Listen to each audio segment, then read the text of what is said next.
TOS today on stream. The Twitch news guy. Breaking news on what the fuck's going on in our sphere. The source for streamer Twitch information. Your go-to person for Twitch news. He does Twitch news. All of the Twitch news, anything that has to do with like streaming. The best news on Twitch, you can get it from Zach. Zach is the best for Twitch news. Yeah, I get all my Twitch info from Zach. Dude, for real. Ladies and gentlemen, Zach Bussey, if you don't know. Zach Bussey got the best Twitch news on the internet. Fantastic informational things about everything and anything Twitch. The go-to for everything Twitch. I see your post and I'm like, okay, I'm gonna learn something. It's gonna be smart things that I'm gonna learn. And he literally actually cares about the Twitch community. I like to call him the Adrian Wojnarowski of Twitch. The best Twitch news on Twitch. You're that guy that knows everything about Twitch.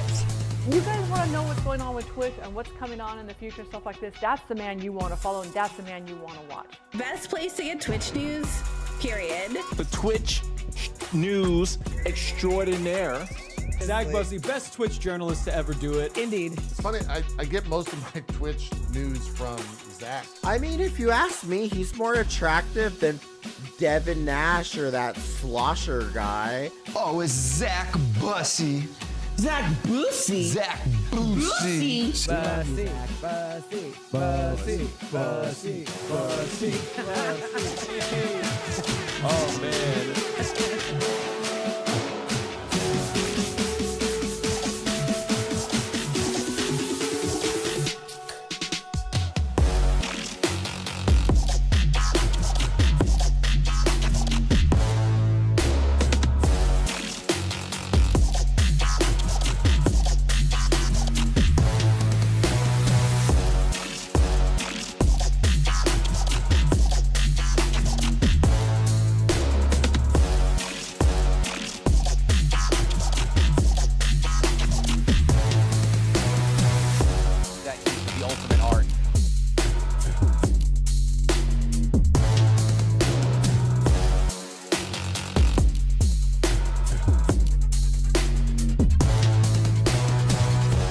Broadcasting live around the world from the TOS.GG studio.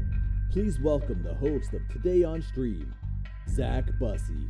Hello everybody, welcome. Oh, I didn't turn on the lights behind me. That's okay. Hi everybody, welcome. It's a Saturday. It is 9:42 in the morning, and I've been up for an hour or maybe an hour and a half, and I didn't sleep very well last night. I'll tell you all about it. But we're live because it is TwitchCon Rotterdam, which actually I need to write that down. TwitchCon Rotterdam 2025. Sleep is for the week. Yeah, it's also for the weekend though. So it's kind of it's one of those things that's a little bit of everything.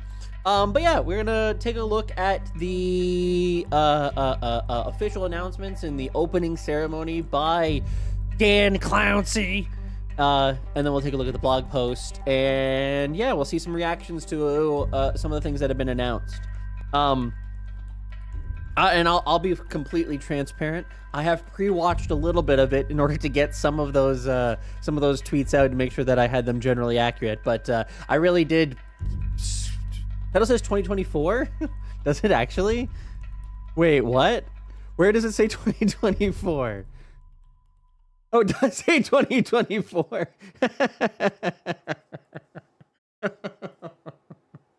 Well, there you go. Well, that'll tell you. That kind of shows you how my brain is operating this morning. It's a little bit rough. Are you in a playful mood? Yeah, we haven't played yet. I know, but I'm live and you're very confused. And you want to play.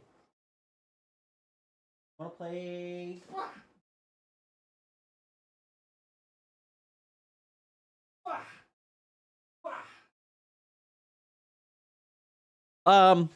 Anyways. Hi everybody. How are you? Welcome in. Nice to have you here. Welcome. Hi Sputnik. Hi Sirstis. Hi Kitty Splain. Hi Red Munchkin. Hi Daniel. Sully. Hello Sully. Sully, are you not at... You're there. Hi Snots. How are you? Welcome. Surstis and Sands. Surstis and Sands coming in with the 170 stream streak. Want to know what his favorite thing is right now, Spartacus is? It's this old metal pole. It's like a metal hanging rod, and for whatever reason, he likes attacking it.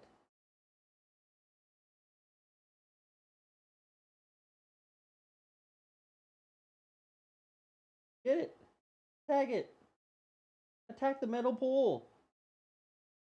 Oh, now you're just being loving with it. Well, that's just so upsetting. All right, well, it's a bad day for all of us, I suppose. Hello, if it isn't. Oh, no. Captain Kappa himself. Hi, Obama. Mr. Zach Bussey. Yes. And as per usual, yes. Pushing the pan. True. European agenda. By covering Twitch. True. Con. Not false. Yep. You. Yep. Zach. Yes. Why do you hate America? Other than the fact that we are threatening your countries. True. Sovereignty. I think your mind is addled. You even got the year wrong. I did. In the title. That's true, yeah. Did you even hear about the O? It's fixed. TK News. I did hear about... And Will Neff. Will Neff left. Sugona. Yep. Yeah, Sugandese. Nope. Nuts. Nope. God bless chat and all. God damn you. Non-Europeans. Hi, Cyberdial. How are you? Spouse, welcome in. I wonder how the ADHD emojis on screen looked in VODs. I don't think they show on VODs. Hi, Patrick. Patrick, how are you? Hi, Hawk. Welcome in. You'll probably feel like 2024 anyways. Salty, hello. Imagine not getting the press release. Yeah. Fair point. Hi, Rhode Island. How are you? On my mod honor, I wouldn't mislead you. I appreciate it, Katie. Now I trust you even more than I did before. Odd cat fact, most orange tabbies are male. Is that true? I didn't actually know that. But yes, in fact, Spartacus is male. Hi, Pup Time. I don't know if Pup Time's actually here. I always say hi to Pup Time, and then I go, nah, that's a bot. I was saying, Sans and Surstis, thank you very much for the 170 stream streak. That is incredibly impressive. Thank you very much. I do appreciate it. And Bridgeboy, thank you so much for playing the Tangia there. Hi, Brindy. Threatening your countries, yes. Hi, Bessie. Hi, Angie. Welcome in. Good morning. Bridgeboy, hello. I'm loving this preview window ad thing Twitch is trying out. Actually, the only one I've been able to keep up with helps that YouTube gives consistent alerts. It is indeed 99% male, same as Calico being female, and white cats with blue eyes being deaf. Oh, interesting. I did not know any of that. 80 of orange cats are male. The orange coloring is. Hi, Slashy. Man, he just booked it. Gash. Hi, Gash. How are you? I always feel weird saying that name. Let's switch over to the main scene. You can see what I'm looking at, and we can do the same things together as we take a look here. That's not the actual Chiron. That should be the Chiron right there. That says 2025, so that one is, in fact, correct. You can place your laundry with British. That is true, Slashy, yes. And in fact, that was actually underneath. That was previously on the ground like so. And then the things were stacked on top of it. But now it's British. Just for UK immersion of TwitchCon EU. That's it. Yeah, that's so interesting that they're in special events. They didn't create themselves a category. That's so intriguing. You know what I realized? Okay. Hi, Hunterless Thompson. How are you? Where did you get your Twitch name from? My Twitch name? My dad is a Bussey, and my grandfather was a Bussey, and his father was a Bussey as well. And then before him, one of the best Bussies in town, who was out of Newfoundland. And then before him, my great grandfather, he was also a Bussey, but he came from the UK. Do you have a show for TwitchCon? Hi, Cohen. British isn't even EU. Well, it still counts. In my mind, it still counts. Brexit never happened in my world. I'm living in a different timeline than the rest of you. They're still part of the European Union, so it counts. A huge Ferocia. raid. That's a rare thing that ever happens, is Ferocia being able to raid here. Hi, Ferocia. How are you? How was your stream? What were you streaming? What were you doing? Were you doing something ridiculous? Were you playing Doom? Were you getting angry at incels in your chat and yelling at them and saying that they should do all kinds of things that are not. I never get to raid you. No, it's true. It's true. Ferocious, I appreciate the raid. Thank you very much. And good morning to everybody coming in from Ferocious stream. Slightly different vibe here. Instead of cyberpunk woman from the hair thing that she does in Doom, you get this guy drinking coffee in the morning with nothing else really to say. Kind of a very different vibe overall. I didn't sleep well last night. This is the thing I was trying to get into. So yes, welcome in everybody. I'm exhausted. I had so much panic over stupid goddamn Rotterdam TwitchCon. So I went to bed early, and I went to bed at 11 o'clock, and I was like, oh, maybe I should wake up because the whole thing's driving me nuts. Goddamn Dan Clancy. Anyways, I had a panic attack I went to bed at 11, and I had a panic attack at about 12:30. Not a panic attack, but like I woke up with like, oh my God, in the middle of sleep, woke up because I was like, oh, last year when Twitch did this, they didn't actually have a VOD for it because they used the DJ tag. And so I'm like, well, God damn it. So I have to go fix that. Bridge Boy 35 asked me, Squidward, what do you think of people who don't sleep well so they can stream at like 5 a.m. for a TwitchCon EU stream? Oh, sure. Let's all sacrifice sleep for the sake of some early morning pixels and pretend it's a good idea. Who True. needs rest, right? Oh, I gotta say hello to Like people. sleep Yeah, deprivation sorry. has any consequences whatsoever. If they want to roll out of bed at the crack of dawn and commit to the Twitch gods, I guess more power to them. Just don't ask me to join in on the madness. I'll be snoozing. Thank Perfect. you very much. Hi, Growly Bear. Growly Bear is over on the YouTube. We are live on YouTube at the same time. Ferocious, thank you again for the raid. I really do appreciate it. Hi, Queen. Hi, Solipsis. Hi, Rector. Hi, Heatley. Welcome in, everybody. I never get to raid you. Insult should be yelled at. How did you know? There was an actor with the surname Bussey, like in the 80s. Well, there's still an actor with the surname Bussey, and he, in fact, also has a son, Gary Bussey, and his son, Jake Bussey. But, in fact, not Busseys. They are Busseys. Many people confuse me with being a Bussey, but I am, in fact, a Bussey. So... this is, I'm just leaning into the meme at this point. I just don't even care. Streamer Academy getting its own category in TwitchCon, not having one is criminal. Yes, Spest, I completely agree with you. Hi, Growly Bear. There will be at least one rage moment. Oh, I'm sure there will be. I'm sure there will be. Bussey is apparently a French surname. Well, now we're learning something, Hunter S. Thompson. Les Thompson. It's not TwitchCon Prime. There wasn't going to be anything special. That's kind of true. We knew about all this except for the Mod Club Rewind. Oh, I didn't even do the Mod Club thing. I completely forgot about that. Rewind's being wait, it is? Oh, I didn't even know that. Have you tried Propofol? Not yet. Not yet. I haven't tried it yet, but we'll get into it eventually.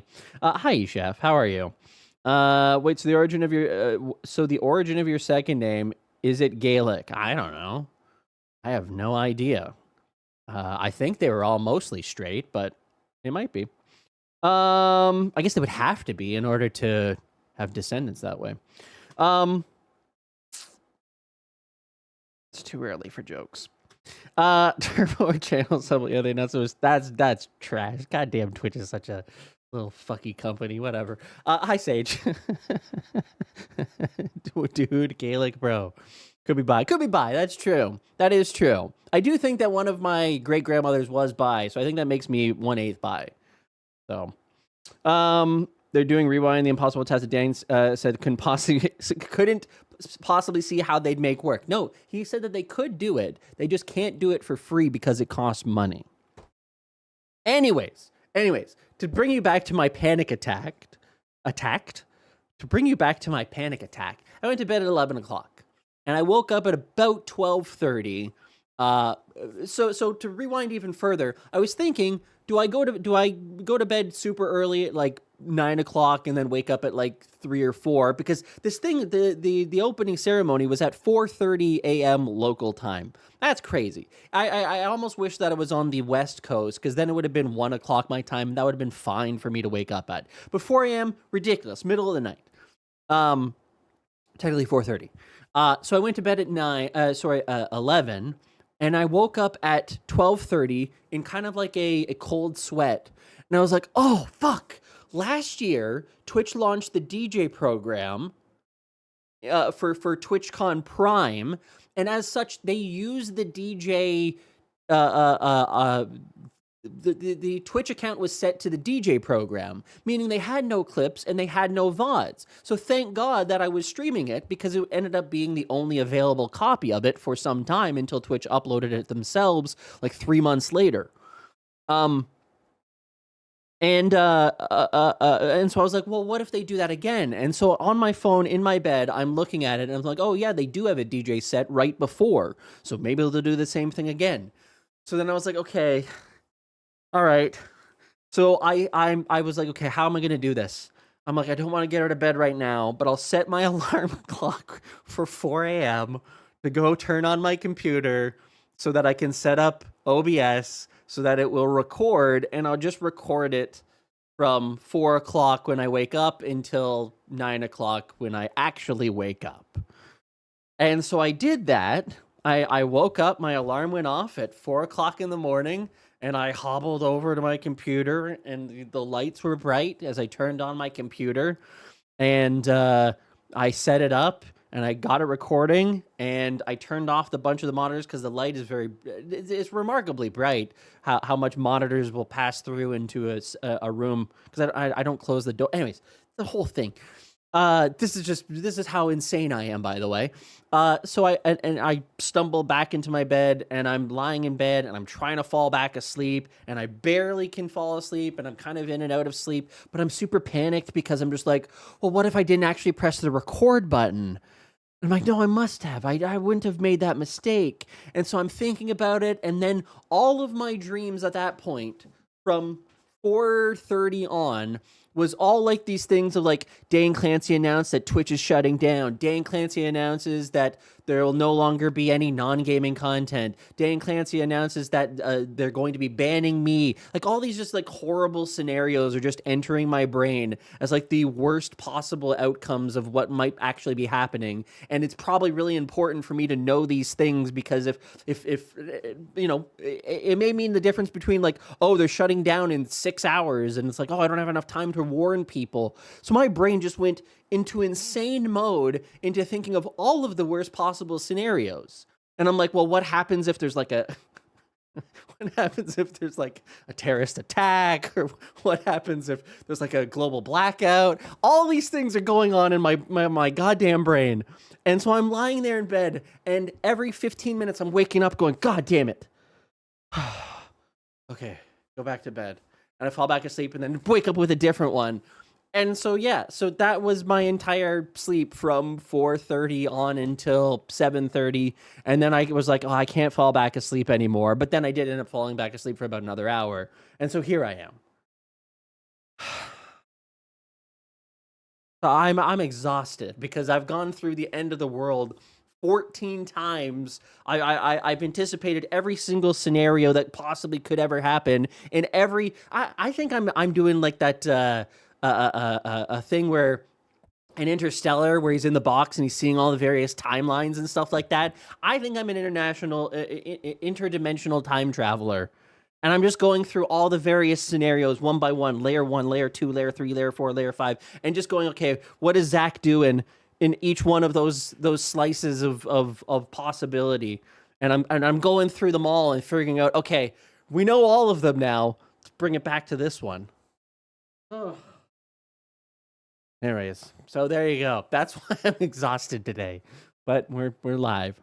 Who is talking right now? Zach or the check mark? I can't be here. The sacrifice you make in the name of content. I don't know if it's exactly a sacrifice made for content, but we'll see what it is. Hi, Mike. A normal person would have set up the recording before going to bed, but you needed empty hard drive space for that. So, Salty, you're not wrong about that. I was worried when I did like set my alarm to wake up, and was like, oh, the reason I can't do this now is because I don't know how much space I have on my hard drive, and so there's no point getting up now. I'll just wait. Dan Clancy will also do streams banning Zach. Dreaming of Dan, that's a serious nightmare. I mean, it happens more often than I prefer. It's one of the reasons why because I've seen him in all the various timelines. a vacation, please. I can't. Imagine they say we're shutting down for TwitchCon. Well, hey, it's one final hurrah. Hi, Lumpy. Why are you trying to ruin my streak? Hi, Reg. Speaking of Reg, absolute legend, wearing the TOS shirt at TwitchCon. Reg, thank you very much for the 26-month resub. Round of applause.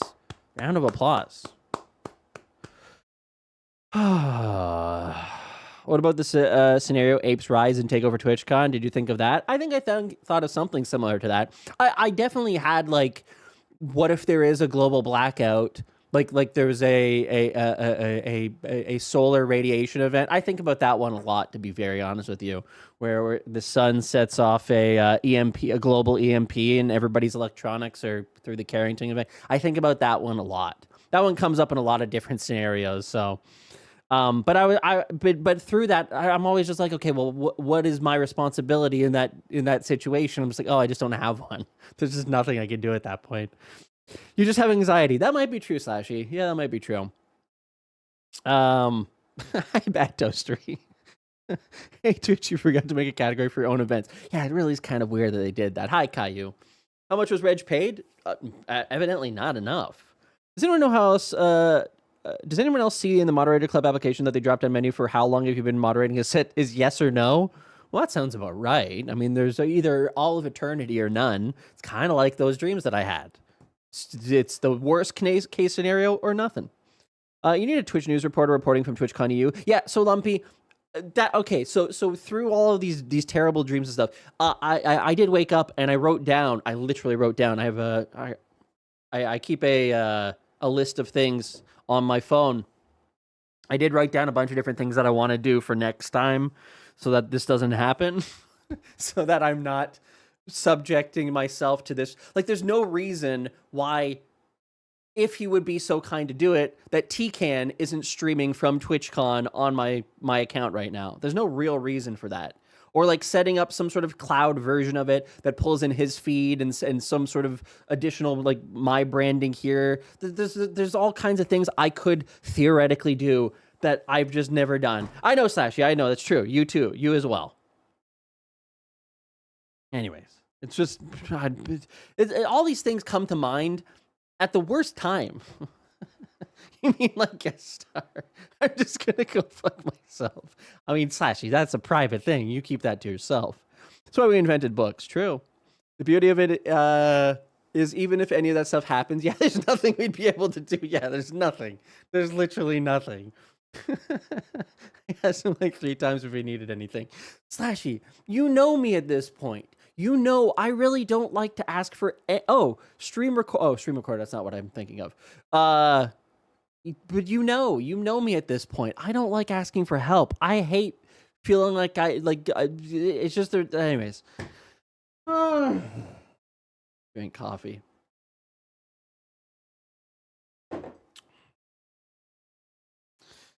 What he wanted to say? No, that's not what I said.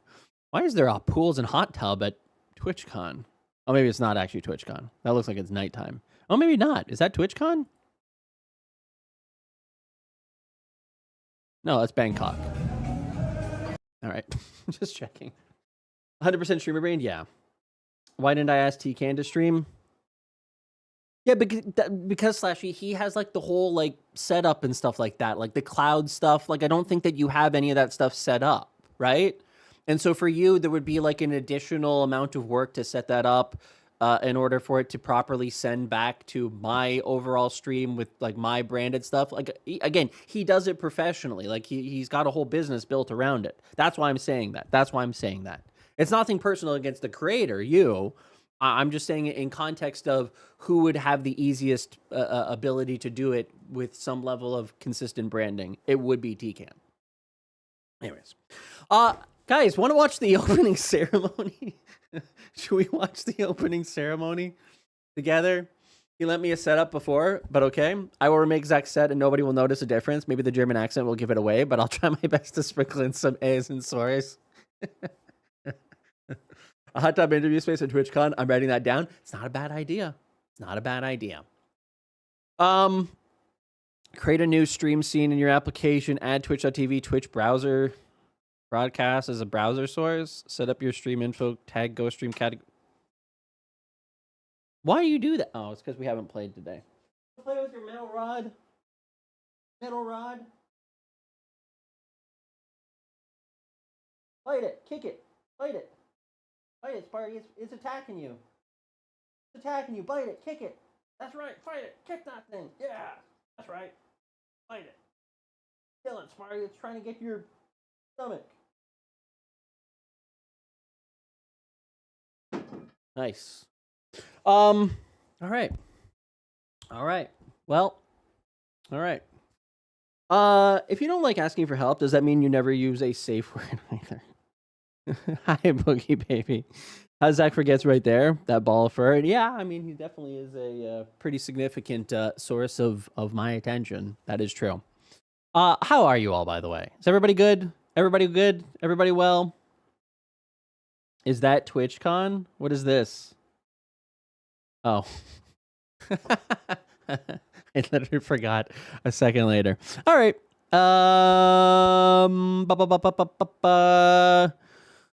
Should I post this to I'm doing horribly? Why are you doing horribly? Don't do that. Be good. Have a good new subscriber experience. Stream on Twitch, of course. I'm not well.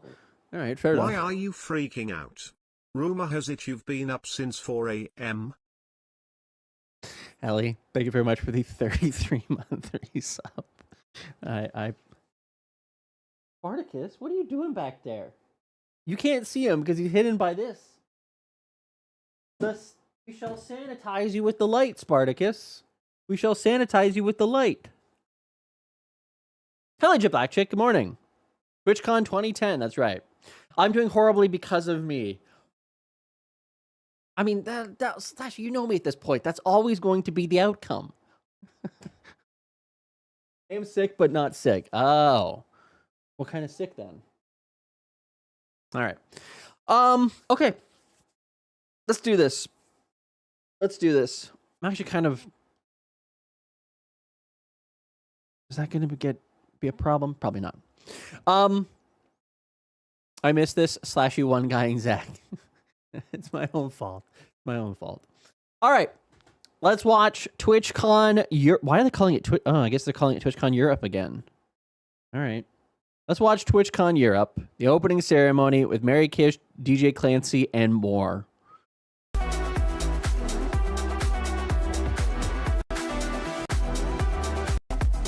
Oh, that's what I was going to say. You know what? You know what? One of the interesting things, you know how disconnected I've been lately? We didn't, as a community, I don't think we went through the schedule to like pick out sessions that I wanted.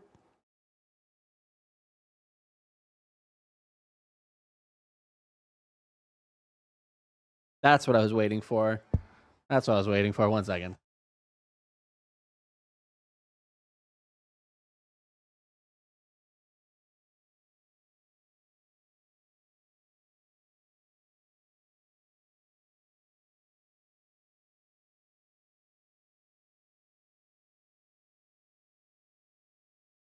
Yeah, I realized we didn't actually do the historic thing of looking up the sessions and finding the ones. I really have been I've been in a weird headspace lately. God damn, I can't believe I forgot to do that. There's a session I wanted to see, but I came home to eat and then lie down instead. Were you up late? Side note. I was watching a stream last night.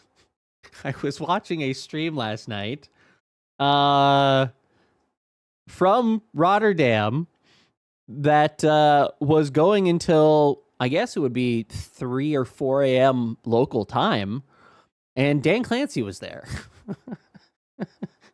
So Dan Clancy may have been up until 4 a.m. So Dan Clancy and I may have been on the same schedule. He was up till 4 a.m. and then had to do a presentation this morning. Evidently, judging by the video that I saw, pretty inebriated. Man was pretty inebriated. He was doing squats with people in a line. He was talking to Ice-T because Ice-T's son's there. And so they called him over. Ice-T's son called his dad, and then Dan Clancy told him how he's keeping his son up late. I don't know. It was a whole weird thing. But yeah, kind of Dan Clancy's a partier. And I'm not saying anything more, but man's got to be careful. I'm not saying anything more than that. I think everyone is about TwitchCon this year. It feels like nobody really planned their time.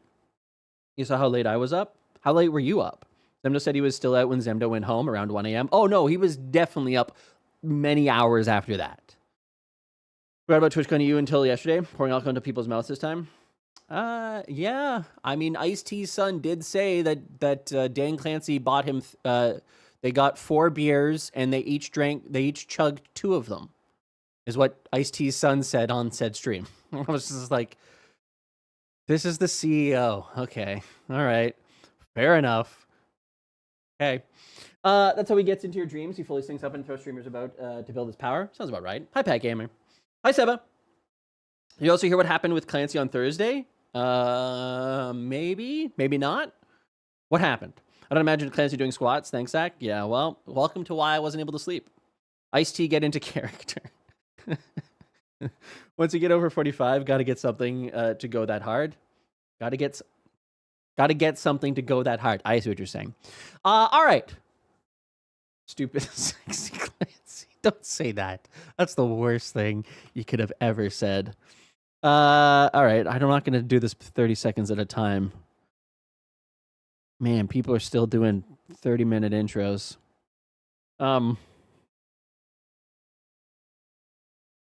Almost there. All right, here we go.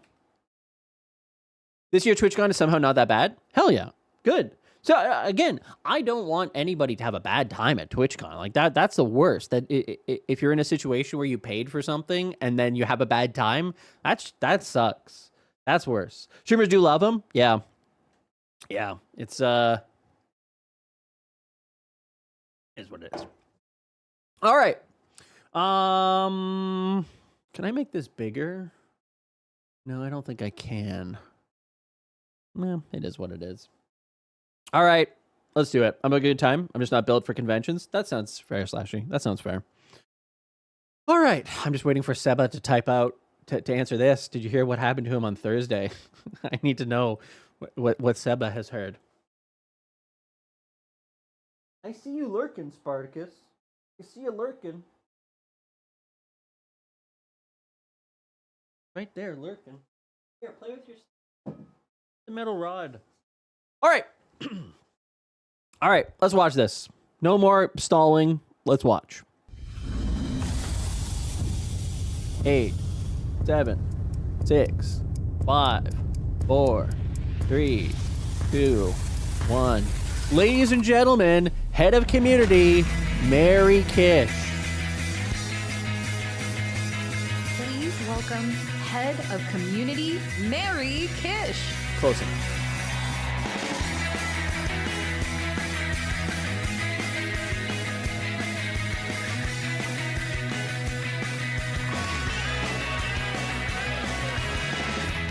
Hello, Rotterdam, and welcome to TwitchCon!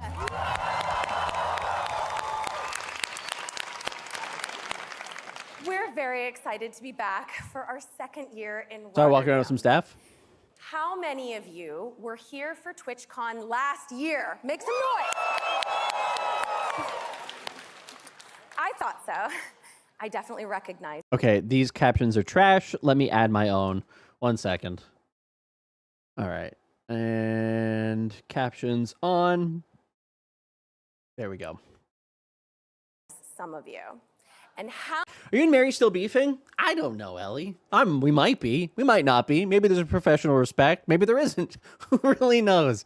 I don't have the patience or time to deal with to figure out who likes me and who doesn't anymore. I just don't. I don't care. I need sleep. I can say long as 2 a.m. for me. Octorock, sleep well. Sleep well. How many of you are here for your first TwitchCon ever? Most. Welcome, welcome. Thank you for joining us. I promise we're very friendly. Zach just assumes everyone hates him. That's kind of true, yeah. It has officially been 10 years since the first time we came together in TwitchCon in San Francisco. Hi, and even though a lot has changed, Good morning. TwitchCon has always been the very best place to hang out with your Twitch friends IRL. Whether you're a brand new or you're a TwitchCon pro, get ready to make some unforgettable memories. These next 2 days, they're all for you. As a community, bless you. As a community, we have completely taken over Rotterdam Ahoy. I have been told it is not always this purple. And we've packed the convention center with more to see and to do than anyone could possibly experience in 2 days. There will be tons of streamer meet and greets. Asterisks there for will be doubt, intense but okay. Twitch rival showdowns. There will be DJ performances. I guess Artist technically alley, speaking, it D&D would be sessions. impossible. There's even going to be a Pokemon Wait, pack battle where people you're the sneezer? Oh, okay. You're sitting next to, okay. open packs and see who gets I the best thought you were cards. saying you were the sneezer. It's gonna be good. And if you're here to be a responsible professional and learn new skills, we've got you covered. There are creator camp panels on growing your channel, discoverability, and so much more. Plus, there are workshops for everything, from face painting to LARPing to building your own PC. You need it. And on Sunday, there's even a Q&A with Twitch CEO Dan Clancy, where you can ask him your most burning questions. Look for him. That's what he looks like. Again, no one's going to do this because it's a very different thing to sit on Twitter and complain that Twitch is using AI. It's a very different thing to then in person say, hey, Dan, why are you guys using so much AI lately? If that's something that you care about, it's an interesting thing, and I understand it. I get it. I fully understand. But one of these things that are interesting about in-person conventions is that, and any kind of in-person feedback, is that the overall way in which these things kind of operate, the power dynamic shifts, and so you end up just being kind of like, oh yes, I love Dan Clancy. He is my favorite streamer. And so everybody's typical kind of like gripes with Twitch, they can kind of end up getting diminished as a result of being in person. But it is what it is. Even in meetings, all the time. Because he's my favorite current Is, Twitch CEO. much like Twitch, there's something here for everyone. Our advice Crowd is very intimate. Just It is. follow your heart. But we also recommend One of their top 5 following clips the is an schedule Earl Sama Twitch clip. app. While TwitchCon has beloved activities every year, there's even more to do this time around. For the first time This woman ever, has zero personality. TwitchCon She's actually really, really good as a streamer. She used to work for Giant Bomb in the past. Like she actually speaking in front of in this environment, reading off of the teleprompter isn't exactly the most natural of things overall, especially for a streamer. So this is you don't really get the same level of personality that you would otherwise. But in general, she's actually pretty good. Europe is hosting the Unity Guild Lounge, and you're invited. Yeah.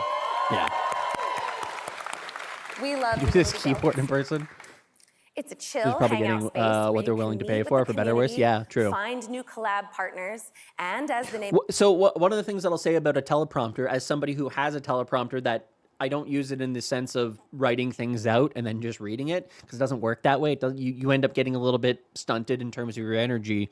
The better way to do it, and I think the best person that you could kind of look at, and I hate to say this, is Trump, in that when he reads off of a teleprompter, he has things that he's supposed to say, but he goes off script and ends up adding his own kind of stuff into it. And that's when you get all the craziest nonsense that is ever imagined.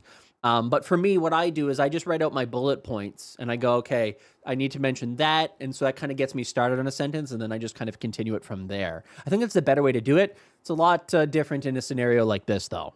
Implies lounge around. The different leaders of our 4 guilds will be there off and on throughout the convention at scheduled times, ready to chat, answer your questions, and help you sign up. Stop by to check the schedule and see who will be there and when.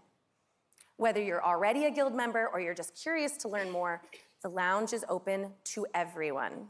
Went there, it was nice. Now, the partner lounge has also always been a great place to chat, get a snack, or take a break from the show floor. But this year, we've added more opportunities to connect with brands and each other. We're hosting an elevator pitch session where partners can connect with game developers, sponsors, and exhibitors, followed by a partner speed networking session hosted by Evo, where you can make new friends. If you're a partner, make sure you check the schedule so you do not miss out. Interesting. I did want bullet points so that you could use cue cards. Is how you maintain natural conversation flow when you write things word for word. If you read something, it sounds a little off. Always jogs you out of your natural flow because in your head you're going, I can't believe I wrote it like this. Yes, absolutely. That's an interesting thing that they've done there.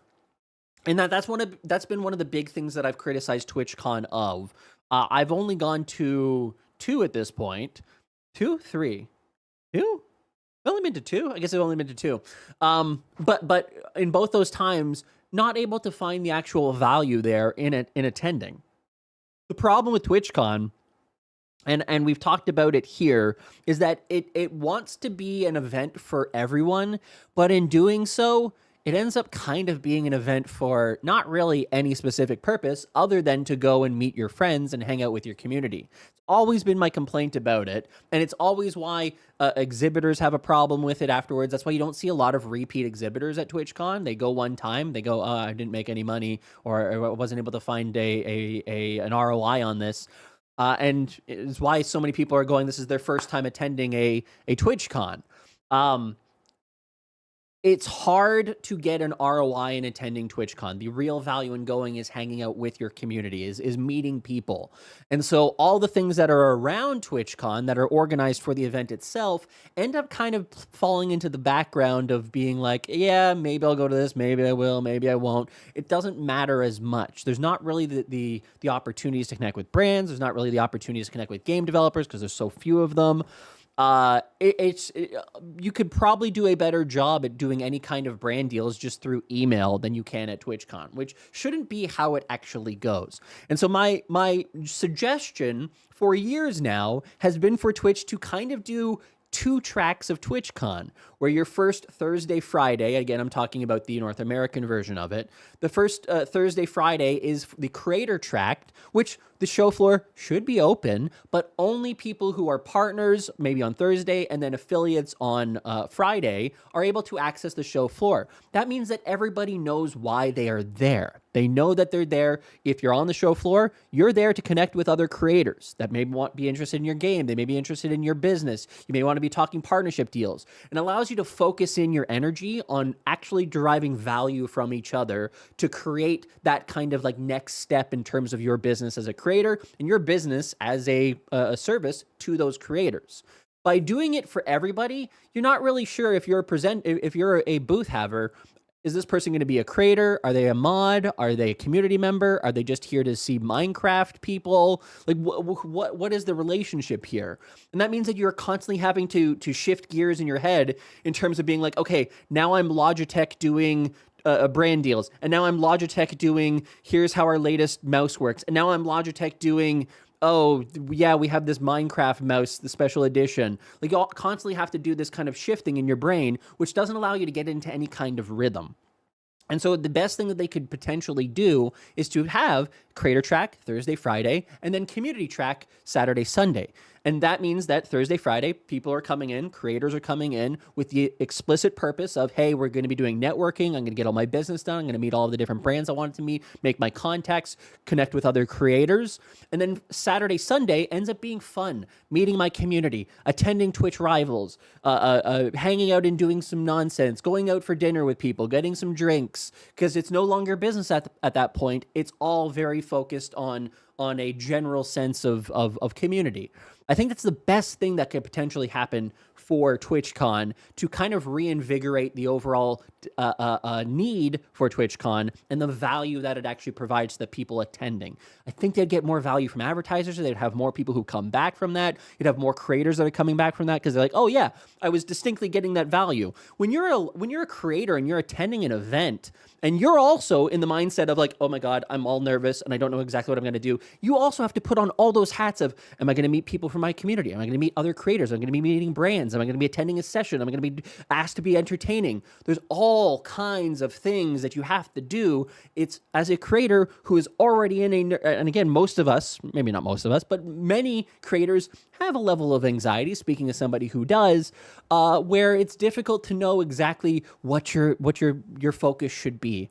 And so I really, really think that if TwitchCon continues, that they actually try to do something that offers value for those different tracks that allow people to get into a rhythm, allow people to get into a groove, and actually get value from the experience more than just, oh yeah, I went and I attended and my friends were there, and the thing I walked away with was it was so fun to see all the people who I typically see online.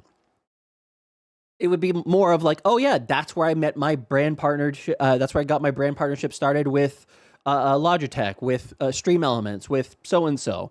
That would be such a better takeaway overall. But anyways, sorry, just an opportunity for me to kind of go off on a rant that I always bring up every single time there's a TwitchCon.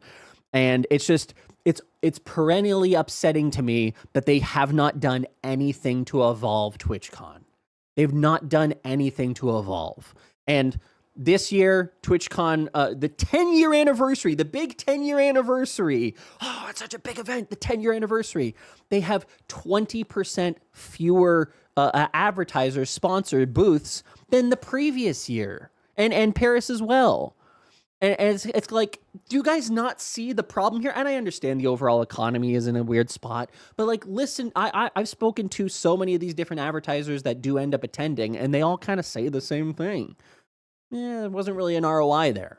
Wasn't able to make the money back. San Diego especially, they have really, really high fees for bringing stuff in. So if you're trying to sell anything, your profit margin is just shot almost right away. So anyways, that's just my micro rant that I do every single time TwitchCon comes up and every time I think about it, because I really think that it could be so much more than what it currently is. It has such potential to be an insanely impactful event. And it doesn't have to be, this kind of everything for everybody, and in doing so, nothing. Nothing to everybody. Next year, TwitchCon is going to be the metaverse via VR headset. TwitchCon Lite, yeah. Hi, Steph. We'll expect TwitchCon San Diego to take a big hit on the international attendees. Oh, absolutely. I will not be attending because of Trumpy man. Anyways, let's continue. We've also expanded our community meetups program. If you are not familiar, meetups are community get-togethers held all around the world, all throughout the year. Where you can find your people, make connections, and even score some Twitch swag. This year, tons of things are happening at meetups at TwitchCon. There are meetups for communities like our Women in Pride guilds. There are meetups centered around your yes, let's give it up. I love our meetups so much. Thank you. All of the meetups will be there. There will be meetups centered around your content, like DJing and VTubing. We even have meetups for Roblox, Bandai Namco, and a horror meetup for Dead by Daylight. You're not gonna wanna miss that. All right.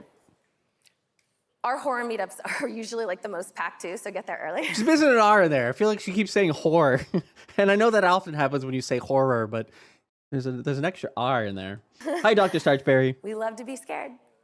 We want to give I'll go join my huge meetup on Penguin Island. Please bring your own beer.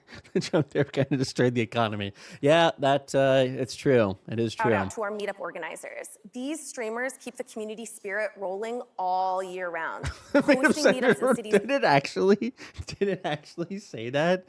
No way. all over the world. Create a clip, Cohen. Now that is a whole lot to look forward to. But one of our very favorite parts of TwitchCon is where we take a look backwards. And to help us relive your best clips of the year, please welcome to the stage mcroft07. Dun, dun, dun. Dun, dun, dun. This is always one of our favorite parts of the opening ceremony, and we're so excited to have you here to help introduce these great clips. But first, can you please introduce yourself? Thank you so much. But first of all, hi Rotterdam, how are you doing? Hey, TwitchCon! Heck yeah, energy. Hi everyone, I'm Mel, or mcross07. I classify myself as the extreme makeup athlete, and I'll turn anything into a makeup look. I'm delusionally optimistic with what can be created with makeup, and I try to. God damn! Look at those shoes. How do people really walk do. with platform shoes? Incredible. I don't know how you do it. I can barely walk with regular sneakers. I don't have the coordination for that. I'm always impressed with people who do. You're really well known for your makeup looks, but you look exceptional, and I love that you have painted an entire dragon on your face for us today. Thank you. Thank you so much. This is my everyday makeup look. Practice, I guess so. If you do not know Mcroft, she Hi, is Jana. incredible. Now, we have looked through thousands of amazing clips from Twitch streamers in Europe. I'm roommates. And You're not roommates. We've I settled drag. on 5 that we think we should really show with you You here pay for it and watch later? together. So Fair. let's get started. This is our Some first nerve clip. damage in the feet. If you think Well, our those have a first big clip is chunky good one to heel, but watch still, while you're enjoying goddamn. a meal, it's not. Yes, come on, Dad.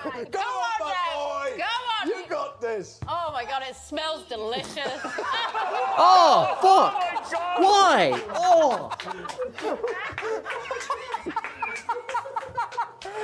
How are you gonna start?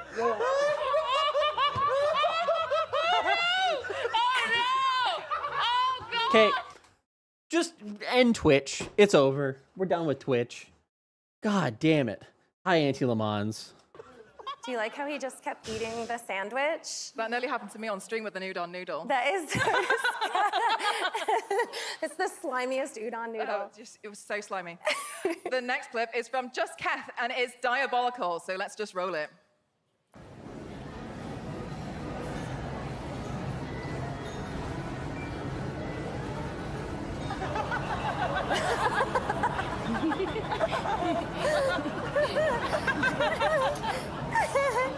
Got him. Got him. Have you ever Take that, debated an child. entire child? Take that, child. So Vidal is a streamer who streams with an AI VTuber counterpart.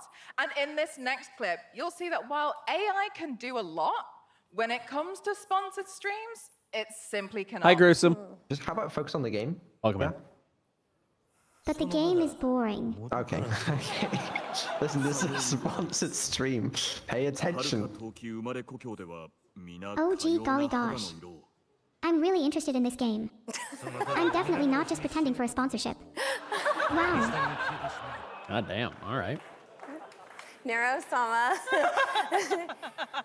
Nero-sama is so incredible, and like we watched so many clips to find a really good one, but sometimes that AI is spicy, and I actually can't show some of the clips because they're like too intense. There's that. There's a line. AI can do a lot, but when it comes to sponsored streams, it simply cannot. Also, hey, we're introducing AI into our sponsored product. Are you hype advertisers? That is true. They are introducing AI into the advertising content here on Twitch and on Amazon proper. Previously thought to be extinct. We will soon get AI ads, probably on this platform. Ces espèces incroyables en voie de disparition pour certaines. I hope she gets a perfect headshot. Right through the skull of the deer. Qui est extraordinaire, qui est vraiment insane, absolument fabuleux. Oh. Oh, les voilà.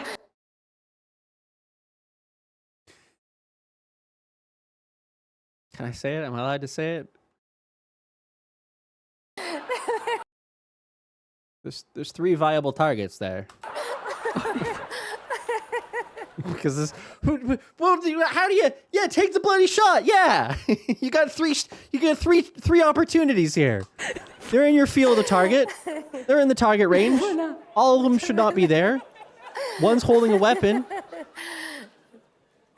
Les voilà. Also, man, I really am a grumpy boy this morning. How can that be the best? How can that be the best clip when it's a completely phony, forced clip? It's a forced situation. It's a forced situation. That's like me if I was just like, oh, and then I fall down, and then I share that as like that's the best clip ever. It's faked. It's a fake clip. There's no real to it. The commitment of the crab. Yeah. I'm a grumpy boy today. I'm a grumpy man. I didn't sleep well enough. Dang, Clancy infected my dreams. Hi, For their Fritchie. setups, many streamers go with the classic RGB lighting. But in our last Is there clip, pranking the bird Limmy's watcher? chat has other plans in mind. Aye, but if you think about it, All when right. you came back, as you're coming I think I back used to this the as a fail of the shops, day. What side were you on? Yeah, I did. Ah, Yeah. fucking shut That's a good it. one. That's a good That's one. the worst yet. I thought that fucking light was coming towards me. I didn't think the light was coming from behind. It fucking... My God. They added subtitles to him. They did, yeah. Context there is that he's got this goddamn blind that just randomly will open itself. I think I've used 3 or 4 of those clips, maybe 2 or 3. I think 3. That I've used as fail of the day on this stream because it just keeps happening and it's always at just random times. It's kind of fun. Was peeking chat? It's like welcome to today and shows violence. That's true. Wow, Yeah. the light literally flashed before his eyes. Yeah. No one trolls you better than your own chat or True, mods. Steph. True. Mel, thank you so much for coming up here and helping us highlight some of these awesome moments. Thank you so much. Thank you.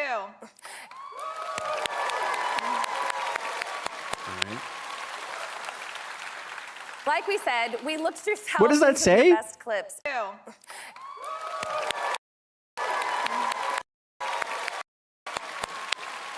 Hi, Angelo. Like we said, we looked through thousands of your best clips, and there was actually That's actually a smart idea. Huh. so many, we couldn't just narrow it down to top 5. So you know what that means. Chat, let's get those popcorn emotes going. Popcorn emotes.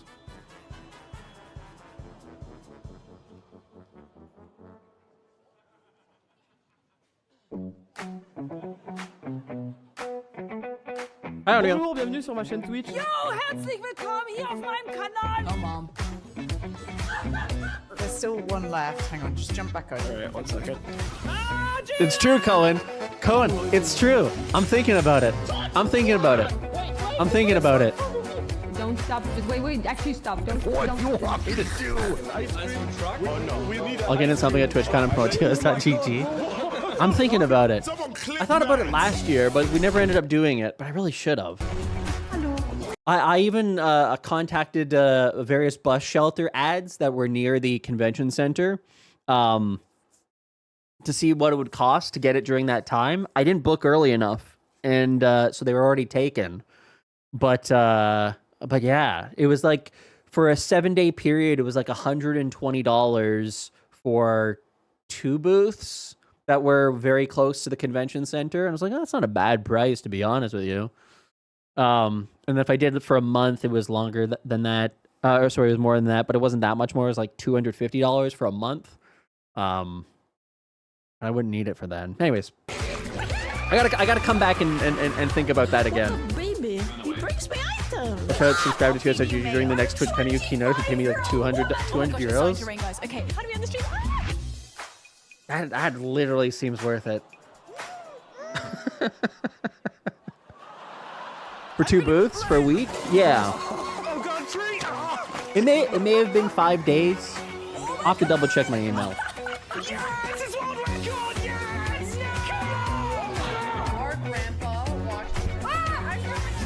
What?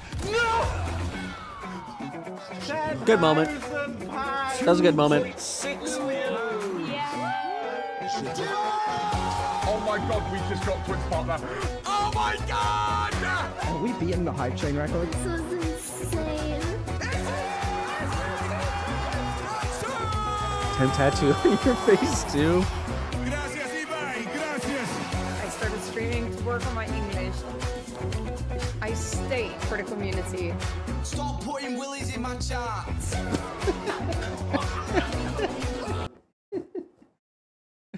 Can I share a clip?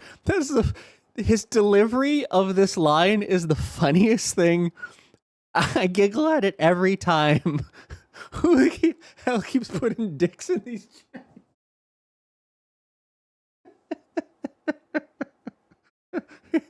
If you don't know what I'm talking about, I posted in the Discord. I don't know what it is, but it's his delivery of this line that is. Wait, did he delete it? No. Hi, why did you delete my clip? It's the funniest line. Oh, Kai, why have you done this? Oh, man. Wait, did I post it in memes? I may have posted in memes. I may have just posted the raw video. I did. Hell yeah. Download. What have I done here? How do I is there a way to open a clip on copy message link? I don't think so. Damn it. Wait. Did I download it? Did it download?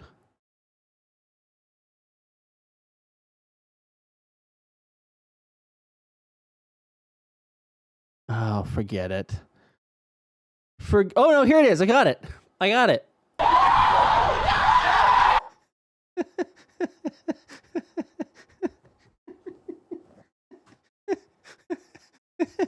It's such a so when he was for context, when he was doing his welcoming people to a streamer university, he would go to their chats and people would just constantly post the ASCII artwork of penises. It was every time.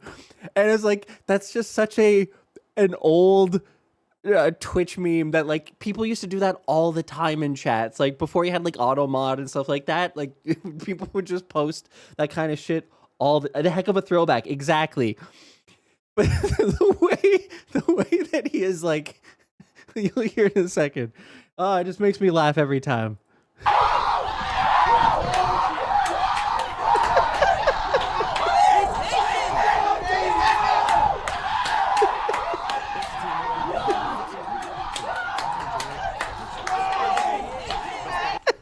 Who the fuck keep dropping dicks in these niggas' chats?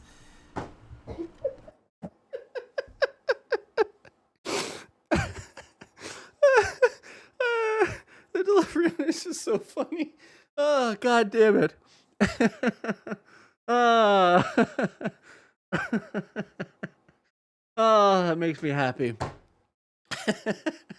Who the hell keeps posting dicks?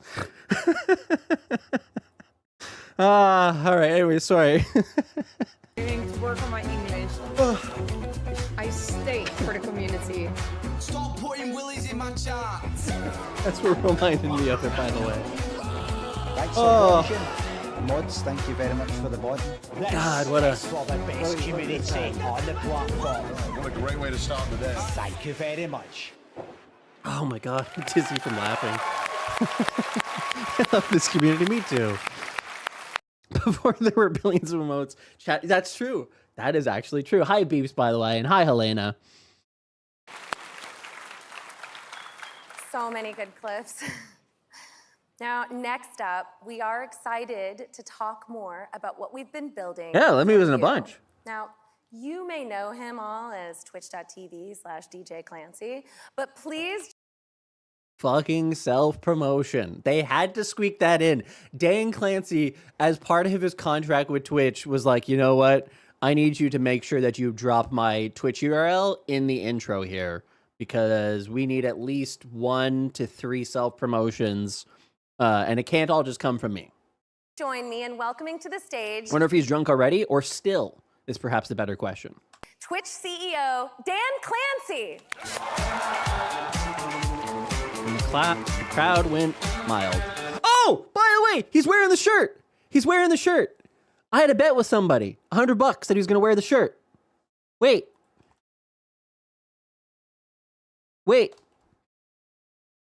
Hi, Aphelion. How are you? Nothing compares to twitch.tv. Bless you. Thank you. Thank you. Paid chatter. Where is that? Where is that? Where is it? Where is it? Have I missed it? I missed it. Where is it? Where is it? Where is it? Where is it? Where is it? Should look like merch. There, that one. Yes. Go to this one. How do I go to it? Go to it. How do I go to it? How do I actually go to it? Ah, here we go. Wait. It's getting worse every year. Jesus fucking Christ. I'll bet $100 that Clancy wears that to seem hip with the children. Actually, not what he said. Affirmative. Seba! Wait, Seba, was that Seba who was here before? Seba, you owe me $100. Or was he agreeing with the... I don't know what he's betting. Was he agreeing with the bet or taking the bet? Anyways, I called it. All right, back to the video. I don't know if he's agreeing or calling the bet. Affirmative. I don't know. Maybe I've overplayed my hand here. Maybe I've overplayed my hand in thinking that he owes me $100. He might just have been agreeing. Yeah. Yeah, he would. Damn. All right. I'll accept it. I'll accept it. I'll take the moral victory, anyways.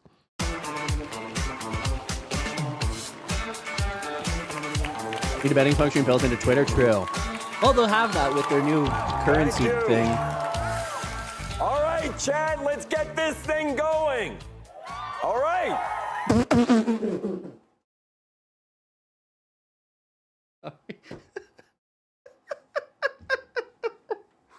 No, I think that Slashy, were the claps real? Slashy, were the claps real? Because they just went to the most mild reaction. Some don't even look like they want to be there. The claps were real? Dang it. All right. Oh. It's a very tepid. There's a lot of tepidity in this. A lot of tepidity. Is that a word, by the way? All right, Chad, let's get this thing going. All right. So welcome to TwitchCon. I'm Dan Clancy, Twitch CEO, and also Twitch streamer when I can find the... This motherfucker, I swear to God, this guy can't take a moment not to self-promote any chance that he can. God damn it. Time. So it's always great to see so many... By the way, I don't think he's really on Twitter anymore. I think that the abuse that he's been subjected to from Destiny's community has run him off the platform. He doesn't tweet anymore. Anytime that he does, it's just a flood of "you're the worst person in the world" kind of content. So, I mean, I don't blame him, to be quite honest. I don't blame him for leaving when this is every single reply that you end up getting. But anyways, yeah, let's continue. Members of the Twitter's an anti-Semitic platform, and Dan would never. The CEO self-promos, how can that be against any chat rules? Well, you make a good point. You make a good point. Twitch community all together in one place. We've got a lot of stuff planned for this weekend, and I can't wait to get out on the show floor and experience all of it with you. So this is our second year hosting TwitchCon in Rotterdam. But as many of you may have noticed, this year's logo has the number 10 on it. Well, that's because... What? God damn it, Jenna. Did people just notice that? Did he just notice that? Did you guys see that? I don't know. It always had the 25 on it. All of a sudden, it has a 10. I wonder why. It's been 10 years since our first TwitchCon. Over the last decade, 250,000 of us have come together from all over the world for 13 TwitchCons. It's your commitment and passion for Twitch that has made TwitchCon bigger and... Let's add an asterisk to the bigger one. Let's add an asterisk to the bigger one because bigger, maybe a relative term. Maybe not necessarily used in the sense of, is TwitchCon becoming a bigger convention? Ticket sales would suggest not. And I mean, we just need to look at Wikipedia for that. Wikipedia, TwitchCon.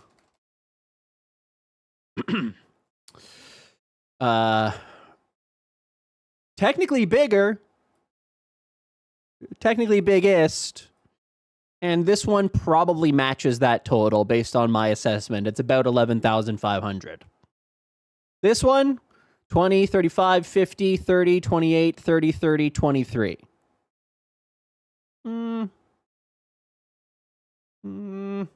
Anyways, let's continue. Bigger cost to attend. Fair point. Since you risk injury in international incidents at those, I mean, did you think he was going to say you made TwitchCon bigger until 2023 when it started to go downhill? Well, no, but this is pre-written, right? And so I think that it's kind of one of those things of you can be a little bit more accurate in your wording here. Again, Again, he was in my dreams last night because of or my nightmares last night because of how my brain functions, and so I'm in a bad mood to start this thing off. So keep that in mind through all of this. I'm being nitpicky for reasons of lack of sleep. Better. Not intentionally, Juan. I gotta go back to the beginning of the stream where I explained how it was all. I had an awful sleep. Year after year, TwitchCon is special because it represents the very best of Twitch. True. I'll give them that. Yep. People are meeting their favorite streamers, hanging out with friends. Yep. From chat. Let's and find you a teaching therapist. each other new skills. TwitchCon is a reminder that whatever you love to do on Twitch, it's all about the people and the meaningful connections that we build. At Twitch, that's our mission. You should go, Slashy. Go hang out with Barry Carlion, Twitch ambassador Barry Carlion, by the way, as well as not Andy Jassy, Zemdo. I'm tired though. Yeah, but how often are you in? Like, that's the thing with these kind of conventions. How often are you there? Once a year. It's worth going. It's worth going. Yeah, have a lie down at the dev meetup. That makes way more sense. Create belonging. Dev stuff is boring anyways. Don't tell Zemdo or Barry that I said that, or anybody who's a developer here. All that stuff is kind of boring though. Like listening to people talk. That's why vibe coding is the future. Because the vibes are different. Pete, you're not allowed to listen to that either. You can't listen to that either. Sully, you're not allowed to listen to that either. That you guys gotta. None of you are allowed to hear that. Anybody who do any kind of actual real coding, you're not allowed to. Why do you know what vibe coding is? Because we had to talk about it on stream because of some things that we were going through with TikTok, where everybody is like, I just vibe coded 17 apps this weekend and I'm making $16,000 in app sales. Like, no, you didn't. That didn't happen. And so I had to go through what vibe coding is and how it actually functions and why it's nonsense and etc. Enabling streamers to build community. This weekend, everywhere you look, you'll see that mission coming to life. The foundation of Twitch. Foundation counter, 1. 1. How many do you think we get? Ooh, let's do a prediction. I fear I'm going to lie down. Don't do it, Slashy. Don't do it. Yeah, these crowd shots are going mild. Do I have any others that I did here? Yeah, how foundational is the foundation? Yes. Okay. Well, we're already past 1, so 2 to 3. 4 to 5. Nah, that's even too high. This is a short speech, I think. 3, 4, 5 plus. 2 minutes. How many times will he say foundation? I think it's my... Yeah, my minus key evidently mutes my Discord. I had no idea. Bob Coding Products is more about marketing than actual quality? Yeah, that sounds about right. That was my retirement plan. Please keep using AI. Dan, just hang up on you. Yes, so. All right, let's continue. 3. Okay, one of you says 2. Hi, Ravdos. I thought somebody was blurping you. No, I'm blurping myself. I sometimes do that on weekends. I should go, shouldn't I? Slashy, you should absolutely go. Hi, Kitty. Kitty, how are you doing? I hope you're well. Thank you so much for the lurk. Happy belated birthday, by the way. For those who don't know, Kitty's birthday about a week ago. You know what's funny about TwitchCon in the Netherlands? No channel point bets. Oh, interesting. Huh. I need more coffee soon. Coffee's almost done. All right, let's continue. And why we're all here is to serve the communities that you build every day. What does your mug say? It says straight in a pride flag pattern. It's a M60. I don't know if you can see that or not. An M60 promotion. He made it. On stream. And Europeans... M60 was Twitch's first gay streamer, I believe, is how he markets himself. Does he still do that? Signal.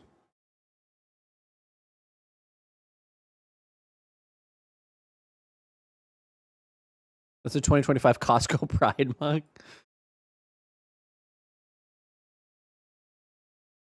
Use Twitch Prime.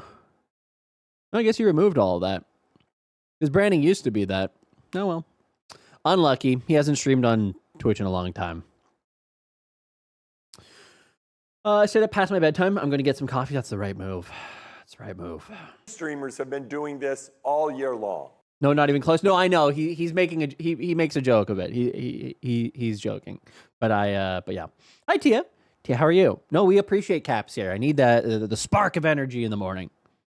There's always a first gay unless Disney gets involved, and then there's a first gay over and over.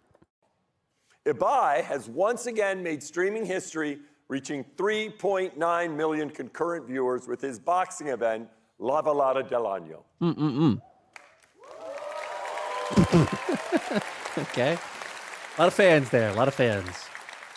Papa Plate and Reese hosted the Edel Tour 3 and carried chat through the Balkan Mountains live from a camper van. How much do you bet that Dan Clancy wishes that he was part of that? That is Dan Clancy's dream, to be around a bunch of other streamers who are more popular than him that he can self-promote his own stream on in a van. In a van. Dan in a van is his entire hope in life, other than sort of running Twitch. Hi, Nigger Rescue Channel. How are you? Good morning. I just feel like those need old-timey applause, please, signs that they have at game show or studios. I know a few more from the JTV days. Dan the Van Man, yes. Now I'm jealous. Called it.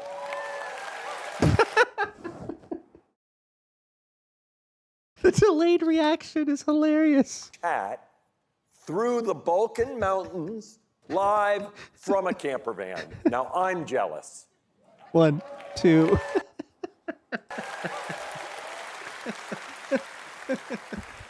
Mealsbaum celebrated Halloween by throwing a custom horror show quiz night party for her community. That's cool. I'm so sorry. Oh, my Schadenfreude gets the worst of me every time.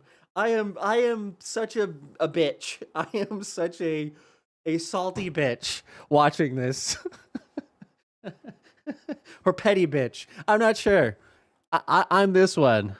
Petty TTY song YouTube. Oh, PE to the T. Ignore that. Hi. You guys know what I'm talking about? You guys know what I'm talking about? Hi, Raptos. Thank you very much. I'm petty. Oh, yeah, there it is. No, I want the original. Star Keisha. Me. This is me watching this. 1, 2. No, Hi, y'all, Pod. let's do it again. Hi, FNA. Again, I'm 10 minutes. Ladies, halftime. get information. Give me a P. Give me a E. Give me a T. T. Y. I'm petty all the time. Give me a P. Give me a E. Give me a T. T. Y.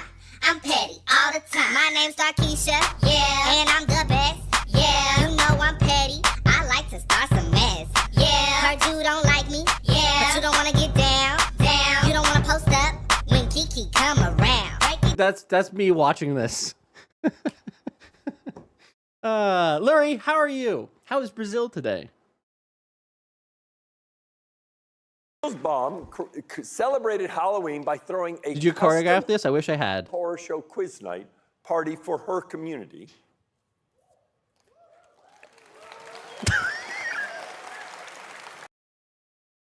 There's nothing against. It's just like. By the way, side note, round of applause. They didn't use guest star. They didn't use guest star. That is more than the number of people that can use guest star.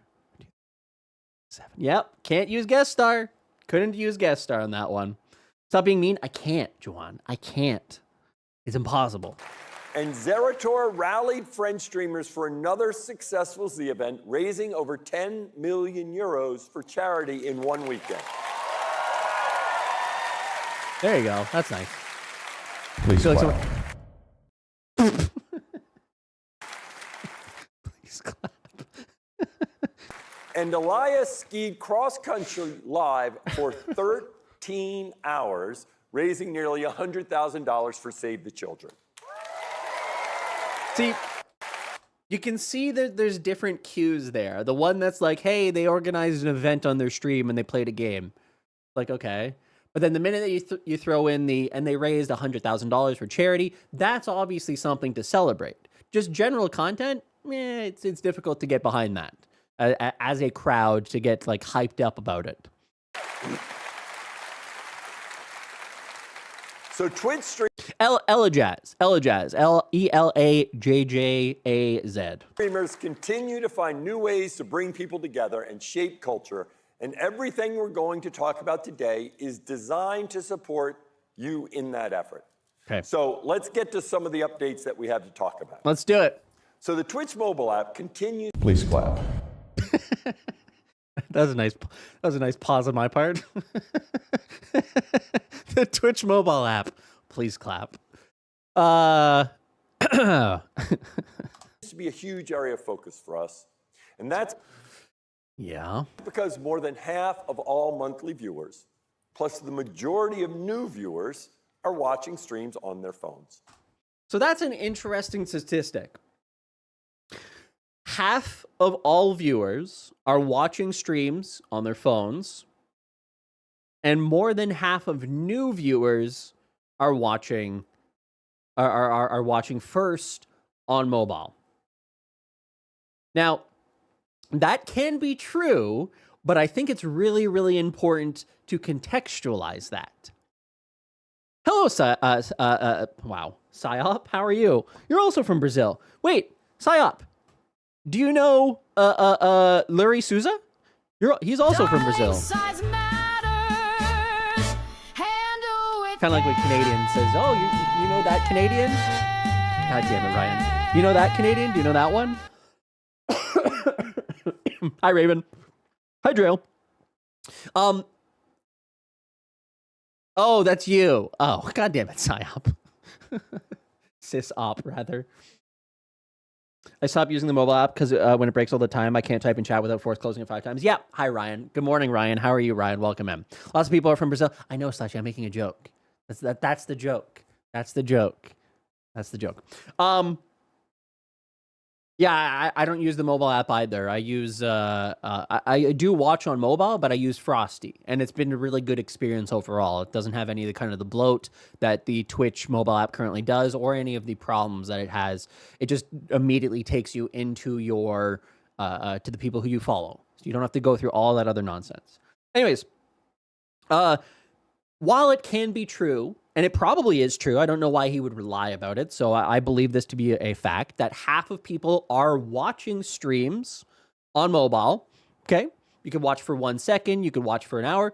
As long as you pull up the app, you're counted as being somebody who watches. And more than half of new viewers. Now, that one does matter. That one is an important one. But I think the important context here is what is the distribution of how much people are watching. Because Twitch's strength is long form content. It is you go live for an hour or 2 hours or 3 hours, or some people go live for 8 hours, and people watch for 1, 2, 3, or 8 hours, right?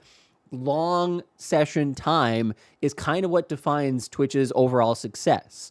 If you go to a TikTok feed and you scroll for 5 minutes, are you really actively engaging in any kind of community building or developing any kind of emotional relationship? And again, I use that term in terms of it being parasocial is the other version of it. But are you developing any kind of connection with the actual creator that you're watching on TikTok? Probably not.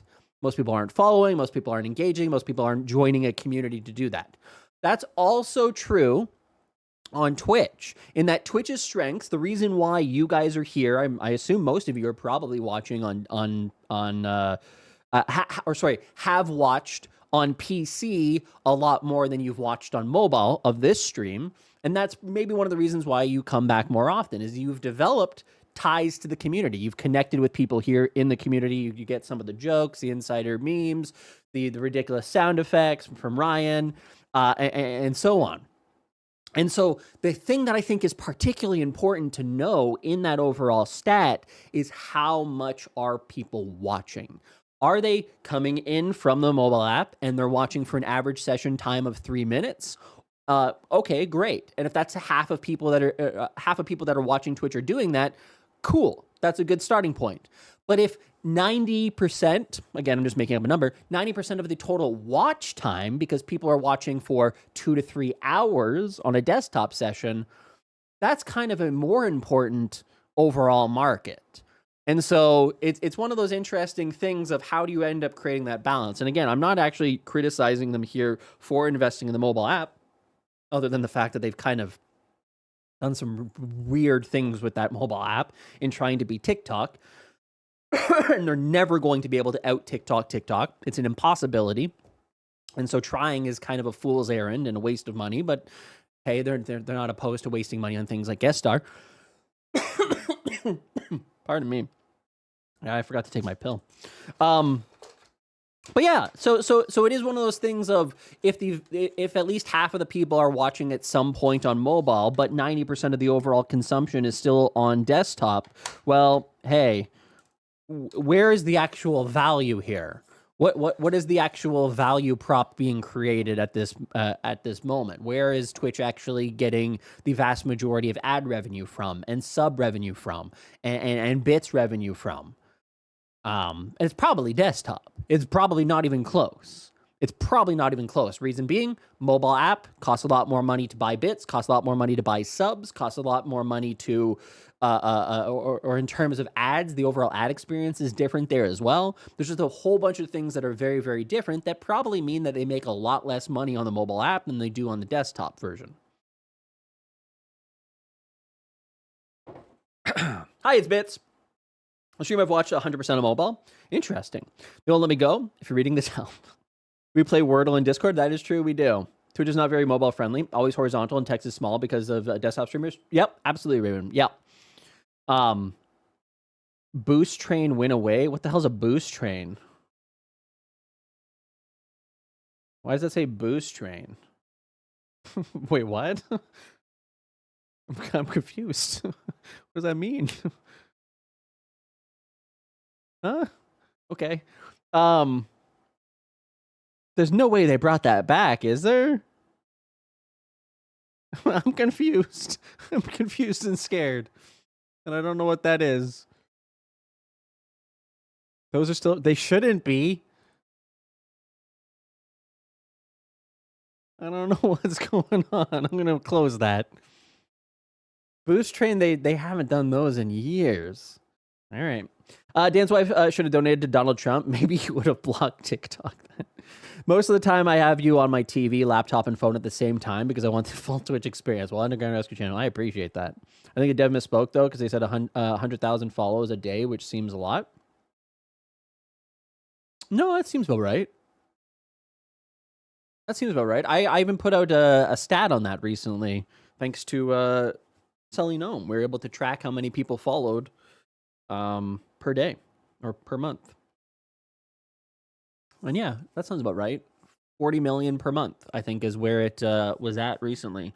So 100,000 per day, yeah, that checks out. That checks out. Actually, less than. It means it's actually worse. YouTube. Wait. / Zach Bussey. And then I'll go here. And then I'll go... Nous avons une mise à... What the hell? Where is it?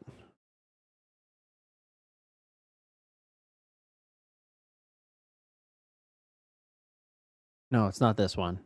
This one? This one. Vous avez... Yeah, here.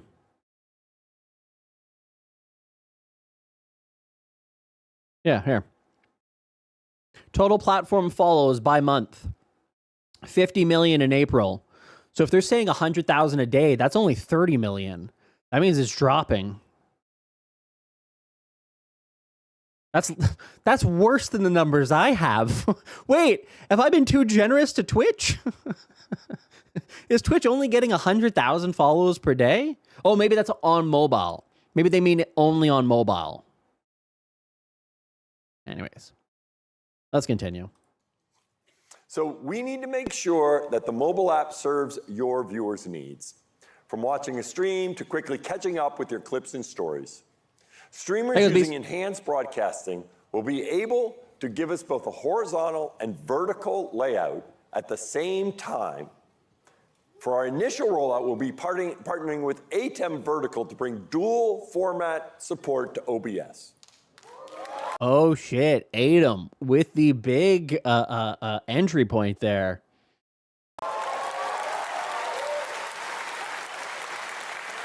Yeah, we have known that this was going to be happening. They've been talking about it for a long time now, since they made the original update. And ATEM, in fact, had a post about this.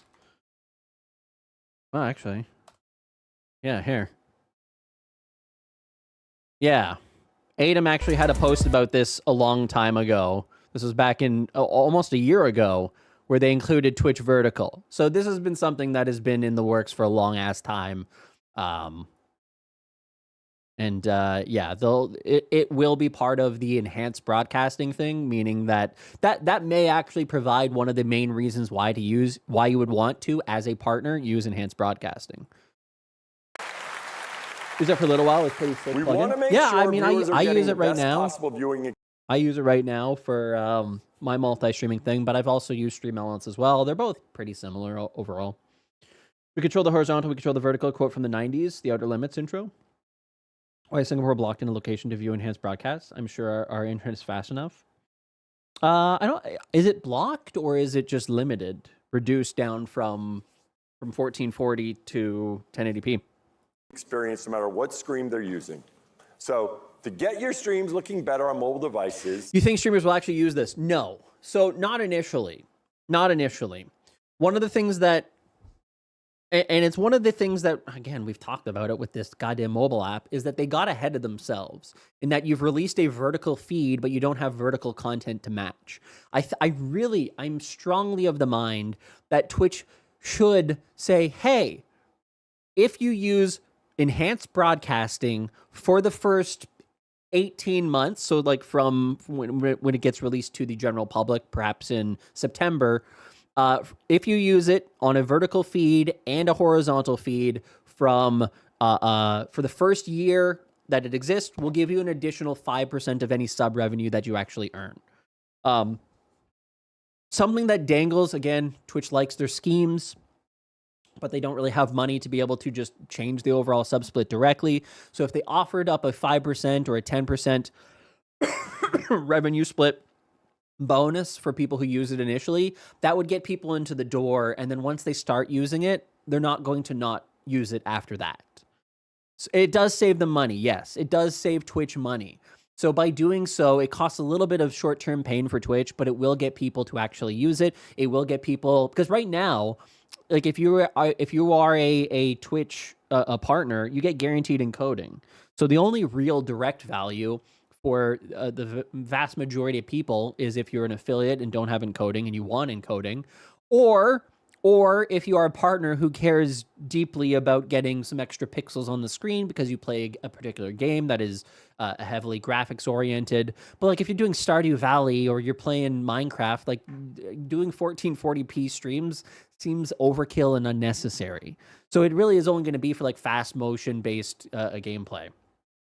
So overall, that's why I really think that if Twitch, again, Twitch is a reactive company. They're not proactive. They're not inherently a generous company.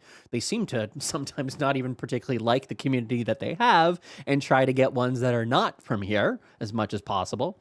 But that's why I think that if they did offer a 5 or 10% sub split bonus for the first year as an incentive, it's not a great thing long term, because ultimately, you know, Twitch ends up being the ultimate benefactor. But especially right now, as it's kind of a weird spot monetarily for a lot of creators, it would probably do a lot of good in getting people to actually use it, which the long-term value then is to Twitch. They will then offset a significant portion of their overall costs by doing all of that transcoding or offloading the transcoding to the creators themselves. So, will they do it? Again, they're not a particularly generous or a company that has a much forethought. They don't really think about the creator, and so I doubt that they will, but this is why I'm saying this, in that I hope it lands in the right ears, and they go, you know what, he's actually got a point there. Short-term pain for us, but long-term, we end up being the major winners in all of this. So, will they do it? Probably not, but it may actually answer a few different questions. It may give them a big PR win. It may actually make people who are struggling right now make a little bit more money, and it'll get people using the actual thing rather than trying to like dangle a carrot that people may not inherently even want. People may not even inherently want that. There's lots of people, again, if you're doing, and the reason I say that is that if I'm playing I can't even see it with this. Let me change the color. If I'm doing a game, if I'm doing a game that is designed for widescreen, right? Here's your reticle, here's your ammo, here's your health, right? By trying to switch that into a vertical setting, what are you doing with it? Are you doing that this is your gameplay? And then this is your person? Your camera? Because you can't inherently, if the game is designed for widescreen, you have to make a choice here on what people are going to see. And so it's going to be that they're going to see the smaller screen. It's not exactly an ideal experience. You would much prefer people rotate their phones so that they can watch in widescreen. So again, will people inherently use it? Question I have. I don't think so. So that's why I say I think Twitch should do that. Again, if the right people are listening, take notes. Figure out the overall economics of that. Yes, it will cost you some money, but it will probably give you a significant value onboarding point that a lot of people will end up doing it who otherwise would not. And once they're doing it, then they'll continue doing it in perpetuity. Hi, Sir Didymus. If you want to get real meta, you could do stream together with Spartacus while watching TwitchCon. True. Hi, Grail. Hi, I'm a new viewer. Welcome in, Grail. Nice to have you here. Welcome in. How are you doing? Cropping the UI elements and rearranging. Most people create 3 game overlays and crop and move sources so they are visible. Yeah. The optics of drawing a gunfire reticle aimed at Clancy can't go. Oh, I see what you're saying. Whoops. I didn't inherently think about that one. There's a DVD bonus feature for the interpreter I need, but on YouTube, Sidney Pollock explaining why it fucking sucks to take widescreen down to pan and scan. Yeah. Watch the VOD of the 2K mobile broadcast. Talk if it's available. It was good. People who can't turn their phone horizontally. Right. Future mobile. Okay, I'll take a look if that's available. All the innovation on Twitch comes from the community. Absolutely. So anyways, that's my immediate thoughts here. And I think they need to, again, they love their schemes. I really am of the mindset that they should do one of those schemes for this overall service. I think they've screwed up the text here in the thing. We're rolling out dual format streaming and vertical viewing. Streamers using enhanced broadcasting will be able to give us both a horizontal and vertical. Cutting down the visual range new to the story I'm trying to tell. Yes, 100%. Yeah, absolutely. Again, it can work for a stream like mine or anybody who's doing just kind of like talk content. Sure, I can throw up whatever I'm reacting to at the top. Like, again, people do it on TikTok. But if you look at TikTok, the vast majority of TikTok's content is just somebody talking to a camera. It's super casual. The people who are doing gaming content, a lot less overall in terms of the grand scheme of TikTok. Well, yeah, here's some people who are... Yeah, so like here's what you get, right? You're missing out on a portion of the overall picture here. Okay. I don't know what that... I can't read any of this, okay? Yeah, so there would be your overall kind of like layout, right? These fake bullshits.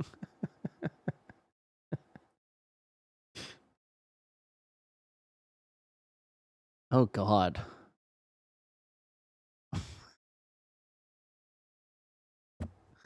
Oh, my God. 3 frames. Yeah, more of this kind of like fake nonsense stuff. Everything is just hunting for combos. Why did that play? Why did that not play?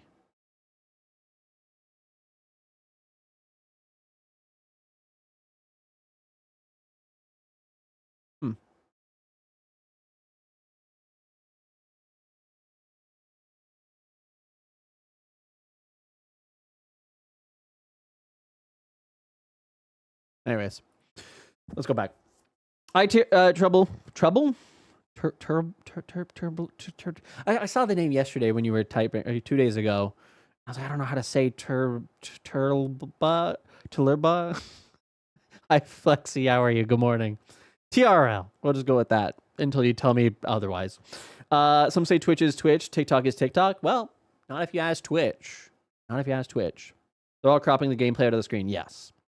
Because again, you just don't have enough of the same amount of real estate overall to properly serve it all. Same name. I just use the letters is all. No, that's fair. Okay. All right. Let's continue. Out at the same time, and that's where we're partnering with ADEM and OBS once again. So now this allows us to optimize the viewing experience for the device and how a viewer is using that device. Yep. So which, by the way, is a good thing. They should have done this. Should have been something that they had ready to go at the same time as they updated that mobile app. I think that that would have been the wise thing to do, rather than the unoptimized, let's call it, mobile app that they did launch. On desktop, people will see landscape, but on mobile, if they hold it vertically, they get vertical. If they hold it horizontally, they get horizontal. So the new vertical view improves the mobile experience, and it also gives viewers control over how much chat is overlaying your screen. Just no claps, no cheers, nothing. Just silence. There it is. There it is. Took a bit. You know, it's interesting. A lot of those times, that's cue more than it is actual interest. And then the kind of like the sheep effect takes over. I was reading a thing not too long ago. I'm going off on so many tangents here. But I was reading a thing on applause and stuff. And when the person presenting creates that pause, the longer they wait, eventually the crowd will become so uncomfortable that they recognize they have to clap. And then when one person does it, everybody else does it. It's not inherently because they want to clap, because otherwise they would have been doing it right as the person ended speaking. It's really an interesting overall psychological experiment that if you wanted to, and you could do it at any point in a speech, you could say literally anything. And if you just stop talking and you wait and you're willing to accept that uncomfortable silence, eventually whatever crowd is there will fill it with claps and applause. It's a really fascinating thing. Hi, Flynn. Welcome in. The only benefit I've seen from TikTok streams as a gamer is that people that do stop by get pushed to your videos 100% of the time, so it keeps the cogs turning instead of your account becoming stale, for sure. Entire audience is desktop. TwitchCon is today, yes. Blog a text here. That was a time in TV broadcasts, especially sports, where vital on-screen elements would be written in the environs of a 4:3 aspect. Even if the program was 16:9, and it would make it easier to move to mobile. But now everything is just all over the screen. It makes it harder. Man, my stomach is struggling with that coffee, by the way. This never worked for me. People just starve me out. Really? Oh, well, unlucky. Unlucky, Salty. Same way you get confessions out of people, make it weird. Yeah. Hi, Raiju. How are you? Welcome in. Welcome in. But yeah, no, that's very interesting. Yeah, I hadn't really thought about like the 4:3 aspect of how we used to consume TV that then went to widescreen. Very interesting. Yeah. All right, let's continue. We'll be testing dual format streaming and the new vertical viewing experience with a small number of channels this summer before slowly expanding to more users later this year. Yeah. So I would expect that to be by end of year. Because it typically, for Twitch, anytime they announce something, it's usually 18, or when they start working on something, it's usually 18 months to 24 months before they actually get it released. So, last fall... Oh, there was almost a clap there. They almost filled that. We announced plans to start testing 2K streaming in closed beta with a small number of streamers. Mm-hmm. And so I'm excited to announce today that we are expanding the beta access to 2K streams to partners and affiliates beginning on Monday.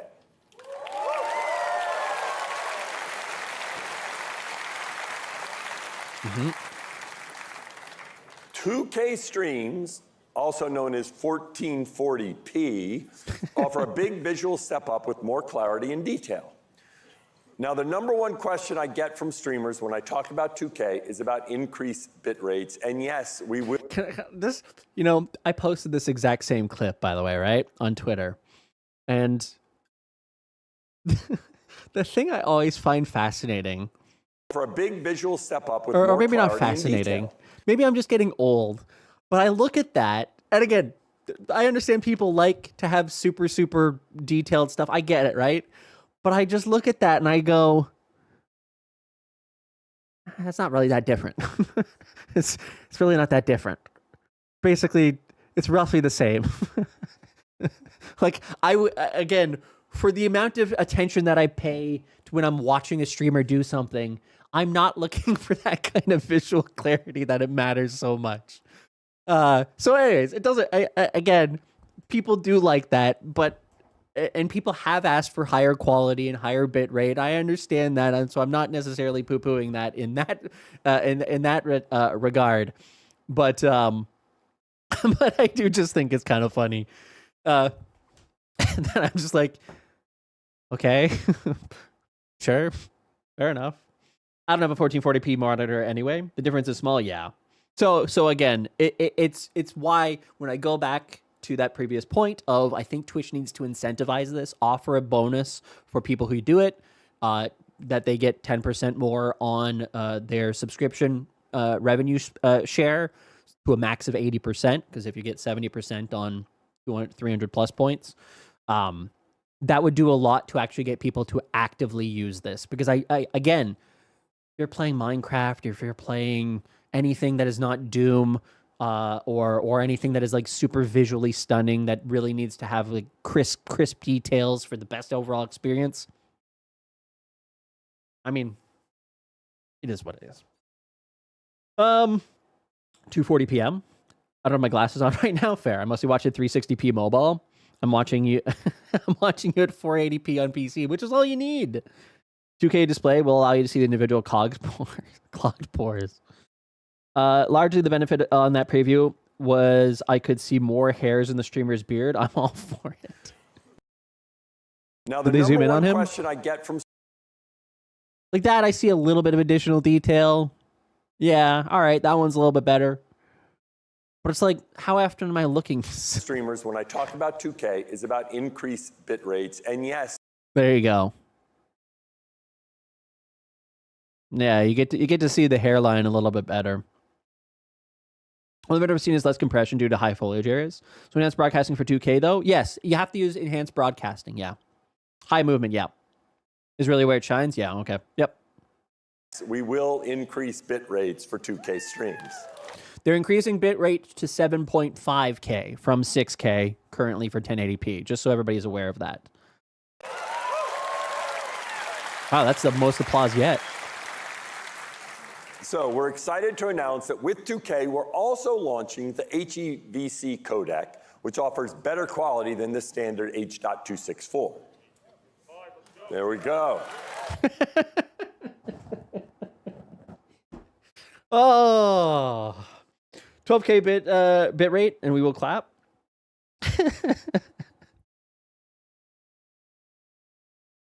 Heard you don't like me. Yeah, now let's get information. You should probably. Come on, let's go, let's go. Okay, ladies, now let's get information. So, average right now, using the enhanced broadcasting at 4K, I send an average of 20,000, which is pretty decent. Yeah. GPU with dedicated encoders not really taxing your GPU that much. That part won't get used for your game either way. Yes, correct. With enhanced broadcasting technology, you won't have to customize your bit rate. We will automatically adjust the bit rate for your system based upon your available bandwidth. Now, if you want... Side note, I think this is what happened to Murdogin's stream. Murdogin is the smallest partner you've never heard of. Oh, he doesn't have him anymore. But I was on his stream, and he had the various encodes, but he was like 956p, 60 FPS. I'm just like, what is this overall thing? And I guess he's using that, and it downscaled him to 956p. I was just like, what a weird overall aspect ratio that he's chosen there. To sign up for the beta, scan the QR code or head to Creator Home to sign up. We'll start granting access to some of you immediately and more in the coming weeks. So sign up for the waitlist and remember to check your email to see if you're in. 956p? Why? Now, hey, he didn't get applause. He didn't actually get applause that time. Twitch is the best place to be a streamer, and our approach to monetization is all about making it fun and rewarding for your community. 936p, yeah, that sounds like it makes sense. It's a way to make Jesus moments or play a part in something bigger. Now, with that in mind, I'm excited to share an update on combos. Combos are a new way for your community to rally together and create big moments on your stream, all while supporting your channel. The same bitrate will result in less pixelation with high motion games. Combos is currently in a limited beta with a small number of streamers. So today will be the first time many of you are seeing it. It allows anyone to easily join in the fun while supporting your channel, and it only takes a handful of bits to contribute to combos. Whether it's an explosion of dinosaurs, hearts, or one of the many other combo effects we've planned, viewers can react to your stream or start their own moments. Similar to hype trains, combos are designed to be a community-wide effect. Starting a combo off is simple, and as more and more people engage, the moment gets bigger and bigger. Now, talking about combos is one thing, but the best way to get a feel for combos is to make one happen yourself. Now, normally we do not have monetization features turned on for /Twitch. But we wanted you to be able to experience combos, so we're going to temporarily turn it on. And the money you spend during this demo is all going to charity, along with a match from Twitch. Okay, all right. Now, We were inspired Nice by little match. Sea Dog. Just last month, Connor streamed his 4th cyclothon on Twitch. He cycled across Japan for 15 days, raising over $1 million along the way for the Immune Deficiency Foundation. Oh. Give me a P. Give me a E. Give me a T. T. Y. I'm petty all the time. Give me a P. How much you want to bet? Do you think they raised more than $5,000? I'm sorry. I'm sorry. I'm P-E-T-T-Y. Give me a E. Give me a T-T-Y. Again, I don't, oh man, do they have a leaderboard? Can we see how much they actually got? Foundation, which is dedicated to improving diagnosis. Hi, Yoshi. Oh, this Darth Throne is using boyfriend's account. Are we talking about big combos? We are. Hi, Wire Rope. Hi, Jenosh.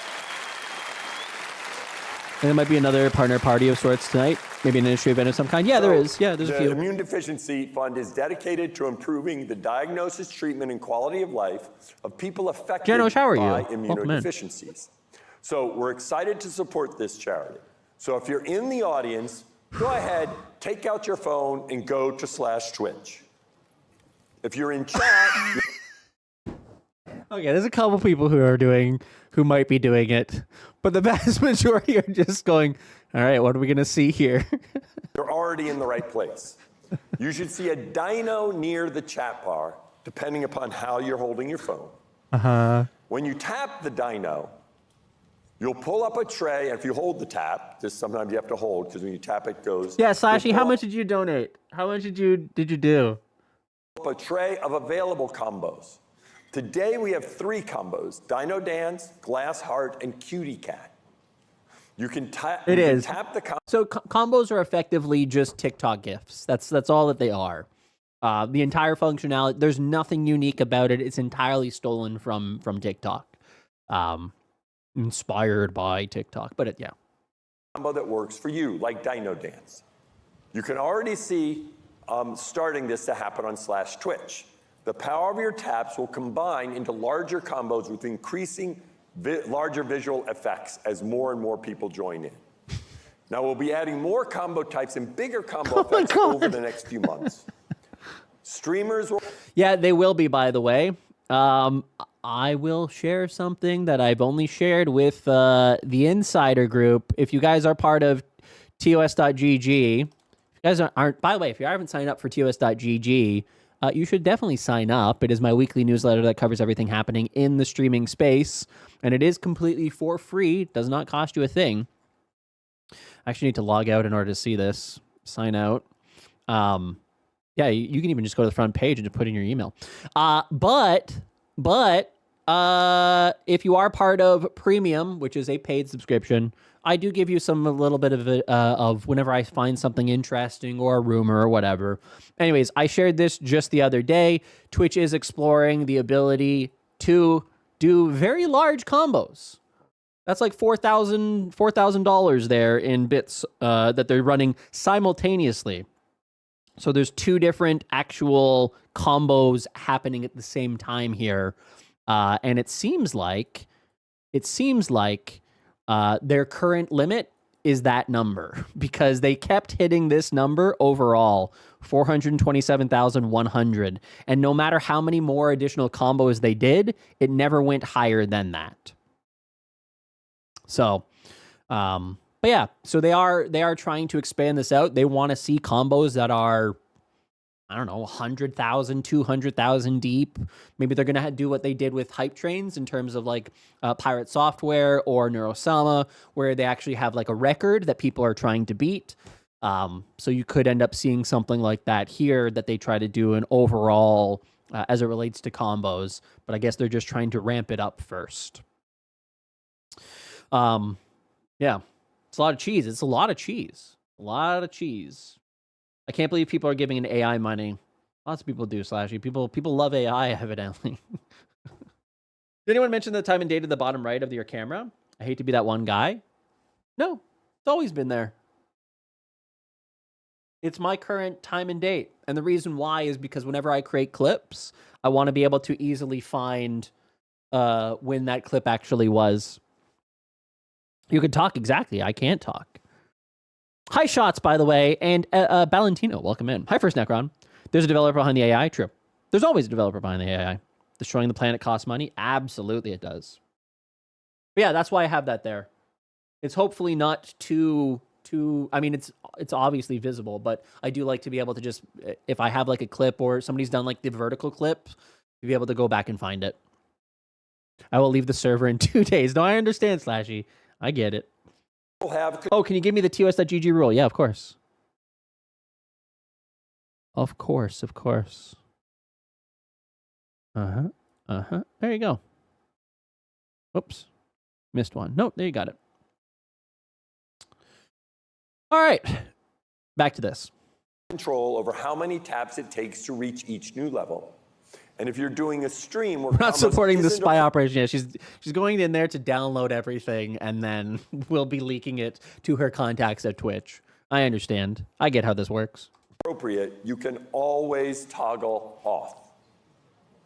Now, Combos is currently in closed beta, and we're gradually expanding that to more streamers. DJ Clancy paid her. Starting early June. Hi, Lavonda. My boyfriend. How are you doing, Lavonda? I hope you're well. You called me at 1 a.m. yesterday? I don't answer my phone. Feel free to sign up for the wait list, and we'll email you as we're expanding the beta. So now I want to talk to you about promotions. Well, wait, hold on. How much did they make?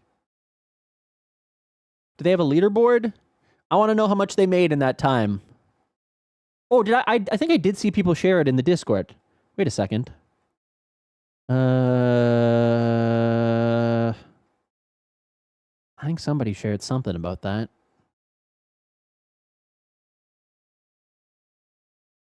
Oh yeah, Jesse did. Linux era joined 1,546, 2,294.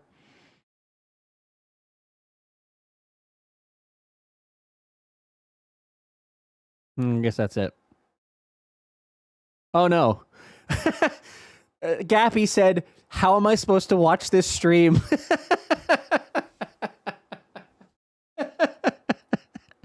How am I supposed to watch this with random confetti every minute?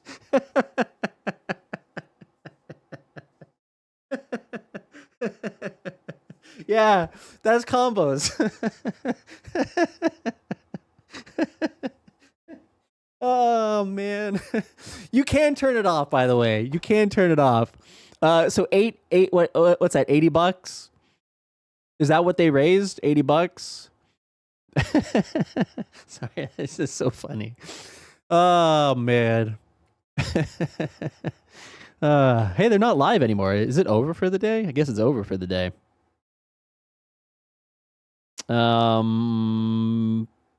Pull up the chat, see if they have a leader. There's no leaderboard. No leaderboard, huh? Okay. Unlucky. Oh, here. What is that? Oh God, it's way less than I thought it was. $1,289. $1,289. That's how much people did the cheering thing. All right. Okay. So that's a match of $2,600 roughly. Not bad. That's one dang Clancy trip. That's it. Not bad. Hi, Farmer Nappy. How are you? All right, let's continue. As you know, we run site-wide promotions from time to time. Lyndon, welcome in. This March, we ran a site-wide promotion. Hi, Esker. I saw that feature in another streamer's chat. We almost universally ignore it, and some hate it because it's where channel points used to be. Yeah. Discounted gifts. Again, it's one of those things that I don't inherently hate the concept of for mobile. Again, it will work for people, especially if you're new to streaming. And I mean, just look at TikTok as an example of that, right? But for anybody who's established in this space, it's kind of like, it's a very super casual monetization format. I don't think that inherently it will move the needle for many people who are established creators in the long run. And I think that things like custom bid interactions are going to continue to be more important. It's a little bit disappointing they haven't announced anything with custom bits being integrated into power-ups yet, which they announced last year. We haven't seen any movement on that yet. But I don't hate the idea on its own, and the fact that you can turn it off is a positive thing.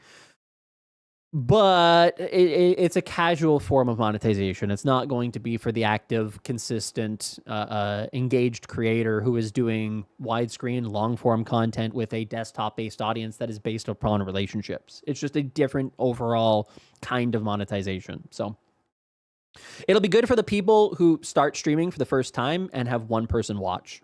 And they're like, oh, I have a few bits. I'll give you 5. That kind of thing. Subs. Hi, And it Nicola. demonstrated that limited time discounts drive additional revenue for streamers. The average creator saw a 30% increase in their gifting revenue during the promotion. While each gift sub bundle costs Interesting. less, My stomach hates me so much right now. That's why I'm chewing Tums. That's an interesting stat. That's a very interesting stat. the average creator saw a 30% increase in their gifting revenue. Okay. The average creator saw a 30% increase.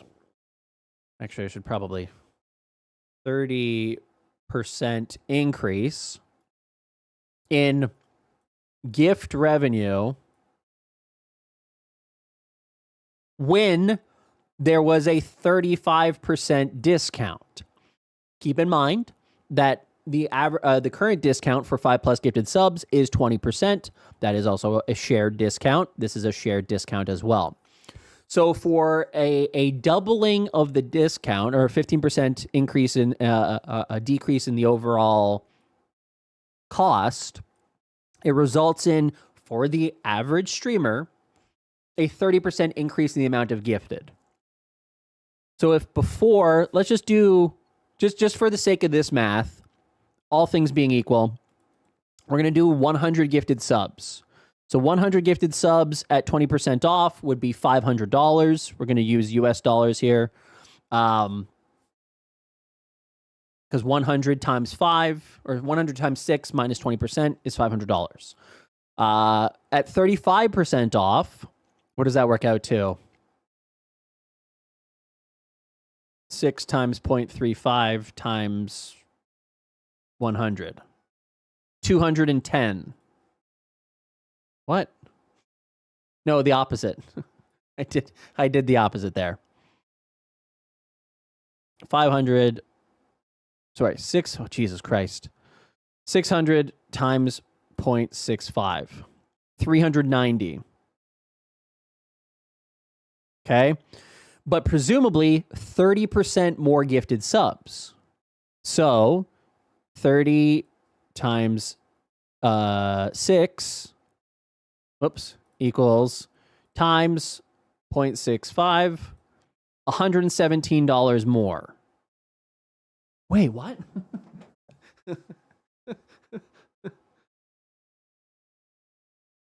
No, okay. No, I'm doing the wrong math here. This is revenue. It's not the same thing. Take it back. Take it back. Yeah, take it back. Take it back.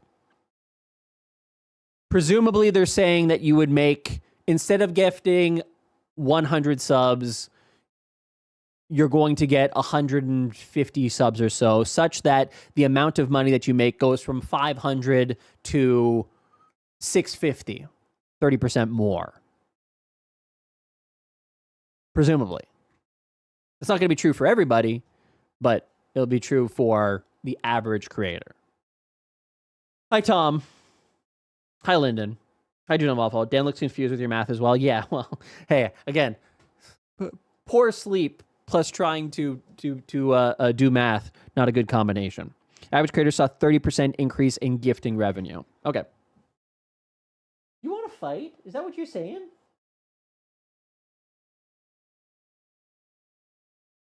Point at your. Come here. Here. Here. All right. Well.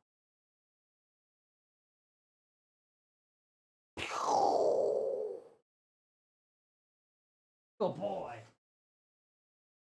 Don't threaten Sparty. Let him kick your ass as it should be. I do let him do that.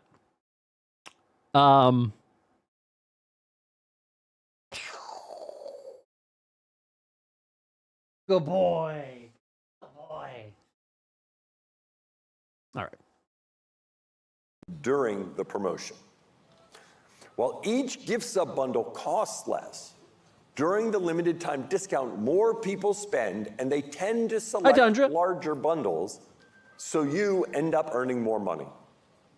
See, this is why I say that like there's two different audiences here. Dan Clancy is telling streamers, hey, guess what? You make a bunch more money. He is telling viewers, hey, guess what? This tricks you into spending more money. It's a different audience overall.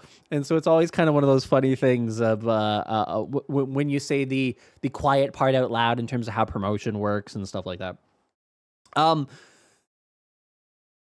There has been a lot of misinformation on Twitter about this this specific topic, where people are under the impression, I don't know how it happened, but anyways, people are under the impression that how this works is you.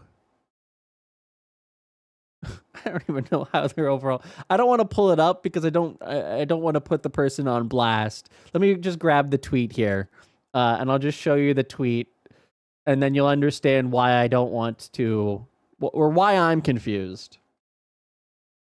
Let me do this. Let me go to their Twitter account. And then let me grab that tweet. Where is it? Did they delete it? They deleted it. They deleted it. Oh no, they deleted it. Oh no, actually that's probably a good thing. It's probably a good thing that they deleted it. But it had like a million or 2 million impressions on it.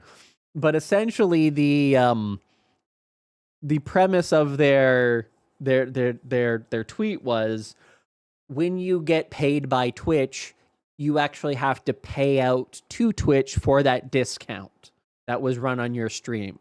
And so for every $1 that you earn, you're going to have to pay out Twitch 35% back to them as a result of that promotion. So it's a wrong overall thing because the discount is front run. In terms of like, you're not going to see a negative on your overall income. You will still see a positive. You'll just earn less per sub than you would previously. I do think it's very, very important for creators to understand that the shared discount, it's why whenever I tweet about it, I do say that, hey, this is a shared discount, which means from Zach Bussey, shared discount, which means that it is shared between you and Twitch. These promotions are shared discounts, meaning the discounted revenue is split between you and Twitch. Shared discounts means that the percentage savings are shared between Twitch and the creator. Creators can opt out of offering this discount. You can now opt out of shared discount promotions on Twitch. This is Twitch's first shared discount promotion, meaning the discount is split between Twitch and the creator. Streamers can opt out of the promotion. I think that's always a very important thing to directly share, and Twitch doesn't do a good job at that. Twitch routinely tries to like hide it behind misinformation themselves and being like, it's a sneaky thing, terms apply. And it's like, no, just be honest with creators. Stop trying to trick creators. It always drives me insane. Because there's no reason they need to do this. Look, save the date. Gift sub deals start 6/7. Terms apply. No follow-up tweet to what those terms are. Just save 35%. No follow-up. Save 35% in gift sub bundles until 6/14. No additional follow-up. That's infuriating. Terms apply is doing some heavy lifting here. This is part of the shared discount promotion, which means Twitch and the streamer share the discount burden. Here's the link. It's really important to have that there.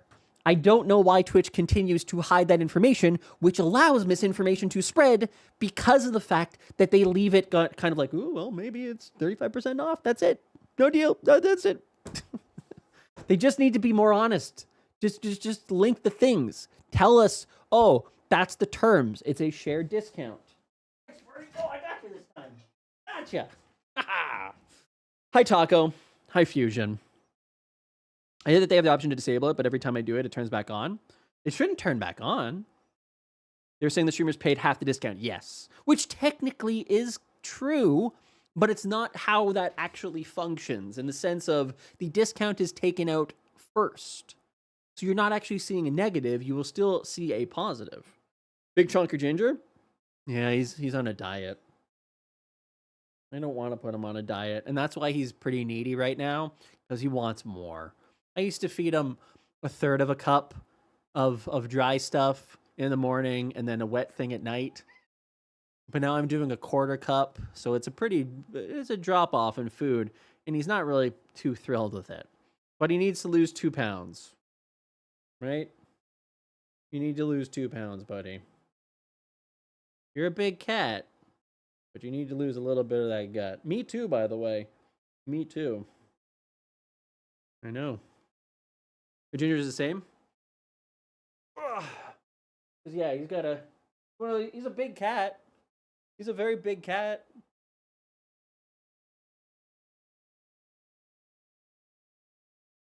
Big cat, right? Well, he's got a little bit of a belly down here. A little bit of a belly. Hi, Spectre. How does it work with the bundle discounts? Is it just that last 15% shared, I assume? No, so it is the full 35% is shared. Which is, by the way, I don't necessarily think that people even know this, but let's just go to TCAN. This discount is also shared, right? When you get this discount, that is a shared discount. It's not Twitch eating the cut here. They are actually sharing that discount with the overall viewer themselves. Or sorry, with the streamer themselves.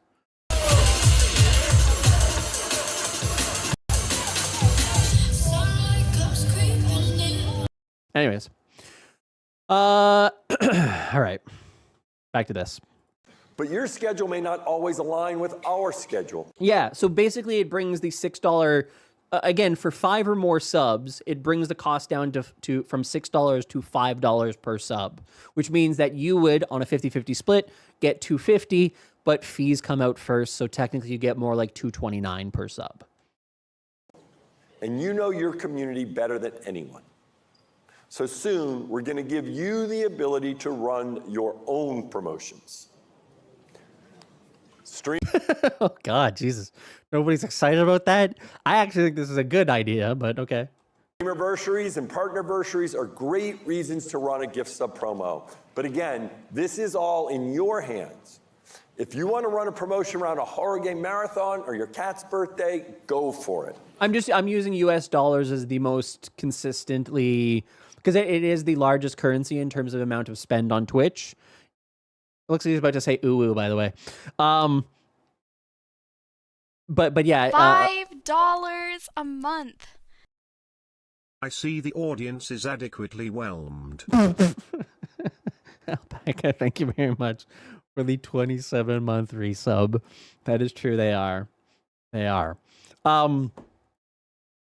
But yeah, so that's why I use USD. It's just the most consistent over all of the various ways that people spend money on Twitch. It is the one that gets spent the most. More like 110, yeah. Okay. All right, tepid applause. Got a little bit more exciting. So I do like this. Oh boy, they love to reuse assets, by the way. The way this will... This promotional token thing, they use this exact same thing with sub tokens. Does this have an image of it? Yeah. No, not that one. It's a different one. Sub tokens Twitch. Not that one. It's the old one that they had before that one. The one on iOS. Anyways, doesn't matter. Anyways, they love to reuse assets, is what I'm basically saying here. Hi, Wex Text. Work is it part? Yeah, I actually think this is a really good idea. Again, it is a shared promotion. The discount revenue is split between you and Twitch per your rev share agreement, not subsidized by Twitch. I think that this is the most organic way to do this. You are giving creators the choice on when and why they want to do it. This makes so much more sense than any of like the general promotions that they do. Like, hey, we're doing like the one that's coming up in 4 days from now, 5 days from now. This one makes more sense. And for Twitch itself, this is the thing that they need to recognize is always going to be the best outcome or the best choice. Give creators control because they're going to know their audience, their community, their discount, whatever they want to offer a discount on their overall subs. They're going to know all of that information better than anybody else. The next thing they need to do with this is not limit it to a 35% discount. Instead, offer 25%, offer 50%. And again, you do that by tying it to the overall tokens themselves. You want to offer a 50% discount for 12 hours? That's going to cost you 6 of your annual 12 tokens. So you'll only have 6 left. You basically are introducing a currency that allows the creator to ramp up or ramp down an overall promotion themselves based upon what they want to do with their stream. And in the understanding that, hey, you're going to make a lot less money as a result of doing this because it is not subsidized or not your per sub, you're going to make less money, but theoretically you would get more. Can we do 100% discount for 12 tokens? I mean, you could argue that if Twitch, giving a, why would you even bring that up, Salty? Because now I got to go into my business brain. You could argue that if you get 12 tokens per year and each token is worth 5% off on a discounted sub, again, you're also taking a hit on that. If you were to buy an additional 8 tokens for $100, I don't know, then you could theoretically offer for one day a 1 month free sub. And perhaps those tokens are tied to whatever the average of what your channel earns in terms of sub revenues or whatever. Or maybe it's like only for like 1 hour or something. You can go in and claim a 1 month free sub as a trial offer. There's things you can do with this which are kind of interesting. That could be a revenue generator for Twitch if you wanted to be generous, if you wanted to give people a trial run. And again, it costs you money, but maybe gets them in the door to wanting to resub long term. Again, give creators the permission to do this. Do not do this yourself because lots of people will think this is a scam and it won't work for a vast majority of people. But some people will probably be like, yeah, on my birthday, I'm for a 12-hour period, I'd like to give subs 100% off. I foot the bill. By using these promotional tokens. We'll see. Still shocked by your 8? What do you mean? The 8. I want to be the most subscribed on the platform. See? All right, let's continue. Partners and affiliates will have a limited number of hours that they can use. Nor Explorer's limited time offer. Get 35% off 5 or more. So again, this is the problem. They're gifted subs. So it won't work this way. But this is just how my brain functions, is to think about a bigger overall promotion that you could do with it. So it won't do it. Or sorry, they won't do this, but they could, theoretically. Hours versus tokens. Typewrite G looking AIDS. Wait, what the hell is wrong with you guys? Your AIDS look like something Billy Madison. What is wrong with this? What?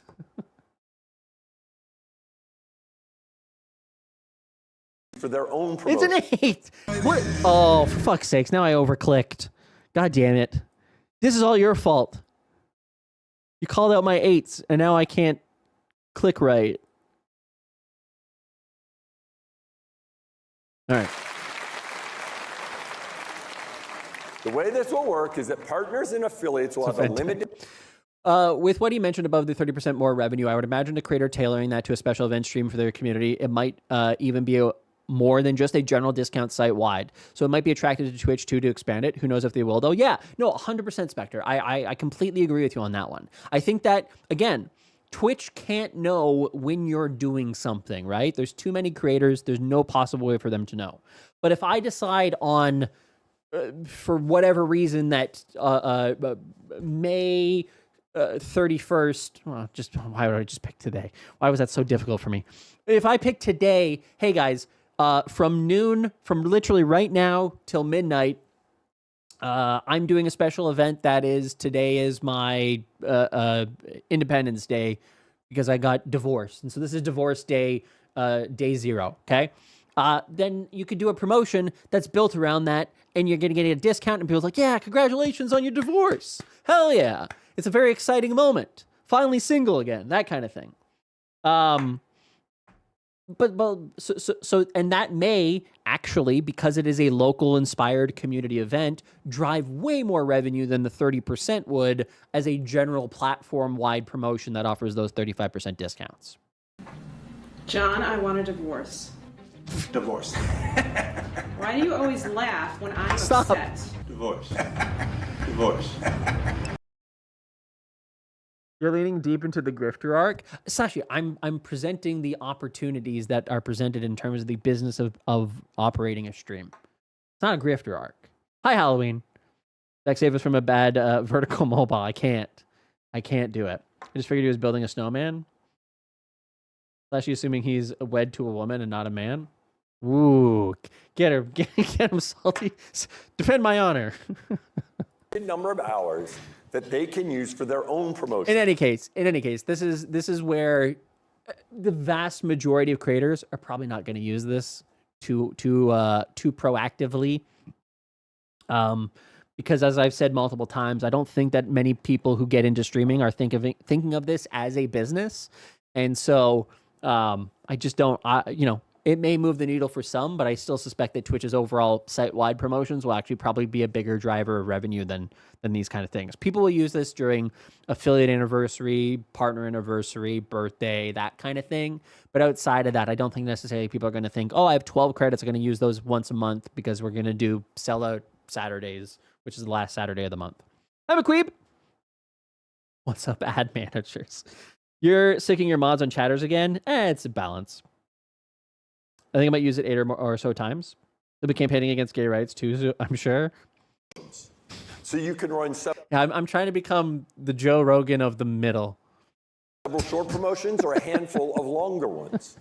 Okay? Everybody talks about the Joe Rogan of the left. What about the Joe Rogan of the middle? To start promotions, we'll be limited to 35% off bundles of 5+ gift subs. But we're exploring other types of promotions as well. Uh-oh. These promotions will enter beta in the coming weeks. Uh-oh. That's spooky. I don't know if I like that one. That's a scary thing to bring up. Other promotions. How many the thing that I worry for Twitch is they've raised prices only to basically have permanent sales going on. And then they do. They offer a permanent sale of 20% off, bringing it right back down to $5 on 5 gifted subs. We need more centrist online. Joe Rogan in the middle definitely gets a few million from the Dems. Joe Rogan in the middle is a weird reboot. He said multiple shorts ones or handful of longer promos. Yeah, I kind of thought Joe Rogan of the middle was Joe Rogan. No, he's of the right. Now, each month, almost 1 million Twitch is turning into a closing sale website real quick. I don't think it's that. Yes, kind of. They are absolutely trying to drive more revenue into the coffers, more churn of dollars, than they have historically, and it sort of does kind of feel sometimes like they're just trying to pay off like next month's bill. Like, oh shit, we have to do a subathon. quickly do a 35% promotion, get some sub revenues up. Quickly launch combos, get some revenues up. Quickly launch the a turbo promotion to get people into turbo to pay next month's bill. Quickly run a bonus round because we need to get some dollars in. Quickly run a like, it just feels like there's a lot of those like random promotions that are just popping up for no real reason. For example, in 6 days from now, the next 35% off site-wide 35% discount on 5+ gifted subs. Hi, Julie. Julie, how are you doing? Joe Rogan of the middle. Oh, man. So many of these clips are just going to... every single blurb, every single clip on this stream is just the worst. Has Amazon thought about releasing another plague to boost Twitch profits? What is with you? I know we haven't played today. Hold on.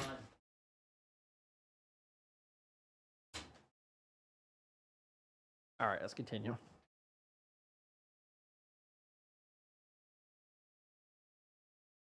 Affiliates go live. But there are millions more streamers who have ambitions to grow their channels on Twitch. Later this year, we'll begin letting streamers who are just starting their journeys use our monetization tools to help them build their communities. So all streamers will get access to subs and bits, as well as the emotes and badges that come along with them. The money you make will be eligible for payout once you reach affiliate and the minimum payout threshold. But we also want to give you access to that money before you're an affiliate. So last week began rolling out a feature that gives you the option to buy gift subs and bits with the money you make streaming. Will anybody cheer for this one? I think not. Because, again, this doesn't really... The interesting thing about both of these... This is such... Oh, God. This is such a weird thing. See, this is, again... one of those... This is perhaps one of the most...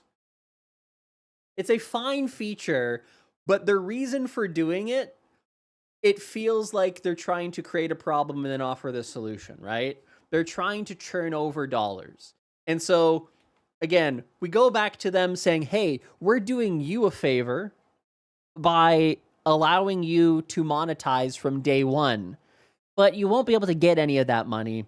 So you can spend it on Twitch, though. So yeah, we're going to let you earn money and then spend it on Twitch, and both times we're going to take our cut. So they're effectively creating a free workforce that is willing to throw money back, or trying to create a free workforce that is throwing money back into the system because they can't get the money themselves. There's no way to get a payout until you hit affiliate.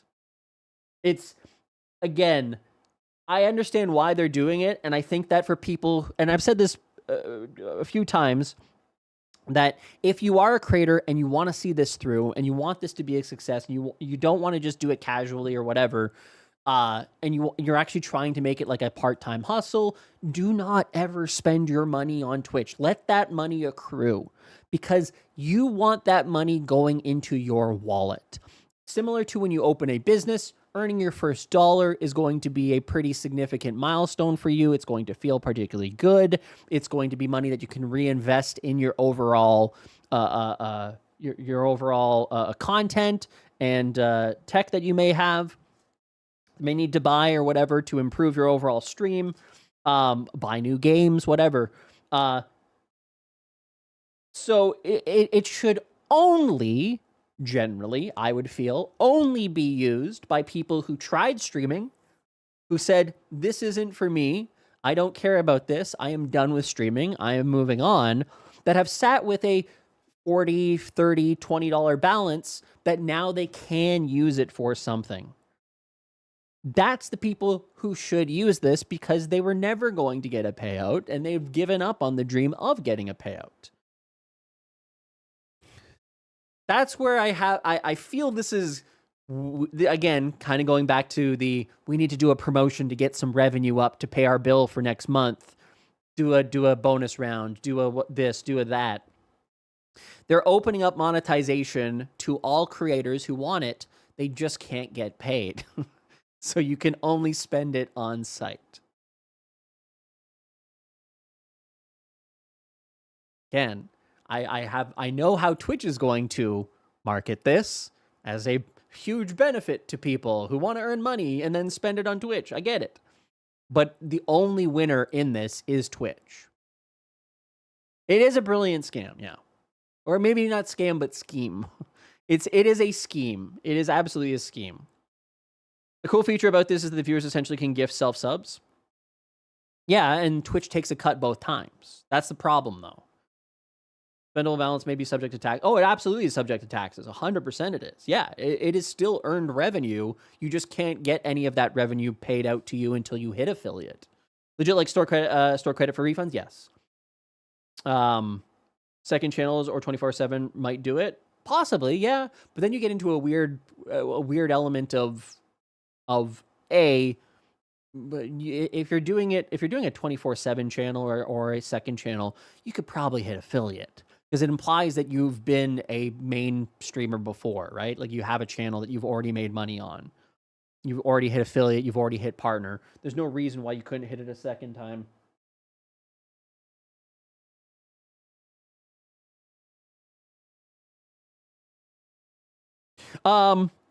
If you need unreported income, Kick does not comply with DAX 7 as it's an Australian platform. Which getting 50% of every transaction, yeah. The passively playing with Sparty is amazing. Well, you got to do it. Which makes money, that's great. But it's easy to do. Easy is nice. It's what obsessed me with the platform. I don't like to like the only benefits. I don't like the only benefits Twitch promos. Yeah. Using Dan Clancy's favorite concept, company town currency. All right, you do have to claim it as taxes. Yes, correct. It is still earned revenue. Yeah. Badges that come along with them. Millions more streamers who have ambitions to grow their channels on Twitch. Later this year, we'll begin letting streamers who are just starting their journeys use our monetization tools to help them build their communities. Okay. Which, in and of itself, seems fine because a lot of cool things are locked behind, like channel points are locked behind monetization. So all streamers will get access to subs and bits, as well as the emotes and badges that come along with them. Mm-hmm. The money you make will be eligible for payout once you reach affiliate. That's an important key. You don't get paid until... Am I not in streamer mode, by the way? How did that work out? Why am I not in streamer mode? How do I turn on streamer mode? Oh, streamer mode, right there. Enable streamer mode. There we go. Yeah, so again, the money you make will be eligible for payout once you reach affiliate. So you don't get it until that's a little bit, again, one of those little weird asterisks that I don't particularly love, but okay. Hi, Merc. You don't even make rev till you get affiliate.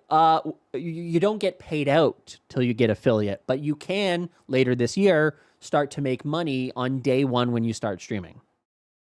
Heard you liked emotes. I sent you one.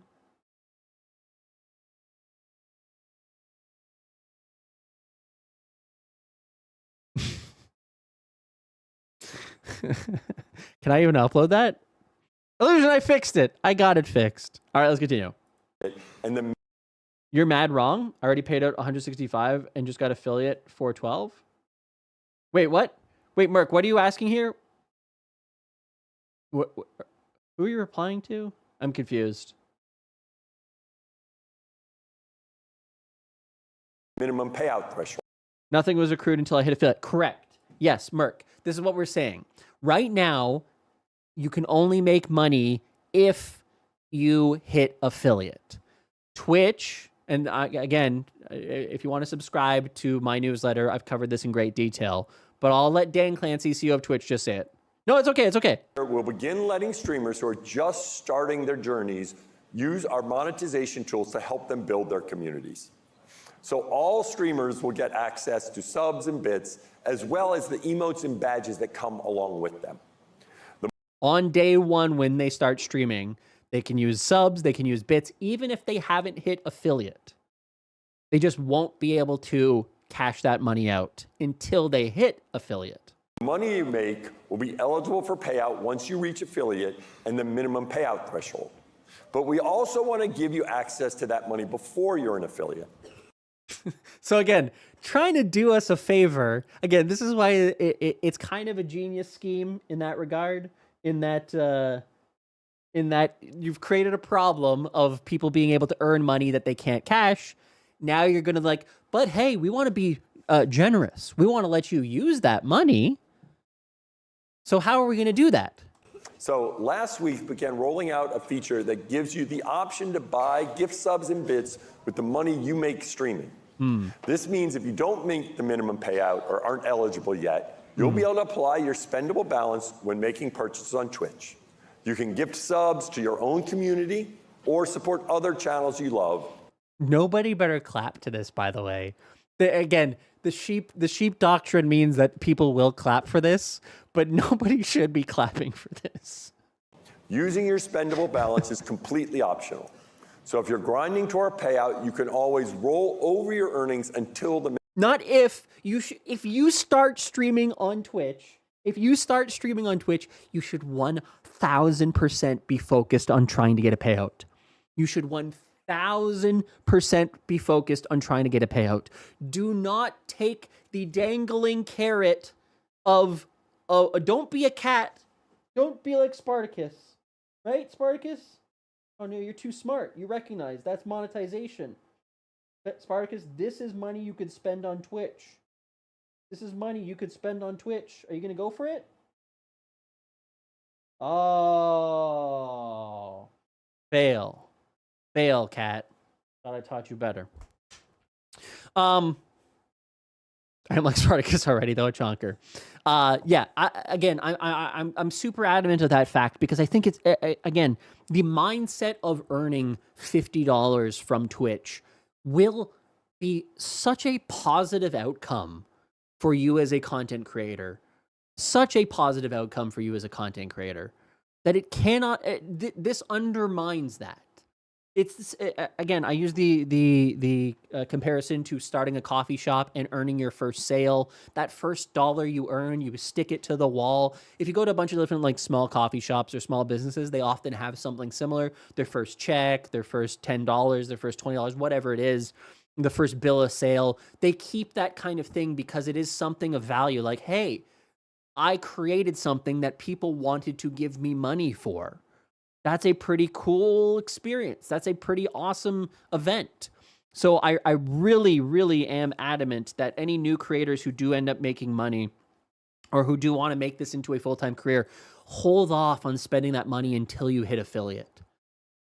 Again, I'm only ever going to be able to speak to a small number of people, and quite frankly, the vast majority of people who watch this stream or subscribe to my newsletter are more active content creators. They've been in the space for 6 months, a year, 2 years plus.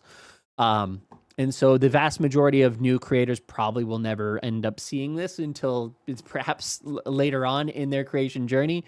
But yeah, I really think that the spendable balance aspect should be used as a exit point when you are not streaming anymore. You've given up on that dream. Even though, the argument would be, oh yeah, but you're going to be spending the $6 on a credit card instead to be able to subscribe to a channel. Why not just use the $6 that you have already in the system? It's like, because the value of a payout is so important to your mindset of building something that has value, that you can put a physical dollar towards and show for your actual labor. It's very important. It's very important for small creators. Payout minimum. You are in control. So this option is live for a small percentage Took of 3 years to make streamers at the 10K. moment. Hey, that's great. 10K, that's impressive. But we're continuing to roll out access across the globe. Like that's a huge milestone. Most people will never hit that. That's amazing, Slashy. Congratulations. Over the course of the year. And lastly, we're updating our criteria to make reaching a... Yeah, so nobody cheered for that. Thank God. Good. Don't you still get a percentage of the gift sub with your community? Yes, you would get half back, right? So again, this is where it gets into like a funny kind of situation. If two people spend, if 2 people spend $10 on your stream, you would get, at a 50% split, $5. If you then use your spendable balance to then gift a sub to your community, Twitch again takes their 50% cut. You now have $2.50. So there's no, you just continue to lose. The money just continues to disappear into Twitch's pockets. So Dan Clancy can continue traveling and buying new shirts. Well, I guess he doesn't really buy any new shirts. So yeah, again, from the business mindset of this, it's, if you want to make it a career, you have to run it as a business. Affiliate more achievable. Well, this is interesting.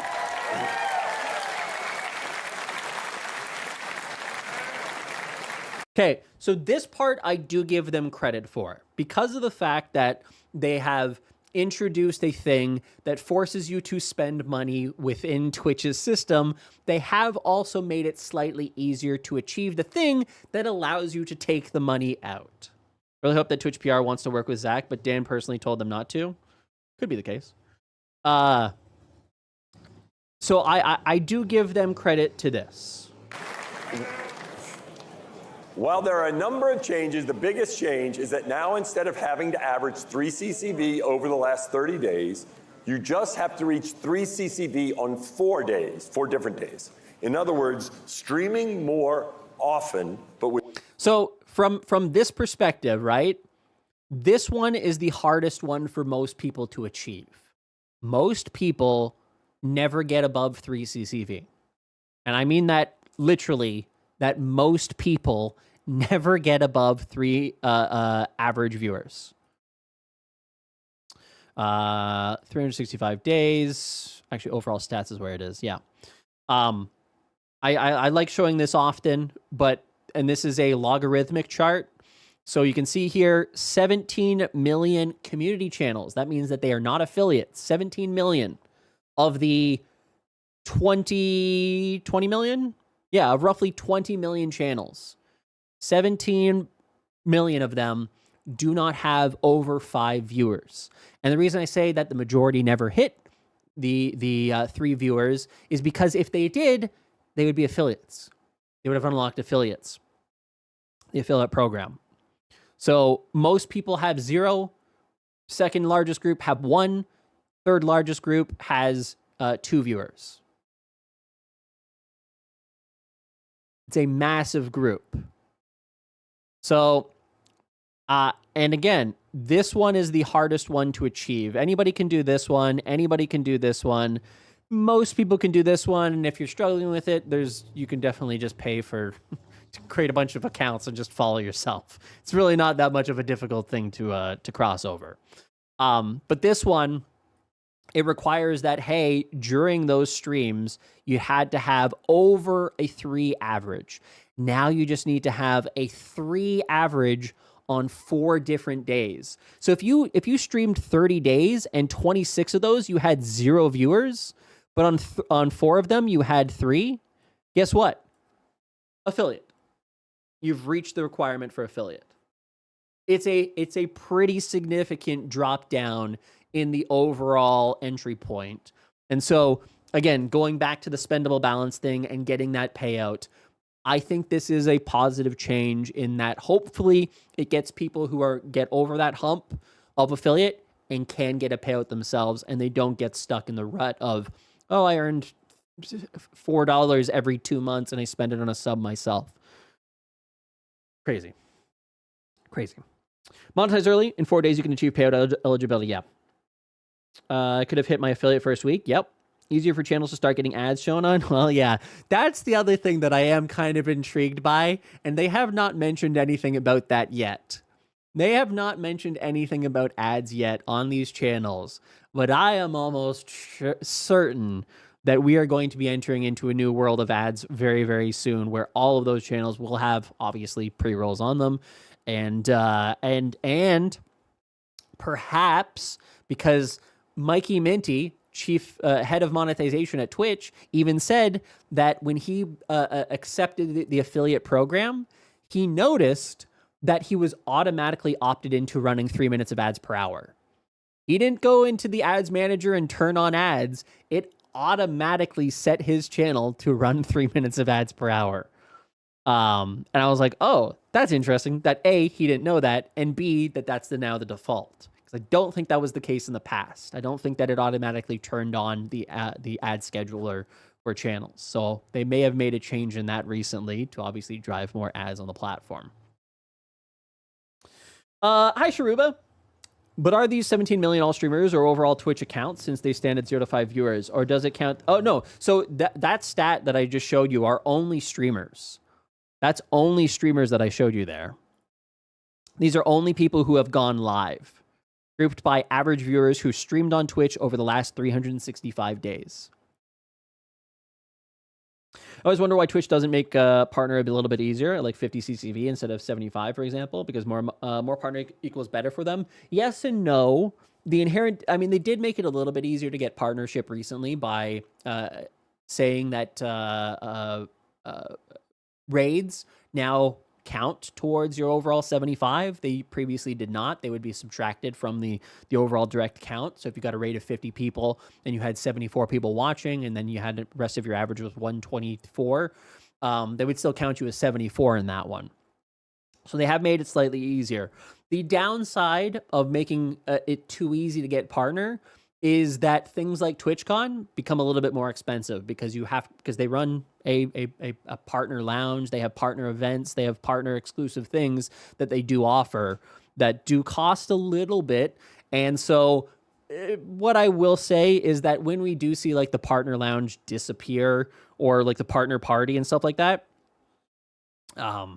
that's when we'll probably be like, oh yeah, they're going to let everybody be partner very soon. They're going to drop the overall requirements to get to get the check mark itself. Soon Twitch makes someone partner immediately. Yeah, they definitely invite people to be partner, especially if you have a following on Twitter on TikTok or Instagram or YouTube. They'll give you partner immediately. You can kind of see that here. New partners over the last 7 days. Average viewers. This person has 20 followers, 1 average viewer. Partnered.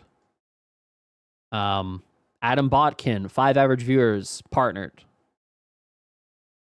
17 viewers, partnered. Dolphys, 21 viewers, partnered. So they do, and again, if we take a look at this person just as an example, Tatted Sky Days, let's see where they're actually popular on. On Instagram, 4.5 million, yeah. So instant partnered on Twitch because of the fact that they have that kind of following. 11K on YouTube, 283 on Instagram, 76K on. But yeah, it's the Instagram that allowed them to get insta partnered. Let's look at a different one here. Adam Botkin. Where is he popular? Let's take a look. Stream has started. Good luck. Have fun. YouTube, Instagram, TikTok, Twitter. Okay, not there. 1 million followers. There you go. 362K there. 600K there. So yeah, if you have any kind of following, and they're actively out there knocking on people's doors. They're actively trying to get a lot more people to get partnered.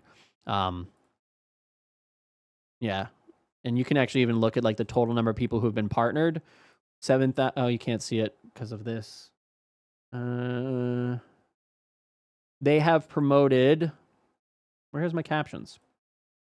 7,057 new partners in the last 365 days. Historically, it's only ever like 5,000 to 6,000, maybe. Usually 5,000. So yeah, they are actively out there partnering a lot more people than they usually do.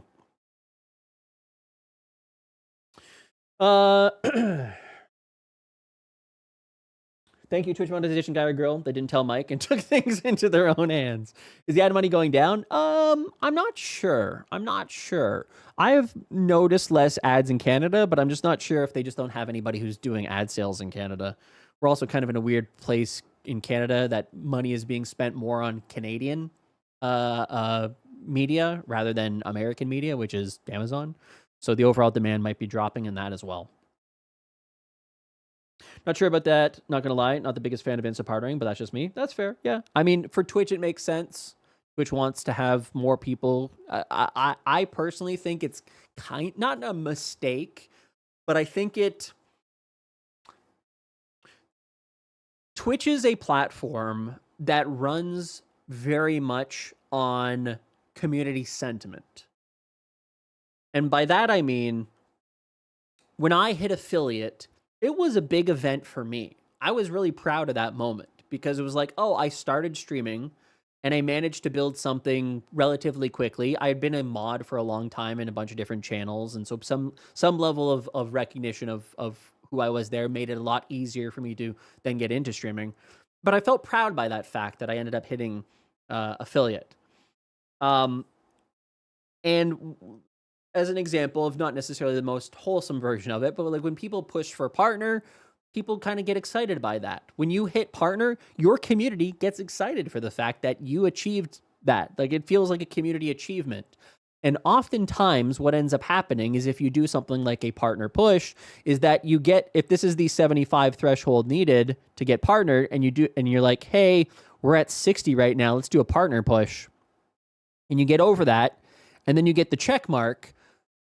This is like community sentiment on overdrive, right? People are so excited. They want to work together. They want to be there for every single stream and help, hopefully that you get that partner check mark. The minute that you get it, this happens, right? There's a little bit of a come down in terms of that overall sentiment. It's like, oh, we did it. We achieved it. And it kind of falls off a little bit. It happens a lot for people who do that. Even if you don't do a partner push, it happens as well. It feels like an achievement was made and people can kind of move on. So by giving people easy access to this, what I think it does is it tells somebody, if these are just these are you guys, these are just regular chatters, and you join a stream with 3 CCV or 10 CCV or whatever, and they have the check mark, right? You may go, oh, this is like a former partner who just kind of like lost their way or gave up or quit or whatever. Now they're coming back. There's no like, you don't get, the way that I would describe it is you don't get like the affiliate buff. You don't get like oh, it's a cute little affiliate. It's somebody who's trying to make it. Aw, I want to help them out. I like them. Because a lot of people look at a check mark and they go, oh, the community's already too big. They're already established. It's a little bit difficult to get involved in. So I do think that not having a check mark actually works in your favor on Twitch. I think it does give you a buff that people are going to be more willing to give you a little bit more attention because they like the ability of being able to interact with somebody. It's one of the big values of Twitch is the interaction. And I feel like this, with these numbers, can often feel like, oh, this person made it in the past, but now they fell off big. It just, there's a perception there. As I said, Twitch often runs on community vibes. There's a perception there that I think is harmful to your overall success. So I wouldn't think that it's a good idea to get insta-partnered as well, but for a different reason than, not having worked for it. I think it actually just kind of hurts your chances of growth. I think you have to achieve something, and there's an excitement around that. And it's one of the biggest achievement marks on Twitch is that partner check mark. If you skip that step, you don't really have anything that can build excitement around it. But hopefully you're big on another platform. You can just drive people into your stream that way. Hi, M60. At least you have Twitch Prime. Hi, M60. How are you? Good to see you. M60, we were talking about you earlier. I was saying that you were the first gay streamer on Twitch. And now perhaps the first one on YouTube. I don't know. Remember when Zach didn't do a partner push? Took the wind out of our sails. Partner should never be the end goal of your career. Sure, absolutely. Happens also with affiliate. I had people who followed me and lurked always to help me reaching affiliate, and after I reach it, never saw them again. Yeah. So that's what I mean, is that there's a level of like community support that people like that kind of community effort. Again, the vibes of it, I think are really, really beneficial to getting started. And again, it's not like any other platform in that regard. Twitch is not like any other platform. It's very, very different. So from that aspect, I think the Insta partner thing is kind of a mistake, but I understand why the allure of a check mark would probably bring anybody who's got a following anywhere else to be like, yeah, I want that. Give me that right away. Yes, please. The interaction is a thing, and yet the largest number of viewers leans towards partnered streamers. No. Yes, Rab does. Yes. So that is true in that 74%, 75% of all watch hours is watched on the top streamers' channels. And because I think, again, this is my thoughts on this. I don't know if this is exactly accurate. But I think that what ends up happening is you kind of have two tales of two cities, in that you have large, massive creators that obviously get the vast majority, like a Kai Cenat, right? Kai Cenat stream, you know, he's rarely going to see anybody that's actually typing in the chat individually. He's not building any kind of relationship with it, but it's a spectacle, and the chat kind of is a self-perpetuating motion machine in that regard. But in order to get to that level, and that's why you kind of see this like step down, right? In that it gets harder and harder and harder and harder and harder, and there's fewer and fewer and fewer of them, is that, you know, in this group, there's 1,000 partnered streamers. In this group, there's 3,000 partnered streamers. In this group, there's 4,600 partnered streamers. In this group, there's 7,600 partnered streamers. In this group, there's 7,200. In this group, there's 2,900. This group, there's 1,700. So you see how these groups, the sizing of these groups gets bigger? 1,000, 3,000, 4,000, 7,000, 7,000. This is what I call the partner wall, where you go from being a small community engagement-based partner, right? 51 to 250 viewers. And this is where, again, you start to get into where individuals are no longer individuals. Now they're just chat. So instead of Illusion and Raven and Boogie Baby and Sharuba and Drail and Ryan and having the kind of one-on-one that I can read your comment and then respond to it directly, it ends up being, chat, what do we think about this? What do we think about this? And then I'll read a bunch of messages, but I'm not inherently reading Drail's message as Drail's message. I'm reading it as a collective chat. And so the distribution of partners looks like this. It gets big in the middle and smaller on both edges. And so this is the range that most partners are in, and they get stuck in because it's hard to move from the direct one-on-one engagement to the collective chat. It's very hard to cross that threshold. So, but once you do, then, as I said, it becomes a self-perpetuating motion machine where the chat just increases the overall engagement with the chat, which increases the engagement with the chat, which increases the engagement in the chat, and it ends up becoming as big as Kai Cenat or XQC or any number, Asmongold, any number of Hassan Abi, any number of additional large creators communities. Although both, you know, the politics guys, the Asmongolds, and they'll get one guide by a person now and then. There's a celebrity on here that always has a large chat. He's been streaming for years, but he's not Insta partnered. Why? That may be a choice. That may be a choice in their part. I watched 400 hours of partners in last week. I had 15 Streamer University streams open at the same time. We only counted in 2. Hi, Zach. I'm in the US, but I have friends in Korea that stream. Do you think that they will ever be able to get back, will get Korea back to be able to be partners? Hi, Wolf. Welcome in. Only if the government of South Korea changes. And by that, I mean they change their overall approach to how they handle bandwidth and the ISP costs. Because essentially, the cost ends up getting fed back to the platforms that are sending the traffic. And so for Twitch, they had to pay a lot of additional money to enable to serve that content to the Korean audience. So that's the only way that it'll actually get changed and reversed. You've never been one guy before, right? Never. Not once. Swallow has been transformed from a gamer streamer to being known as a politics guy. Well, I mean, I'm not going to say anything more. I don't want to get involved in all of that insanity. But, yeah.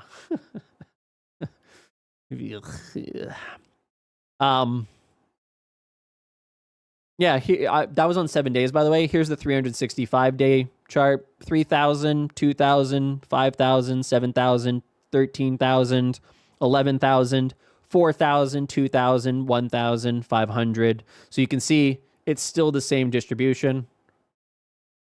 Actually, it's more extreme than that. That's the partner distribution. This range ends up being where most partners actually sit. 51 to 250. You've never been political, right? Never. Not once. Ray J was an Insta partner. He didn't even know how to use Twitch. The government must be super boomer to think that's a good idea. Yeah. But it's how they operate. It's how they offer like such super high speeds, and the overall cost is super cheap for the individual user. There's a bunch of reasons why they did it. Some level of it's protectionism and such, but yeah. Hey, CPW. Just seen you post about Twitch affiliate. Sorry if you already covered it, but do you know when they're reducing the goals for affiliate? Please and thank you, sir. CPW, not 100% sure when, but based around what Clancy has said, I suspect it will be sometime later this year. That's when they're going to be launching the ability to get into to monetization earlier. Later this year is what they keep saying, and I suspect that at the same time they'll do that with affiliates. All right, let's continue this video. We're almost done. We only got 16 minutes left. We'll be here for another 2 hours. Oops, I muted. Yours does not penalize you. You can find the updated affiliate requirements in your creator dashboard or on the affiliate help page. So now I wanted to talk to you about the improvements we're making on clips. Clips are a great way to showcase the most entertaining moments from your streams. Sure. Clips are important both on and off Twitch. Actually, hold on. And to Before we go any further, I'm going to use the washroom, and I'm going to make another cup of coffee. And yeah. While that's happening, I'm going to give you soap cutting videos. Because everybody loves soap cutting.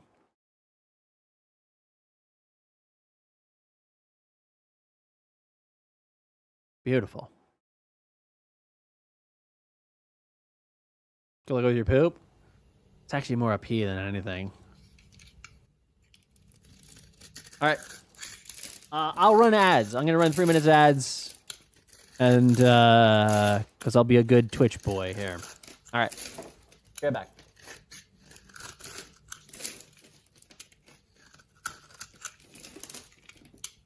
Oh, I should probably mute my mic.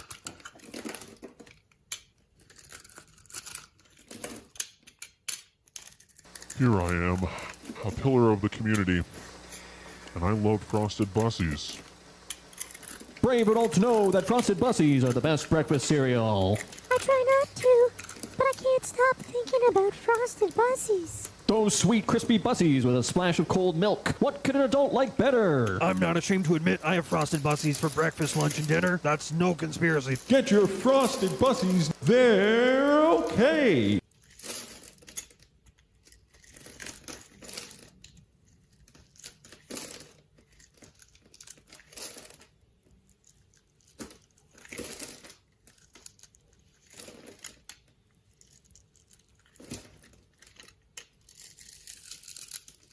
Did your account get suspended fairly, but you want it overturned? I'll fix it.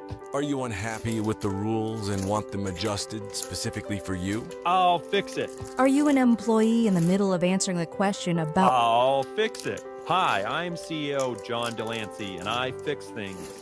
No job too small, no task too basic. No one knows better than me, not even my employees. So if you have something you want to fix, I'll fix it. Call 857-758-5055 and I'll fix it. Have you ever thought about...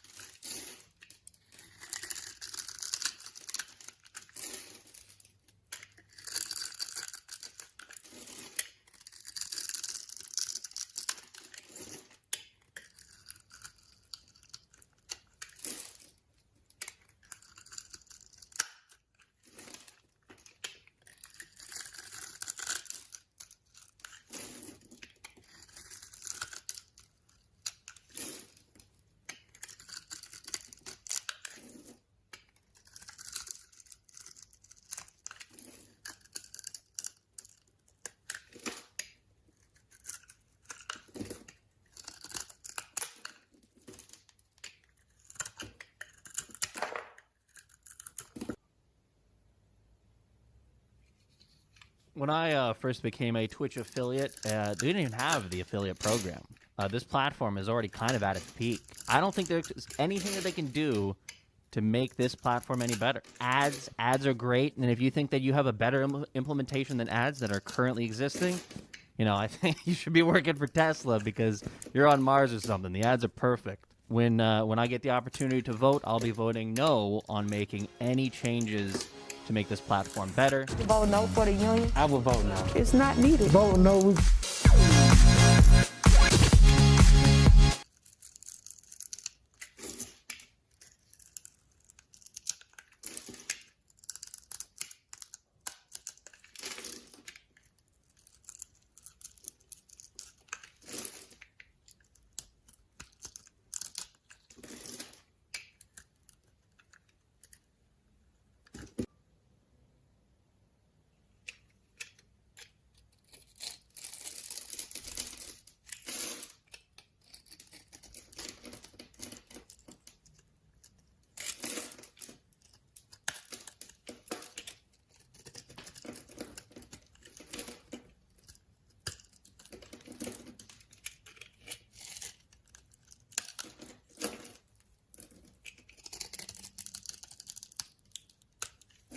Hello, streamers. This is Tom Clancy, the CEO of Twitch.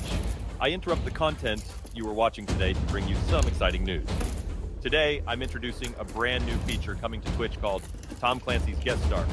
You and a squad of 5 other streamers will jump into an intense, action-oriented vocal arena where only one will escape without being banned from Twitch.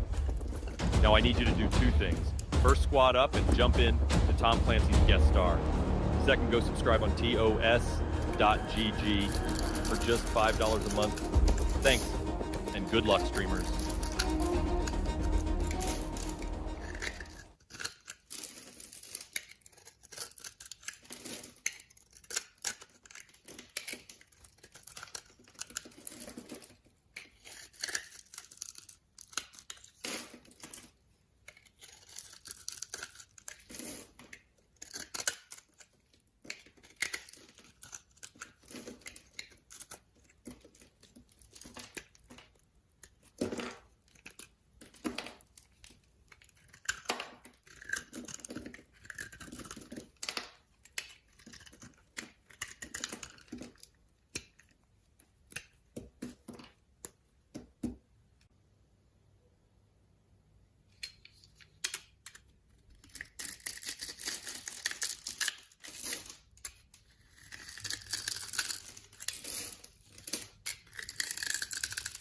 A new subscriber. I'm stimming so hard RN to these soap videos.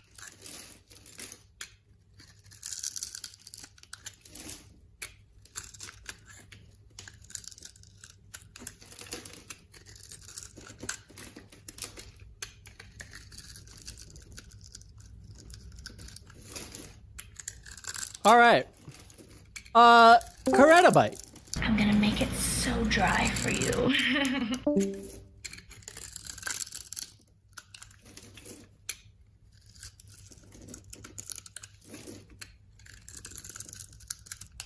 $5 a month.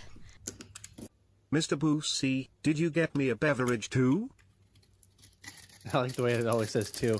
Dust, thank you very much for the 2-year resub. And Coretta Bite, thank you very much for the 22-month, 2 months shy. 2 years. Thank you. Thank you very much. I appreciate it, guys. How are you? I did not get you a beverage. You're on your own for that one. You are on your own for that one. All right. Can we move on from this and go back to the video? I made a cafe au lait, which is coffee, and then half steamed milk. Froth. He was so hard it felt just right. I licked it clean, I left no trace.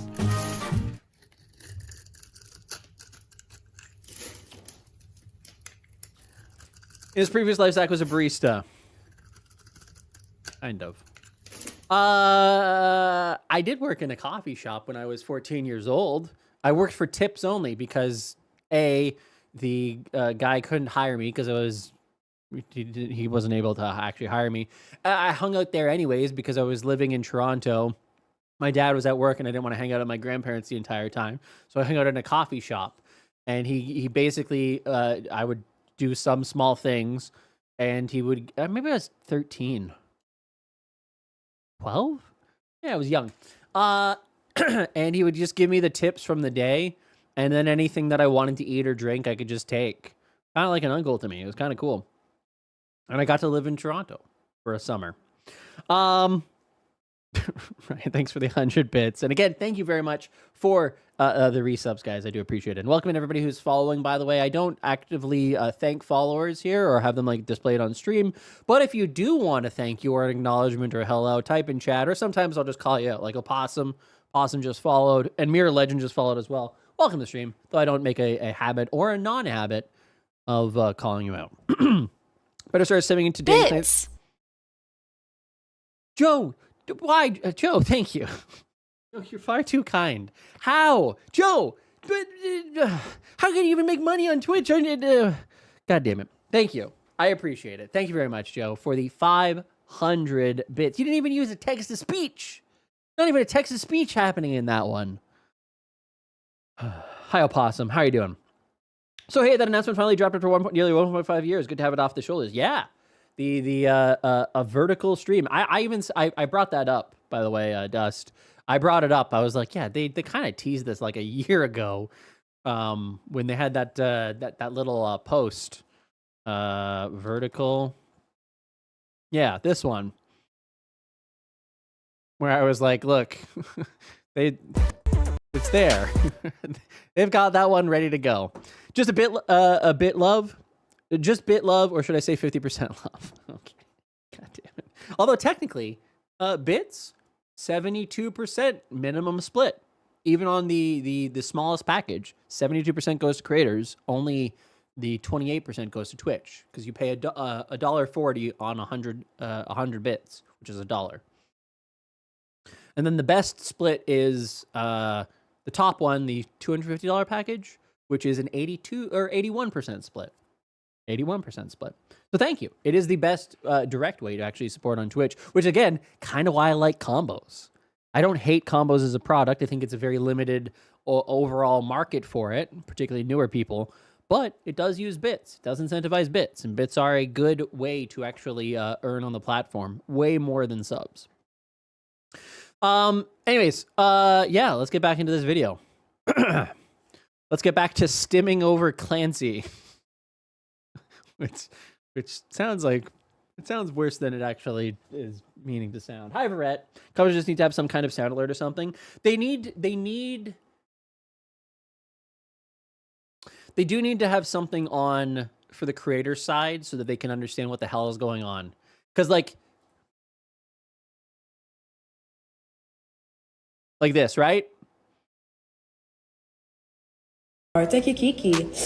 Ice cream so good. If you're saying this all over your TikTok feed. Oh, give me the real one. Show me the thing with the thing. No, they don't show it. From the creator side, you do get to see those. You do get to see your galaxies and your ice creams and so forth. Right now, there's no current way for creators to currently see that. So they do need to figure that one out. Just cuts over TwitchCon during these. They probably should, yeah. I wouldn't do anything over Clancy Will on second thought. That's probably the right call. All right, let's get back into this. Clips are a great way to showcase the most entertaining moments from your streams. Clips are important both on and off Twitch to introduce you to new viewers and to help maintain a connection with your existing community. Okay. For bigger streamers, they may have a team of editors that find, edit, and share clips both on Twitch and on other social media platforms. True. But most streamers, if you're like me... Promo 3. We got them all in, guys. We got all 3. We got the one by a third party. Mary did it. We got the second one by him at the start. And now that's promotion 3. Sell promo 3. You do this all on your own, and it takes too long. So we're making it easy for you. And side note, Dan Clancy even a streamer anymore? Dan Clancy even a streamer anymore? Over the last 365 days, been live 65 times. That's down 40%. Average is up, though. Last 90 days, 6 streams. Last 30 days, 2 streams. Oof, down 71%. Ugly. Last 14 days, no streams. Long term, I don't know. That looks like the Twitch chart. That looks like a peak and a trough we're currently in. Does it match? Oh, yeah, look, watch hours. Watch hours is crashing. Barely any. Hours streamed. Oof. Oof. 3 hours? 4 hours? I don't even know if you're allowed to self-promote on these kind of levels anymore. This is not really a streamer. I think... Wait, go back to that.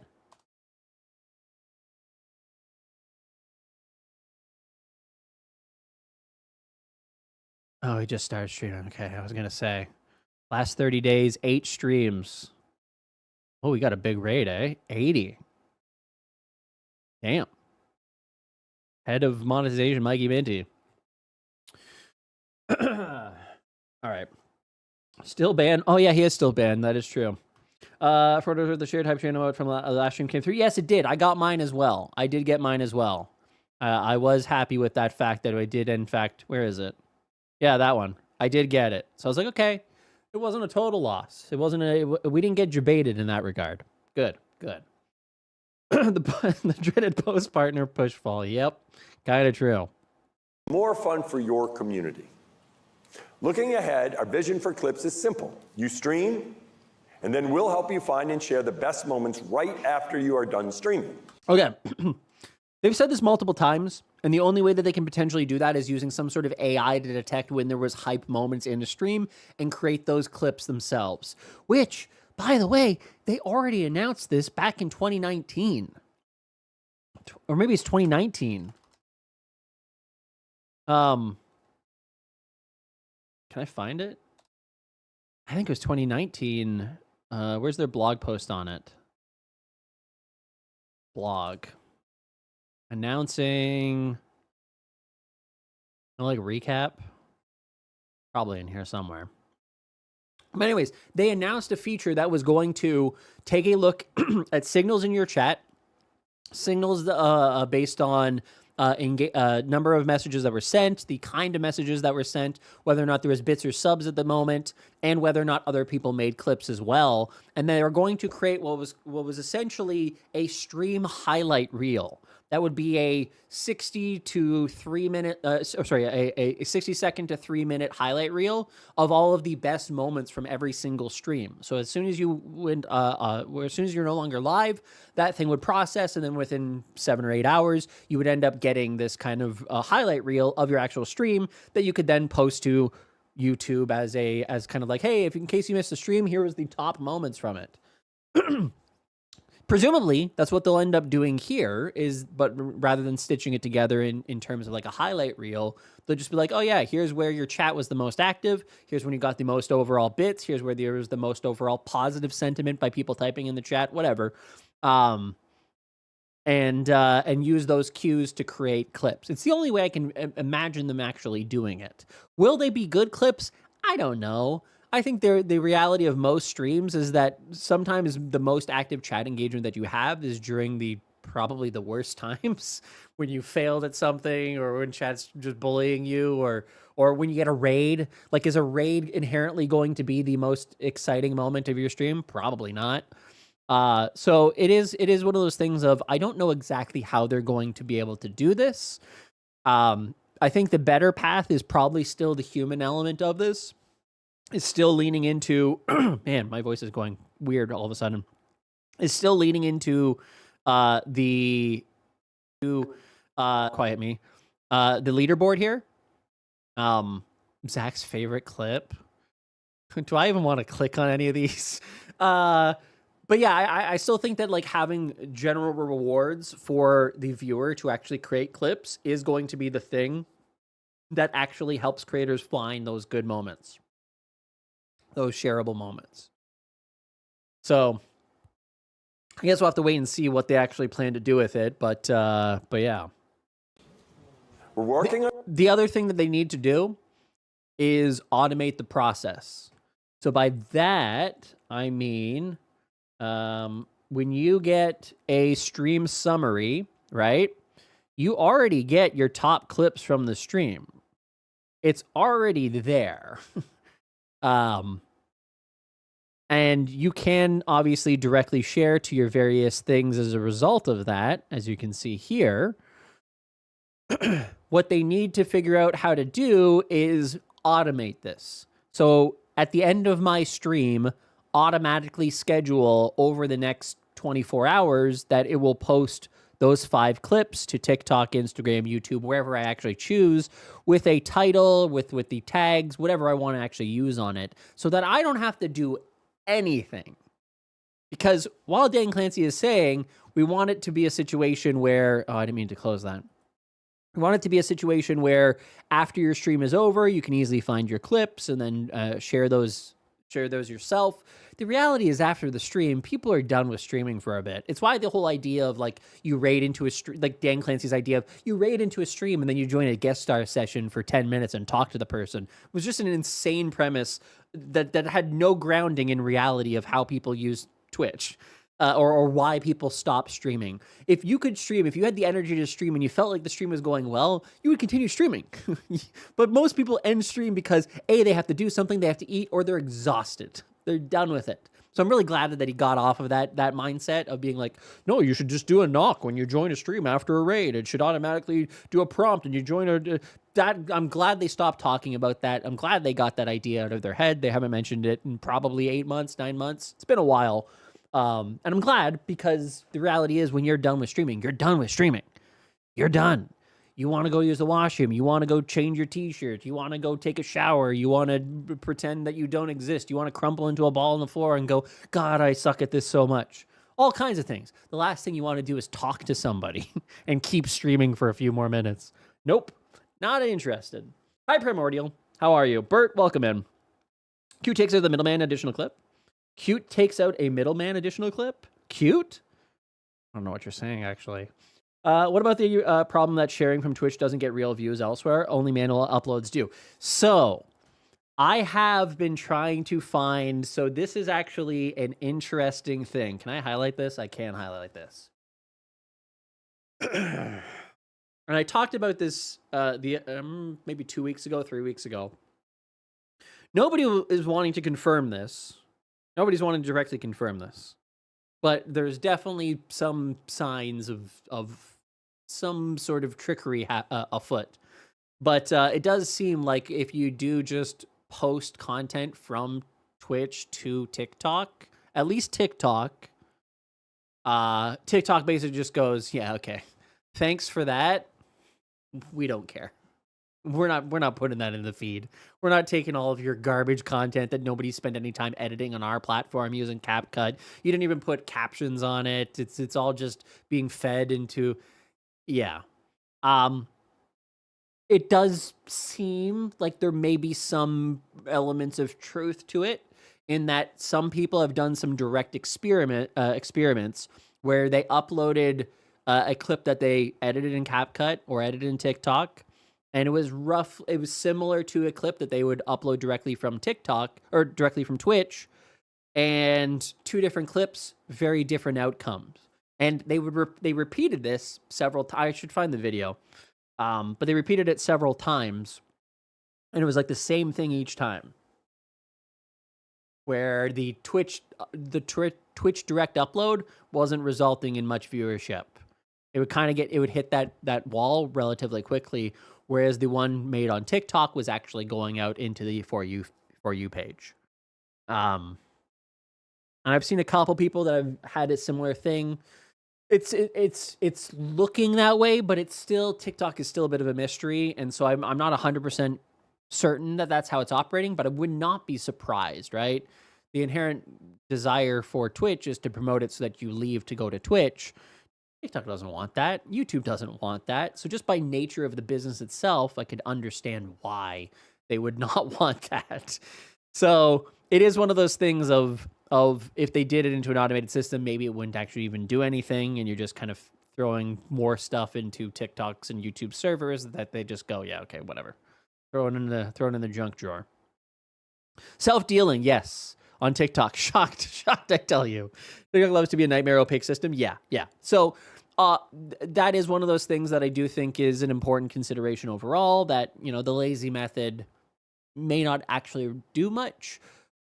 But if you're not going to do it otherwise, it might be the best option you have. So, yeah. Like, again, if you're ending stream and you're done with streaming and you don't want to look at your VODs and you don't want to create content on TikTok, a system that's not going to give you any additional views in a for you system isn't inherently going to be a bad thing. It just may be people that already follow you are the only people who are actually seeing it. Is that bad? Probably not. But yeah, there is some caveats there. It may not inherently lead you to growth. Can we listen to the video without the visual? May cause lots of viewers. It's kind of you to say, but how long do we think TikTok will be relevant for? It's pretty new, relatively. I think for another long time. I think that the current crop of the only current crop of social media, if we include Instagram, TikTok, Facebook, YouTube, Twitch, Blue Sky, Discord, the only one that I am confident that I'd be willing to bet money on will be here confidently without any kind of fear of disappearing is YouTube. The only one I believe has any kind of significant like permanence in the world of content creation. Everything else, Twitter, TikTok, Facebook, Instagram, all of them, I could see them all falling out of favor, or AI making it so that people are just sick of it and they just don't want to watch because everything is fake. Like, there's lots of reasons why that might... my back. Not even LinkedIn. Oh, LinkedIn might be around, actually. LinkedIn might actually be around. All right, let's continue. Features that suggest clips from your most engaging moments ready for you to review, edit, and publish after your stream. Your viewers are great at making clips too, but the current clipping flow takes them away from your stream and away from the action. Big wasteland of AI garbage. On YouTube, I haven't noticed that so much, but I don't really look at any of the content that is like fed to me. I only watch content that I subscribe to. But yeah, we talk about it a lot here in terms of like the disappearance of the importance of following people, and why feeds and For You pages and algorithms are basically dictating the content that you watch. And I personally feel like we're going to hit a limit on that. And you and I, as humans, are going to be like, I don't want to watch this anymore. There's only so many times you can watch 100 Mr. Beasts fight 10,000 bears in a World War II setting. This will probably all be AI generated nonsense in the future where anything is possible. There's only so much that you can watch of that before you just go, I'm just tired of this bullshit. Just give me something boring and comforting that's real. And maybe that'll be live streamers. That's kind of my bet. And has always been my bet. I think the best live streaming's best days remain ahead of it because of AI, because of kind of the content deluge that's coming, and the algorithms that are going to feed that. People are going to want slow content. People are going to want to just sit down, have something comfortable in the background that isn't designed for every second to be optimized to steal your attention. I think so anyways. Hi, Beans. LinkedIn is all AI slop. It's a lot of AI posts are on there. I will agree. Hi, Ann. Hayes, Zach, I see. Gonna be Seinfeld. Mr. Beast versus Mr. Beast boxing match would be a funny vid. Oh, it'll happen sooner than later. Yeah. Viewers will be able to clip without leaving the stream and with a new, less disruptive clipping flow. Yep. Wow, that's got a lot of cheers. Holy shit. That's a lot of cheers. Is that the biggest cheer situation yet? Soon, viewers will be able to... And that's a situation where they didn't wait. They started clapping before he was done talking. That wasn't an uncomfortable clap. That was a real one. Clip without leaving the stream and with a new, less disruptive clipping flow. That's a legitimate clap. Not like those other forced ones because Clancy just paused long enough to make it uncomfortable. That's real.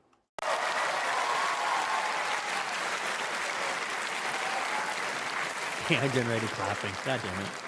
And we'll continue rewarding viewers who clip and share your best moments with features like the new clip leaderboards, which recognizes viewers who create the most viewed clips of your channel and rewards them for the new top clipper. Okay, what the hell am I looking at?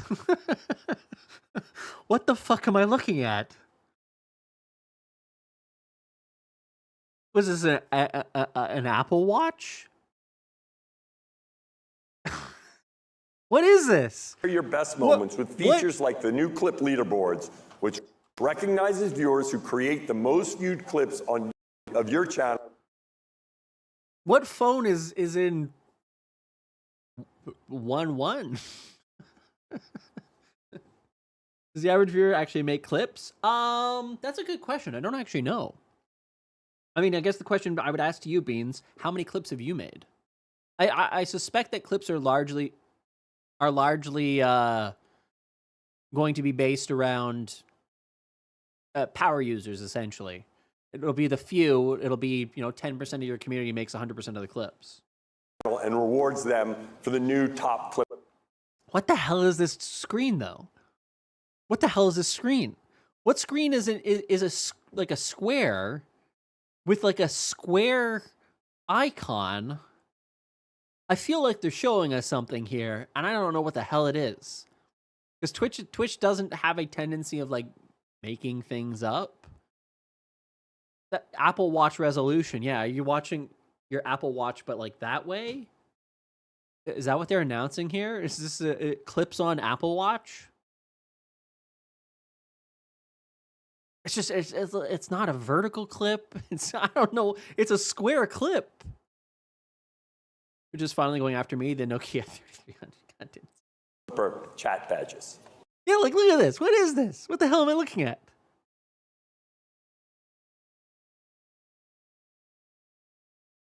Oh.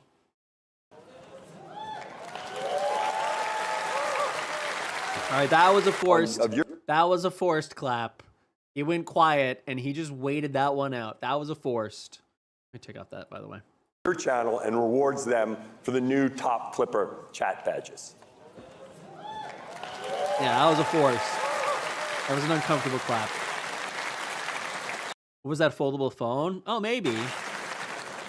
Finally, as we invest more into creating and sharing clips, we're going to be adding reactions to clips so your community can continue to come together and react. How many times have they added and removed reactions? Oh my God. They had this already. What?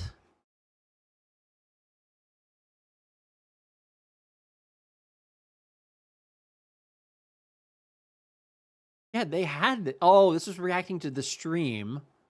That ridiculous thing. But then they had it for, was it stories? Is it stories that you can react it to? Clip. Poster story. Yeah.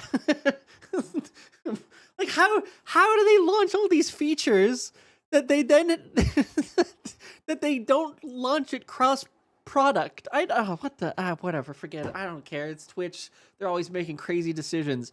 Hey, what if we added that thing that everything, all of our other functions have it? Why don't we add it to clips? Hi, Visvis. How are you doing? Welcome in. From my experience, most clips are made by power users. The majority of non-power users' clips are usually not very high value.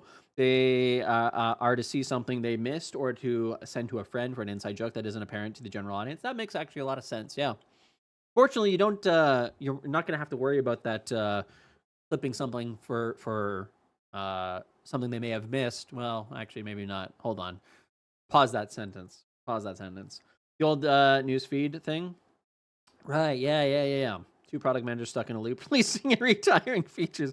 It feels like that. It feels so often like Twitch is just in this like cycle of like, hey, we've got a good idea. Hey, it's a terrible idea. Hey, we got a good idea. No, it's actually a terrible idea. But actually, let's bring it back in this product. But no, let's kill it in that one.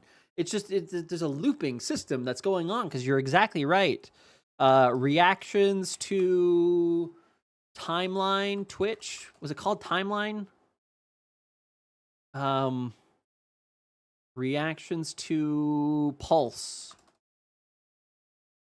Oh, God damn it. Twitch Pulse.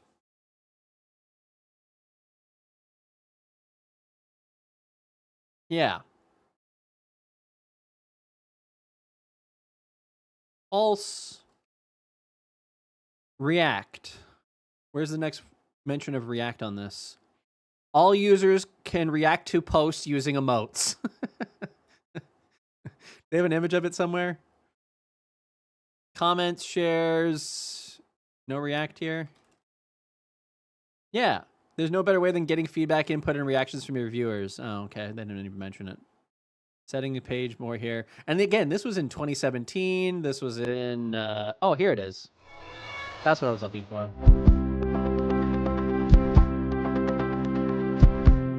This little tiny video. Reactions!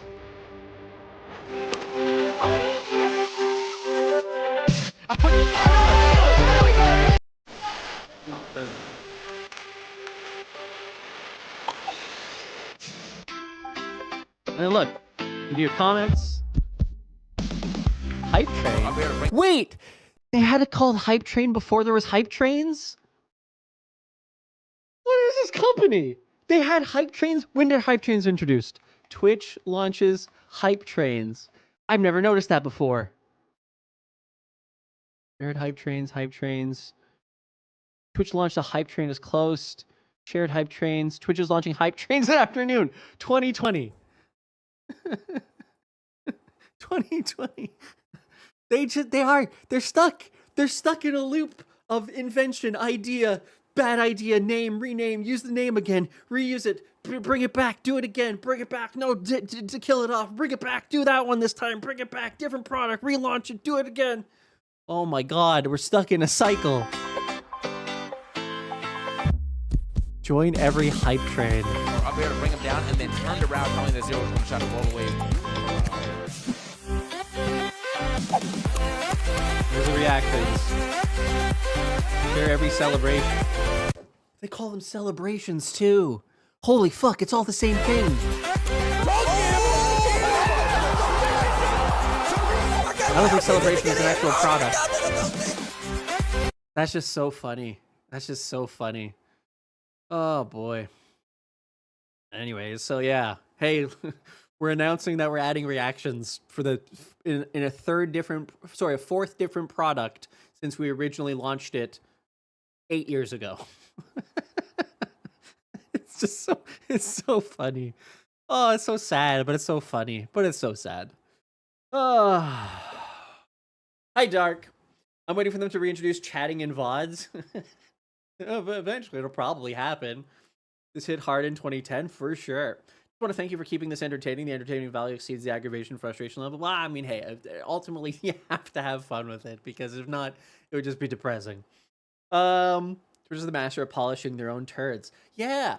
Well, they should flush guest star, though. That turd can never be polished to a point where it'll actually be something valuable.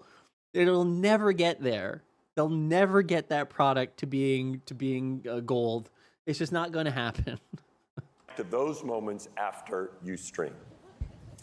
Now, some of you may be familiar with the Watch Streaks feature that we've been experimenting with for some time. This is a good one.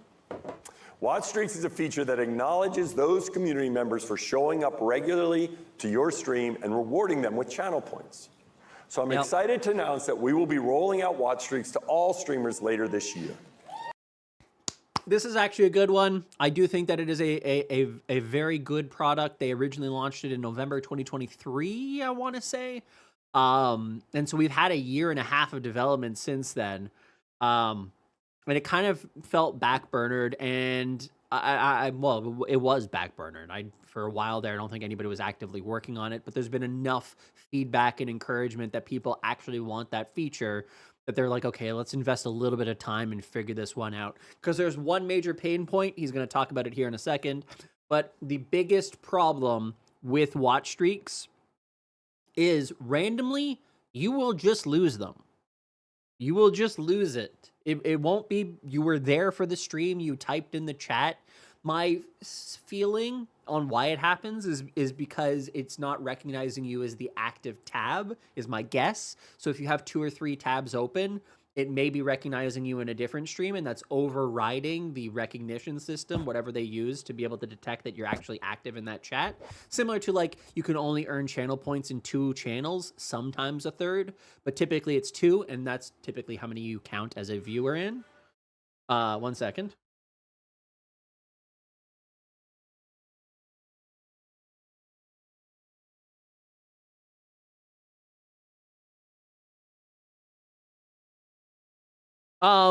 We've always been at war with the Jurgester. I'll be right back. I have to go. My dad brought me a juice, which is a very nice thing of him to do. So I'll be right back in 60 seconds.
All right. Oh.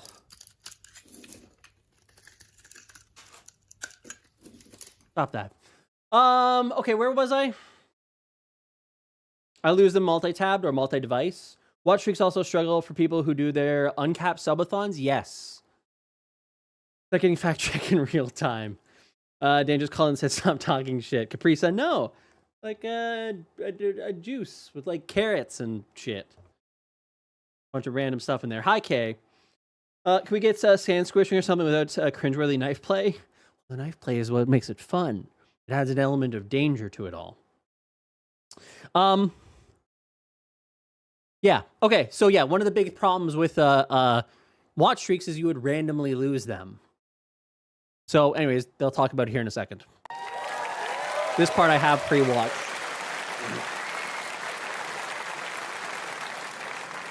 One of the problems we found in the experiment is that it can be frustrating when your watch streak gets broken because of a surprise stream or a really short stream. That's also true for being a creator, by the way. I have felt sometimes, I'm glad I have an alt channel, but I have sometimes felt like, oh, I should not go live because somebody might actually lose their streak. And they've got like 100 stream streak, and it's like, you know, you don't want to be responsible for them having lost that overall streak. To solve this problem, we're going to make it so that if you miss a stream, you can watch a clip or a VOD from the stream before the next stream to keep the streak going. That's it. That's a fantastic implementation. I love that. And it does two things. It creates a demand for clips or VODs to be able to be like, oh yeah, I'm going to go watch that VOD from the previous stream. So I do actually think that's a particularly good reward mechanism to correct a lost watch streak. I think that's good. Makes me feel less anxious. Yeah. More views to clips. Exactly. Yep. So I think that's actually a really smart implementation. Good on Twitch's developers to come up with that. Because I was like, maybe you could have like a thing like on Duolingo where you can like, you have like a freeze where it like restores your streak if you missed one. They could do that with like channel points or whatever. There's a bunch of ideas that I did have, but that actually makes a lot more sense because it just makes sense. It just makes great sense. Pay to win, yes. And will help people know how to get to that clip or VOD to make it easy for them to keep their streaks going, to show their appreciation for all that you do. They also need a grace period. Like I don't want to feel pressured to monitor my watch streak and have to go watch prior content if I was busy the stream before. Yeah. It often glitches and doesn't count this. Yes, it doesn't. It sometimes does that. That's a really frustrating part to it overall, is that sometimes you are, yeah, it doesn't always just fully connect. Like there's no reason for it. Zach, I'm almost at a 3-stream streak again. Please go live unexpectedly and kick me back down. All right, I will. I'll try my best. So now let's talk about these features are unimpressive to me. They're unimpressive in the sense that they're, again, it's kind of a commuter function, but they are a fun feature. I personally do like, and you can do this yourself using a bot, right? Like there's other ways that you can do it. But I actually do like the feature of the watch streak because for people who are like, for me, there's a bunch of streams I don't give a shit about. I mean, I like their content, but I'm not going to concern myself with a watch streak. I just don't. If I'm busy, I can't watch a stream, I'm doing about other things, I'm not going to lose my mind over it. But for some people, especially if you get to a point where accidentally, and I think this is what ends up happening, is most people are like, whatever, a 3-stream streak, a 5-stream streak, whatever, it doesn't really mean that much. And I even joke here that, like, you know, we don't count watch streaks in this stream until 10. If you don't, until you get double digits, you don't count. It doesn't even matter. Because it's a casual thing at that point. But once you get into the double digits or triple digits, then there's like an unintentional kind of like, oh yeah, there's, I mean, Legit Black Chicks on like 165 or 70 stream streak. It's pretty impressive. Sirstis also is. A couple other people have like triple digits that they've watched, which is like a year of my streams, by the way. It's like when the feature first launched. 161 as of today.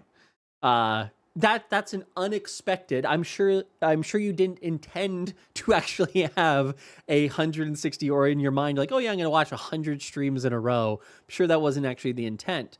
But at a certain point when you're there, it's like, oh shit, well now I might as well continue it. Sad you hate casuals? Joking, by the way. No, of course, Esker. Hate is a strong word. I don't care about casuals. Also joking, by the way. Hi, Noah. Yellow Nation, thank you very much for the 15 stream streak. We count that. That's a double digit. My 7 consecutive watch stream means nothing to you. Nothing, Boogie Baby. 3 more, and then we'll talk. 3 more. Don't fall for Clancy's schemes. I only have competitive streak, and it only shows up for your stream streaks. I have like 3 or 5 in every other channel I watch that has it. Yeah. So again, I think it's accidental that most people end up getting onto those streaks. Like, oh shit, now I'm stuck. Now I got to keep doing it. I know Bionic Banny, for example, kind of she was disappointed because she had a 120 stream streak going.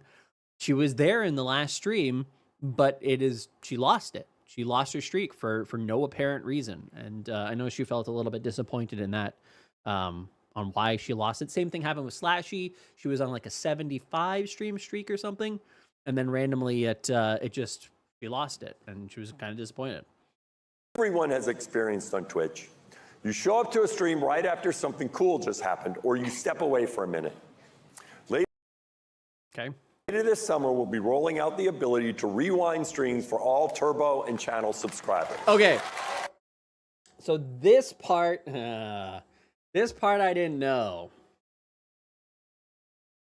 This part I didn't know.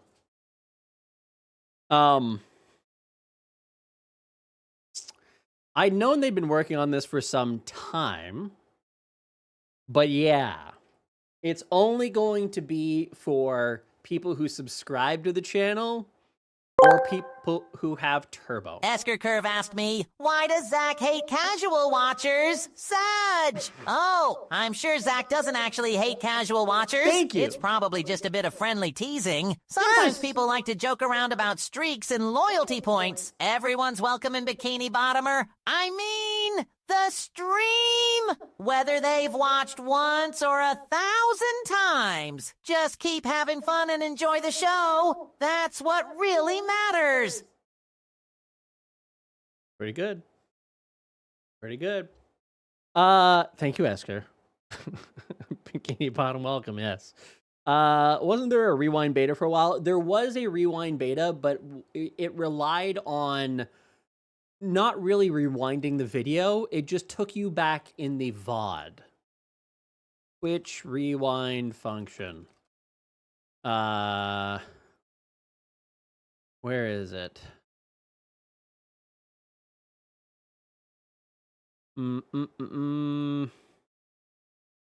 Yeah. Is it? No.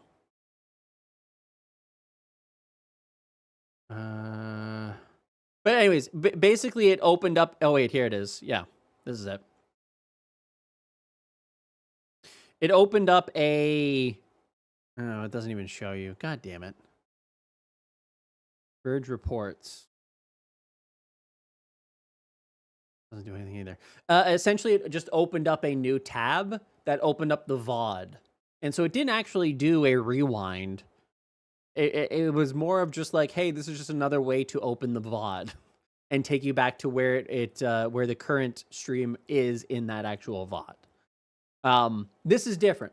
This is actually providing direct scrollability across the entire, similar to how like you would watch a YouTube stream. So it will have this kind of functionality where if you're watching a stream, you can just go back and scrub through the entire thing itself. And then you'll have a button, and actually I think it even shows you here, that you'll actually just be able to go forward to it. Go back to live rather. Twitch remains the king of developing and releasing much desired features, but keeping it behind a paywall. Yeah. So one of the reasons why they were never able to do this historically, or why they didn't do it historically, is because it does cost money. And so I am kind of intrigued in terms of what the uptake will be. I would guess that a lot more people will end up purchasing Turbo as a result of this. Because, yeah, it does add a pretty significant amount of value for people who do like to scrub an overall stream directly. So no ads and the ability to scrub the VOD itself. And I also, so here is my theory on that. I think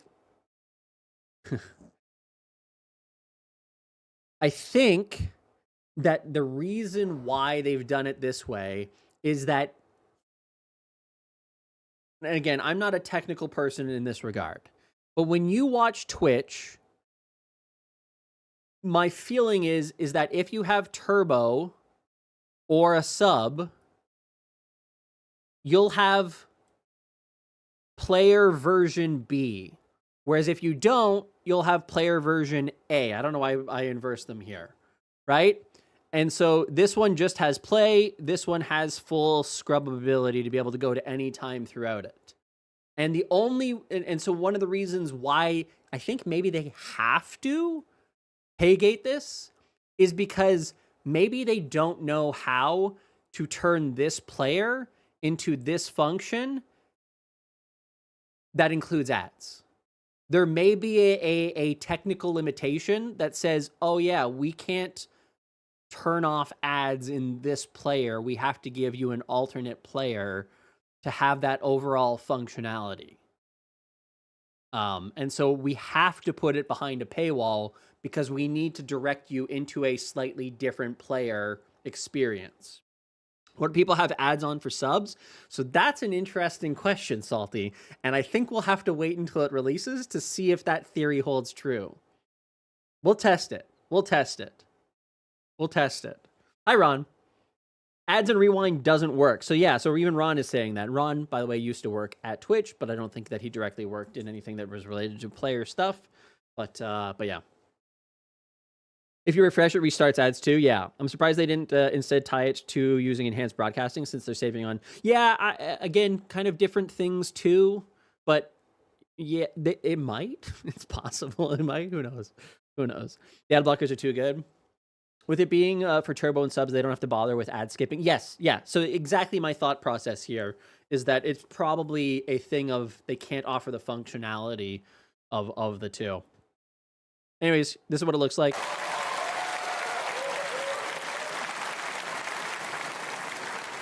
You'll be able to scrub back through a stream, see what you miss, and once you're all caught up, just click the live button to rejoin the stream.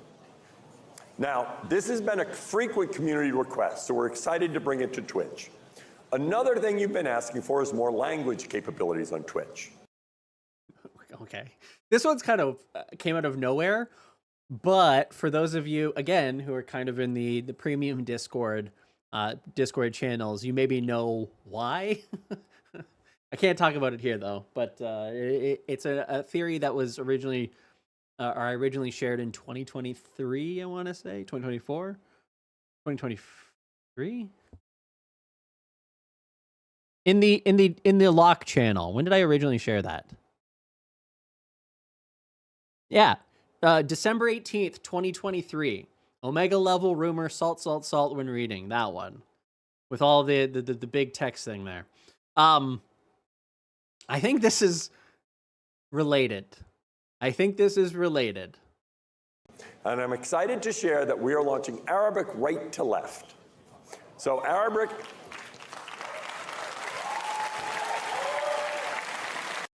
So there you go.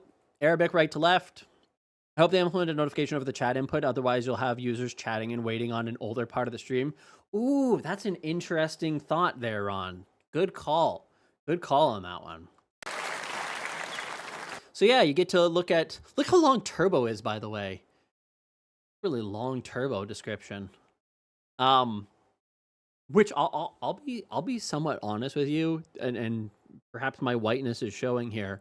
I didn't realize that that's what that was. I didn't realize that it was right to left. I thought anytime that I've seen Arabic writing, it's always like positioned on the right side of like a tweet or whatever.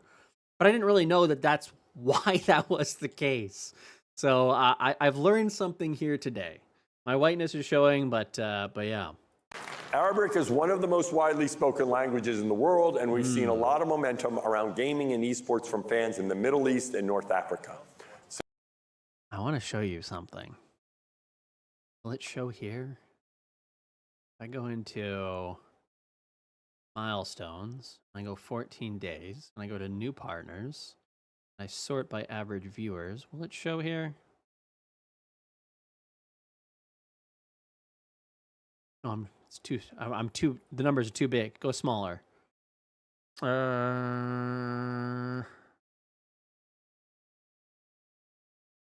Maybe it won't show here. I guess it doesn't show. Twitch partnered a bunch of accounts. Anyways, I have a conspiracy theory, but I guess I can't share it just yet. Let's continue. One of the screenshots, it says chat ahead of the video. Oh, does it? Oh yeah, you're right. Ron, it is there. I'm just going to post a rumor here for all people to see. Dan will announce Arabic support for TwitchCon Rotterdam in the Holy Convention Center 2025. Now, this has been a freak.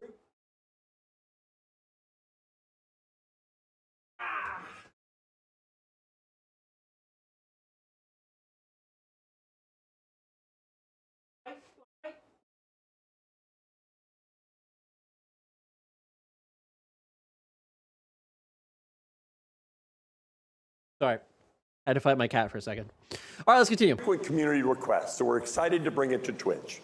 Another thing you've been asking for is more language capabilities on Twitch. And I'm you saw excited Saudi to League? share Yeah. that we are launching Arabic right to left. So Arabic...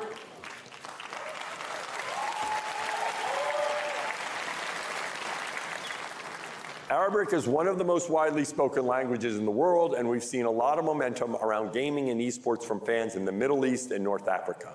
So this update is coming next month, and it will open the door for more people to join us and find their people and build communities here. Now, collaborations are one of the... It is crazy that Twitch didn't have our right to left support before. I didn't know that they didn't. I was actually surprised by that too. Best ways to grow your... But, because I was like, well, I'm never exposed to it. But yeah. Channel on Twitch. By joining forces with other streamers, you can find new audiences and try out different content and build... Does he mention guest star? I haven't seen this part. ...build more connections. So last TwitchCon, we announced the launch of Shared Chat. Since then, we've seen that 85% of streamers who collaborate with Stream Together are also using Shared Chat. And okay.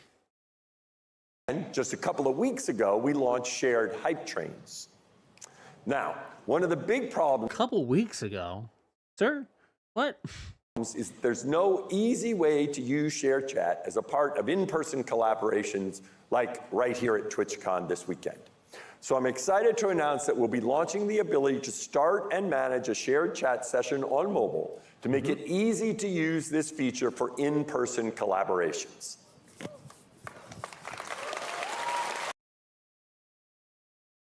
Shared talk walk? Wait, what? Why did I read that like that? Real talk walk. And manage a shared chat session on mobile. So Shared chat is enabled. Invite to collaborate. Looks like you're alone here. Continue by sharing the invite link with other Twitch users. So essentially, this is doing the thing that I've partially asked them to do in terms of cutting and carving this all up into a toolkit rather than an amalgamation of people having to be forced to use guest star. Guest star is trash. Nobody wants it. Nobody needs it. There's no reason for it. So by offering just the shared chat on mobile, there's no reason they shouldn't do this on desktop. You don't need to use guest star. You don't need to use any of that garbage. You just do an invite to shared chat and you combine your chats and boom, it's working. There's no reason to have, again, as having used it the other day, there's no reason to have all of those layers of difficulty adding to the experience to combine a shared chat with somebody else. No reason for it. Literally none. And they recognize that, as is evidence here. So let's hope that this is the start of a recognition of some kind of awareness that, hey, people don't like guest star. 85% of people using guest star are using shared chat as well. Maybe you think about that the opposite way. 85% of people want to use shared chat. That's it. That's the thing that got them to use guest star. That's it. That's it. It's not that shared chat was the thing that they're like, oh, they're using guest star and shared chat. It's like, no, they're using shared chat. Guest star is an unfortunate anchor that's attached to it. Hopefully, Dan Clancy needs to get over his goddamn ego and just accept that reality. Easy to use this feature for in-person collaborations. No, I'm not saying anything more M60. I'm not saying anything more M60. Do you have to be streaming from phone? Yes, I think so. Well, no, not streaming from a phone, but you have to have the mobile app in order to actually activate it on the back end of the streamer side. I think it's a good sign that this is relegated to be like a tier 3 feature. So this update will be rolled out to all streamers in the coming weeks. Now, moderators are a critical part of Twitch. True. Yep. Salty, Monica, Bat, where's Baby Bat? Speaking of moderators, where the hell is Baby Bat at? When was the last time she typed in this chat? I need to get that, the music that Kai Cenat uses.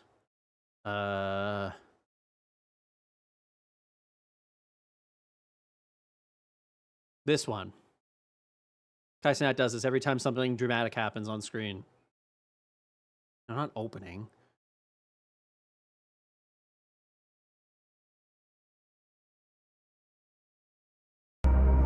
This one. When is the last time that Baby Bat typed in this chat? Hi Daisy, how are you? Hi Ninja, welcome in. Let me go to the captions here.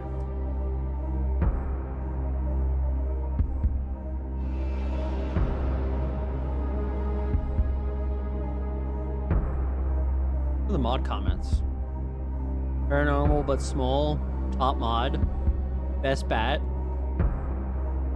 Heart. Baby Bat, I would not be the one doing the toe sucking. And then Bat.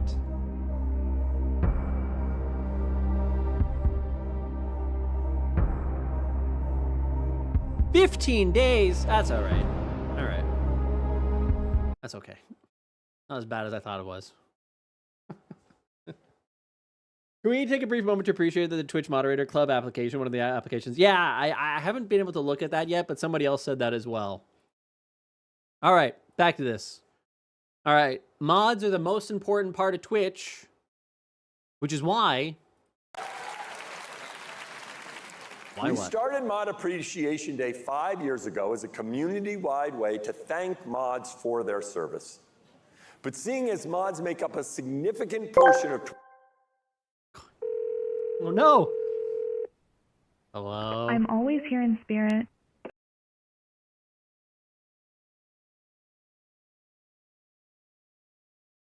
God damn it, Wax Text. God damn it. TwitchCon attendees this year. We wanted to celebrate our moderators right here at TwitchCon. So today is not just the first day of TwitchCon. Today is also Mod Appreciation Day. What? They forgot. That's what happened here, right? They're like, you can't just constantly change Mod Appreciation Day. Wasn't it? Mod Appreciation Day 2023. When was that? Twitch. Mod Teacher. Twitch Mod Appreciation Day 2023. Yeah, was Wait, go back to that. Yeah, it was... They're just making it up. Mod Appreciation Day, March 29th, 2023 is when they announced it. When was the actual day itself? When was the actual day itself? It doesn't even say. The 30th?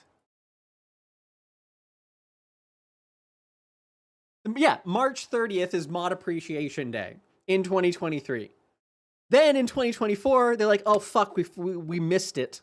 We missed it. So instead, it's April 11th. That is actually Mod Appreciation Day. In 2025, now they're saying, well, actually, it's May 31st. We forgot it. We forgot. We forgot. We're doing Mod Appreciation Day today. Next time, it'll probably be, if this is continuing, it'll be in June or July. Hi, Bonsai. Morning, Zach. Have to restart my arbitrary metric for Twitch since it was always reset at a milestone double digit, even though I'm here every stream. That sounds about right, Bonsai. Hi, More. Mod Appreciation Day is every day. I don't think it's ever been a recurring date each year. Has it? Well, I mean, isn't that the point of a reoccurring holiday? Like, we don't just say... I mean, I guess some of them we do, where it's like the first Tuesday of the month or first last Friday of the month. Pardon me. We're like, they're just getting a little silly here. Christmas is Christmas. This is the 25th. Halloween is the 31st. Mod Appreciation Day should be a fixed date. You can't just willy-nilly, because how are streamers going to prepare for this? If I'm a streamer, I'm like, oh, fuck, Mod Appreciation Day. Well, it's too late. I'm not streaming, and so fuck the mods. It's not showing a lot of respect for mods here. I'm just saying. It should be a day that if they want to make it into something that is an event on Twitch, where streamers are like, yeah, today any money raised is going to the mods, or hey, today the mods are gonna take over the stream, or whatever. You gotta have some sort of leeway or lead up to it, that you do the emote, you do a thing, you have a video, something like that. You can't just do it willy-nilly. I can't just declare that any day is any holiday. My anniversary, my partner anniversary, is always going to be the same day. Hi, Linda. Again, it's not something that really matters that much, so I'm not actually like angry about this or disappointed or frustrated or whatever. But it is kind of a thing. I was just like, well, you can't just make it up. you can't just make that up. Because instead of being like a wholesome event that streamers can support their community, they're the mods that help their community, it just feels like, oh, we're just going to do a thing that makes us look good for the platform. And it's what they did. This is a PR thing. That's how this reads. They're trying to... Stolen valor is what I'm saying. Dan Clancy and Twitch doesn't give a shit about mods. It's the streamers that give a shit about the mods. The mods are the one that keep things in order, that makes it easier so that Dan Clancy's AI moderation team doesn't have to do as much. Because there's actual human beings, unpaid human beings like Salty, who are keeping things in check in all these goddamn streams. That's what I'm saying. This is stolen valor. Stolen valor. Dan Clancy and Twitch stealing valor from actual mods to use it for PR purposes. Hi, Big Daddy. I wish I didn't say it like that, but there's nothing else I could have said in your name. Big Daddy Santa Vat G. Hi, Chris. I think making it up is how everybody does it. The very top down. Yeah, you might be right. Speaking of mods, Zach, did you get your mods an engraved sword? An engraved sword. What does that mean? was exactly correct for what makes them look good. They don't give 2 Fs. Yeah. Baiting people all the time, like CMOs. Well, say that's why we have to do it. Actually, wait.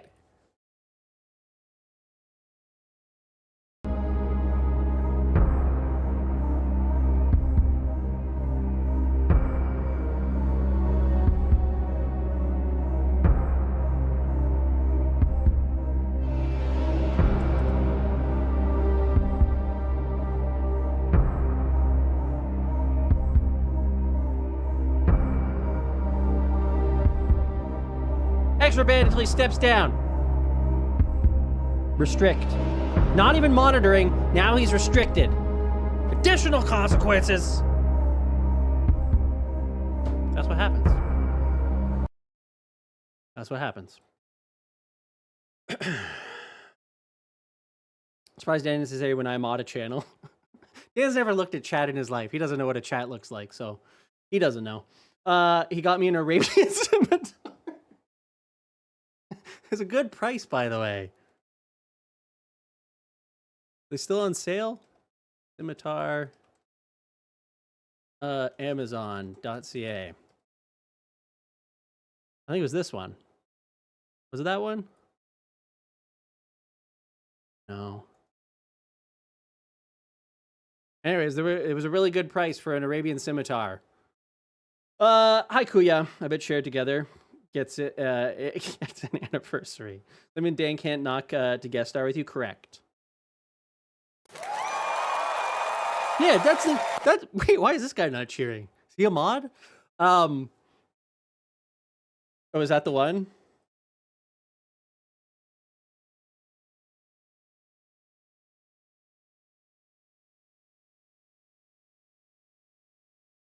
Whoops, what have I done? Bits. Yeah, that is the one. Look at that. Zach, this is Vet from in Discord. Smiley face emoji. 39 smiley bucks. face emoji. Name change was due to a viewer cashing in their channel points. Smiley face emoji. Smiley face emoji. I see. Well, thank you very much for the 100 bits. I appreciate it. Thank you, thank you. Wait, search. Look at the historic pricing on this. Look at that. It was typically $71. Wait, actually this goes longer, doesn't it? Price history. Pretty good deal.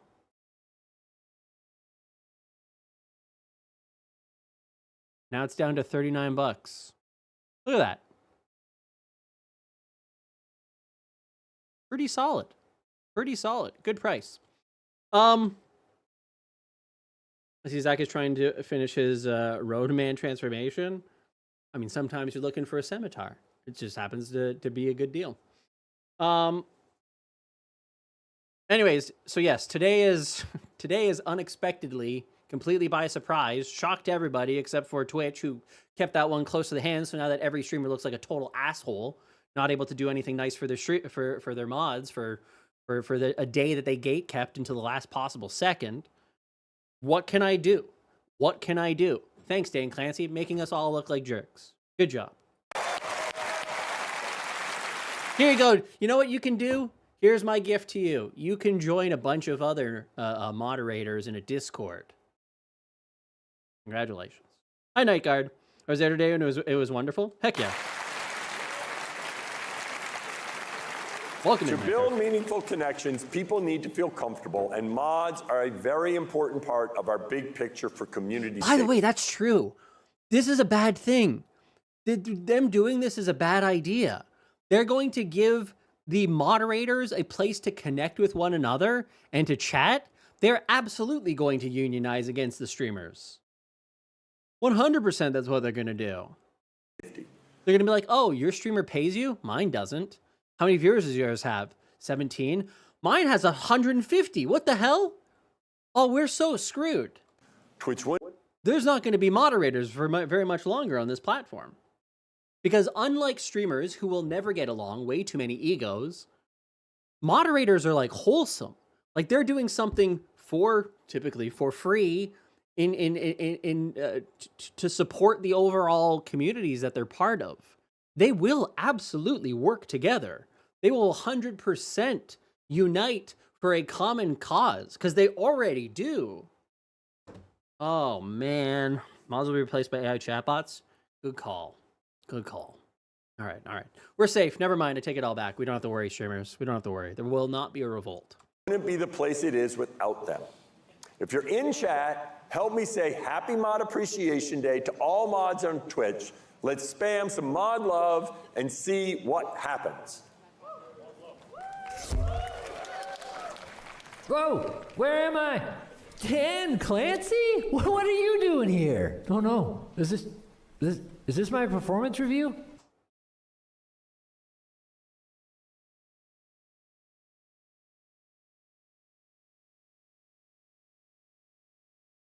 I'm not saying anything. I'm not saying anything. I'm not saying anything. I'm not saying anything. I'm not saying anything. I'm not saying anything. I'm not saying anything. No, that's in February. This is TwitchCon. Holy crap! Today's TwitchCon. Yes. And yes. Mod Appreciation Day. Production crew, lock the doors. All right, now that I have a captive audience, I can tell you about the real magic on Twitch.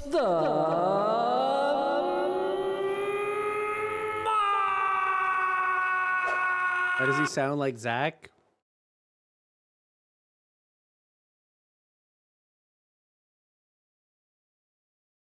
I forget which one it was.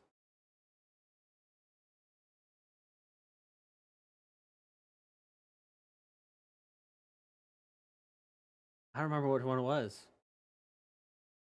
I can't keep the chaos in check. Hi, Amelia. They hype up the good vibes, and they know exactly when to kick the trolls to the curb. In their honor, I tried to conjure up a mod appreciation parade, but I got a little bit unfortunately, nobody knew ahead of a time, so there was no way to actually organize any streamers and their mods together to actually have that parade. Because if you tell somebody that the parade is happening the day it's supposed to happen, there's no chance that anybody's going to show up.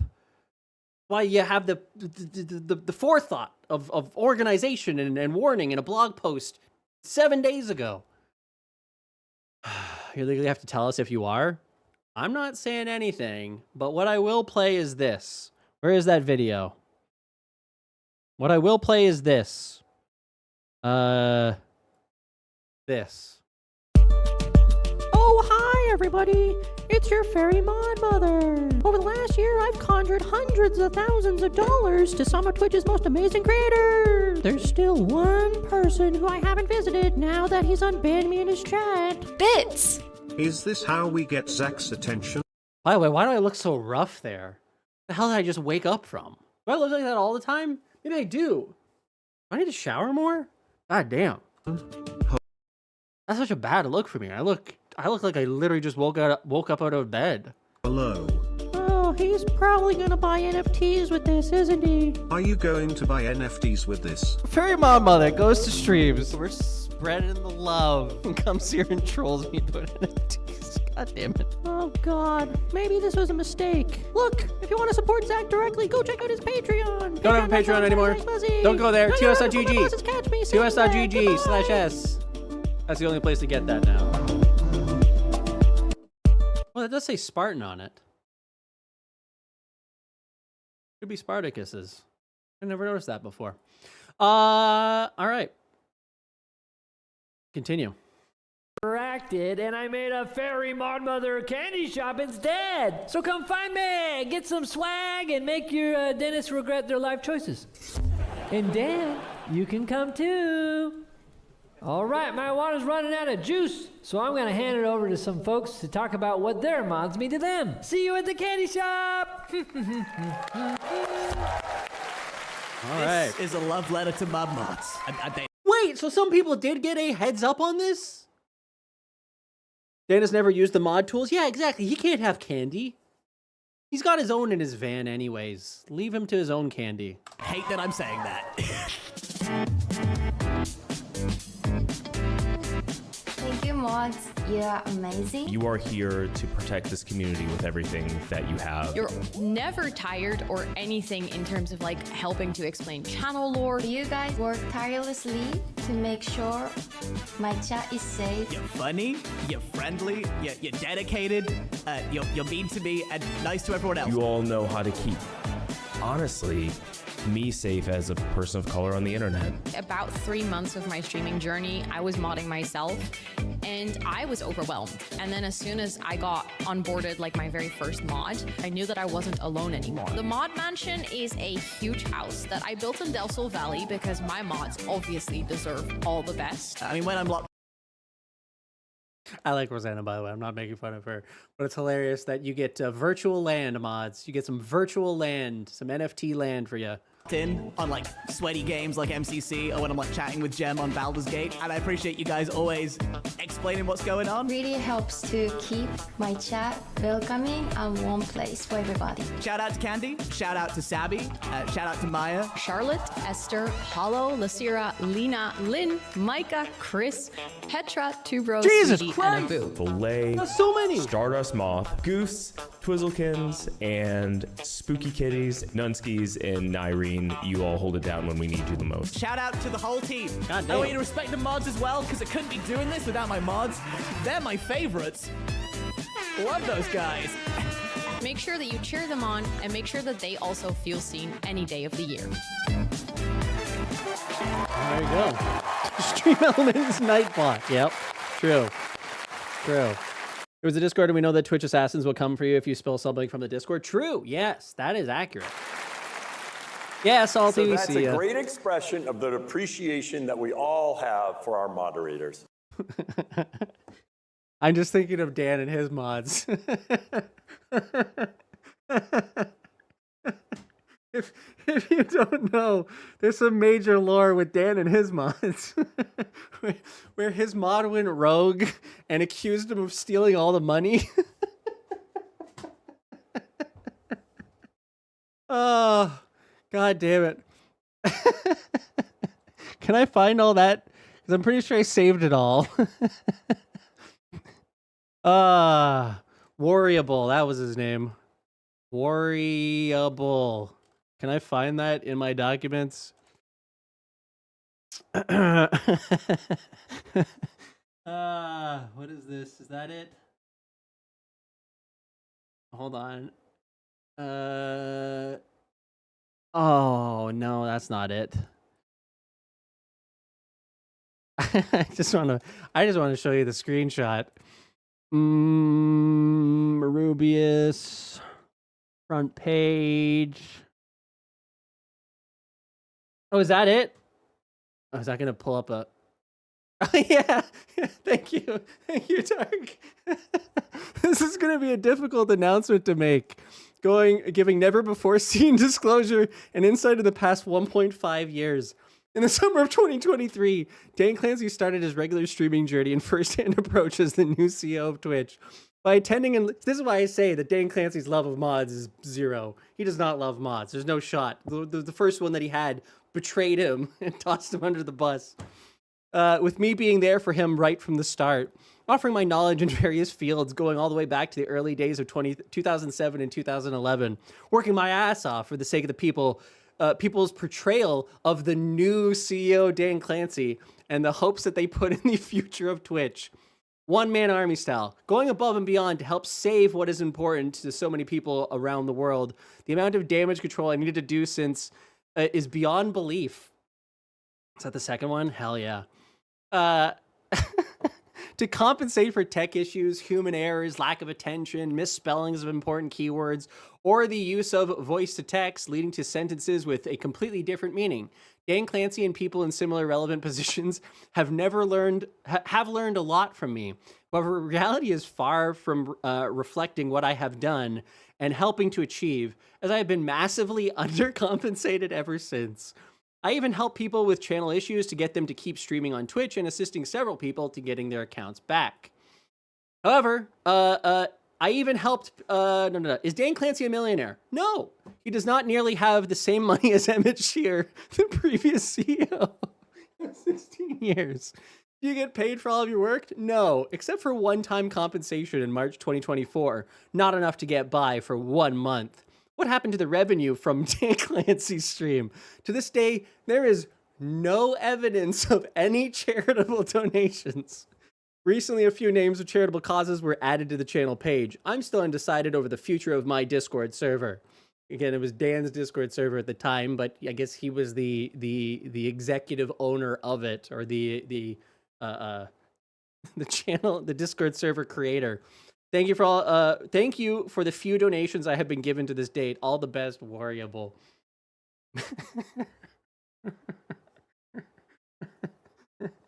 What a funny thing. And again, it kind of went on. There was like a stickied post on the thing being like, Dan Clancy doesn't pay his mods, and it was the whole thing. Oh yeah, this is it. Support manager, admin, moderator, salty for everything he does for Dan Clancy, Twitch and its streamers and communities. That's right. And then there was a link to his, I don't know, his PayPal or whatever on every single Clancy stream. And that was his first mod. That was his first mod. Oh, man. What a good time. What a good time. God, there's moments like that that make you appreciate the Twitch community, where even the CEO can have a mod situation go errantly off the rails. Oh, man. I spent 1 minute on this. You have to see it. All right.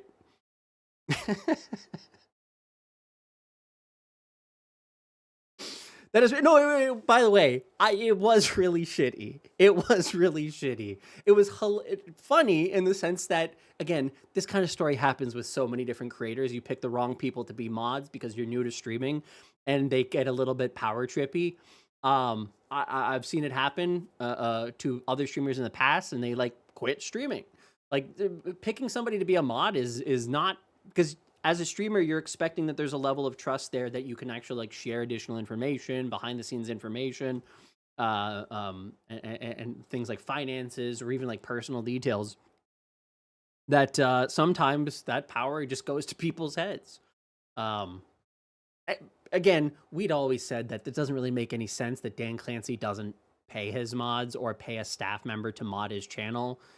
It's kind of a weird thing to just have volunteer people being mods, but he's made his choice, and now he's just got a bunch of streamers that are mods for him that aren't at all looking for some kind of access.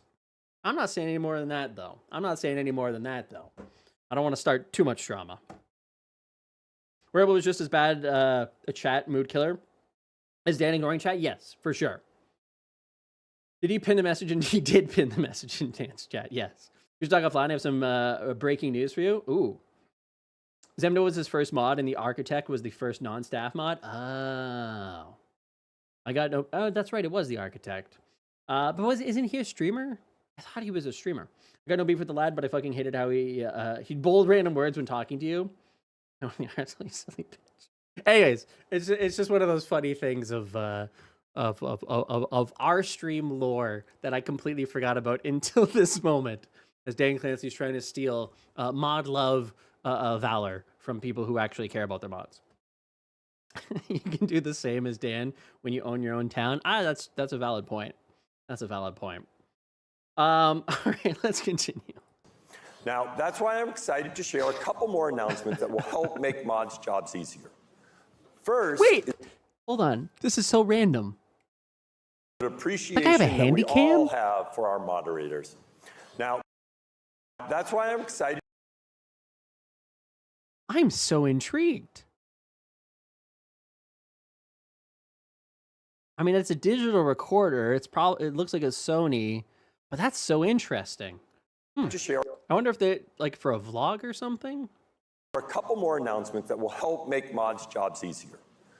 First is one that you've been asking for a while, and I myself have also been asking for it.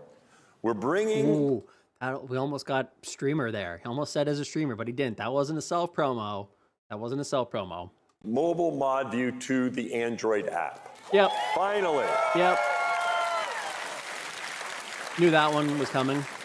Mod Beyond Mobile gives mods easier access to their most important tools designed for mobile experience. This update is available on Do you Twitch. think it's still a mod?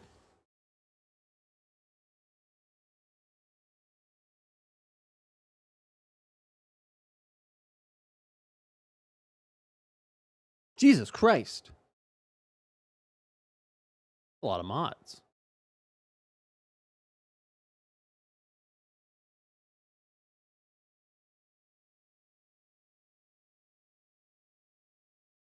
Hamzin mod, Hamdi mod, Herbert mod, Joanna mod, Joe's mod. What are these? Dan is Dan hacked?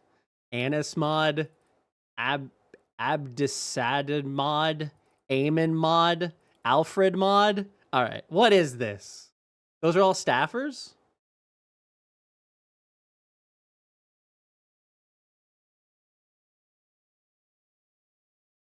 Crash. E10 Net, that's a streamer. Whatever. A new subscriber. I don't know. I don't want to go any deeper down that rabbit Howdy, hole. gang. Hi, Clipper. Clipper, thank you so much for the Prime sub. Hell yeah. Hi, Leak. Prime sub. Thank you for 5 months, Clipper. I appreciate it. Thank you very much. Have those are shared accounts for staffers, contractors? Maybe he doesn't know how he has to unmod people sometimes. That got added when he had his first Dan We Are Mad stream? Oh, I see. Just add _mod. I guess so, yeah. They're all AI agents. I don't know, it could be the case. I don't mind going deeper. Android app right now. Now, mods help protect their favorite communities. TwitchCon merch design ain't mods it? should all- They haven't been that great since 2019 merch ammo. I think they overdo it. But again, I think we're also old. And it's really designed for people who are Zoomers. I really think that's the actual case. They're not necessarily designed like this is the extent of like a typical design that I like. Something that's very basic or even colorful or fancy design, but it's kind of limited in terms of the overall takeover. I'm not a particular fan of like the chaos of it all. Maybe just sees mod in the username and assumes it's legit. Also have a space that's all theirs. So today we're launching the Twitch Moderators Club. Similar to our Unity Guilds and Creator Clubs, the Twitch Moderators Club is meant to help foster connection and community. This is a new private Discord space for mods where you can connect, share ideas, access educational workshops, and sharpen your swords together. If you're interested in joining, you can scan this QR code now. I did get an alert for it. It told me to quickly join. It said, quick, join the Twitch Mod Club, a Discord server where mods can network and get expert support. Let's do it. That's true, Zach Bussey 2 mod, that's right. Twitch wouldn't be Twitch without mods, so we made a club just for you. Thank you for your interest in joining the Twitch Moderator Club, a new initiative built to recognize, support, and connect the moderators who help Twitch communities thrive. There's not going to be any drama in this at all. Moderators play a crucial support in shaping safe, welcoming, and engaging environments across Twitch. Am I mod in many channels? I think that I am. 1, 2, 3, 4, 5, 6, 7, 8, 9, 10, 11, 12, 13, 14, 15, 16, 17, 18, 19, 20, 21. I think that counts. Oh, it says right there, 21. I was like, how did you count before me? What the hell's wrong with that? But yeah, now I see it. All right. God damn it. Moderators play... Okay, I read that part. An exclusive moderator club Discord, a hub for learning, collaboration, and community. An active community of experienced moderators working together to sharpen their skills and expand their impact.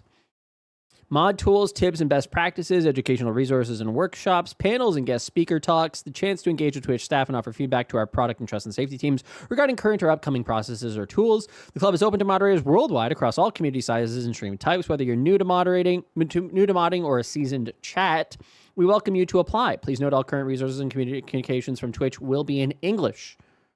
To be eligible, you must be 18 years or older, be proficient in English, be in good standing with Twitch, Be active on Twitch as a moderator and or having used moderating tools. Be in good standing with any other Twitch programs you're part of, such as Ambassador, Unity Guild, Creator Clubs, community meetups. For the launch of the Twitch Moderator Club, we're also seeking Moderator Club advisors who will help shape the future of the Moderator Club pre-launch and on day one. They will assist with Discord setup, provide Twitch staff vital feedback around Moderator Club rules, guidelines. More work? You're asking unpaid people to do more work? More free work. To be a Moderator Club advisor, you must meet all general club requirements above. Be a partner or affiliate. Oh, no, not even. You actually have to be a partner or affiliate. So not only do you have to do free work, you also have to be earning Twitch money. Be nominated. Be nominated? Oh, my God.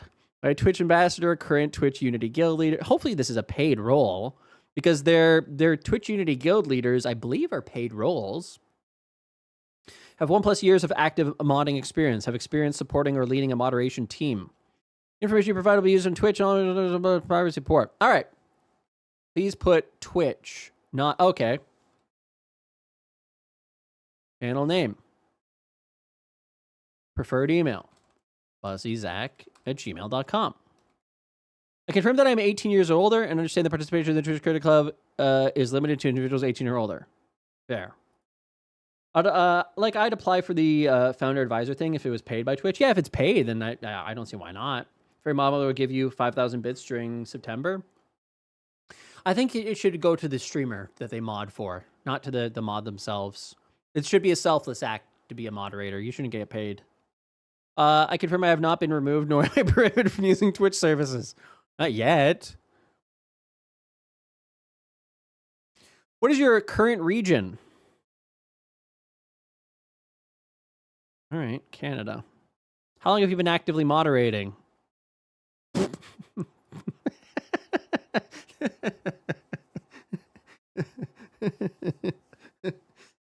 How long?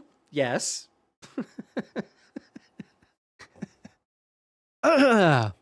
Please include links. Okay, we have to add the links this time.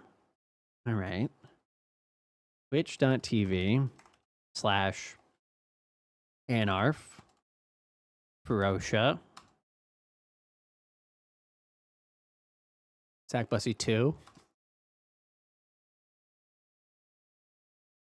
What were the other ones? Where are my other ones? Separately, isn't that what I did? What I would do on a different line? Oh, no.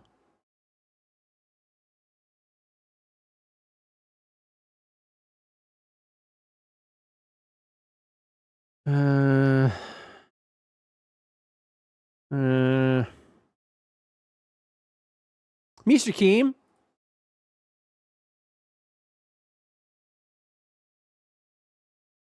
Why didn't that do a thing? Hey.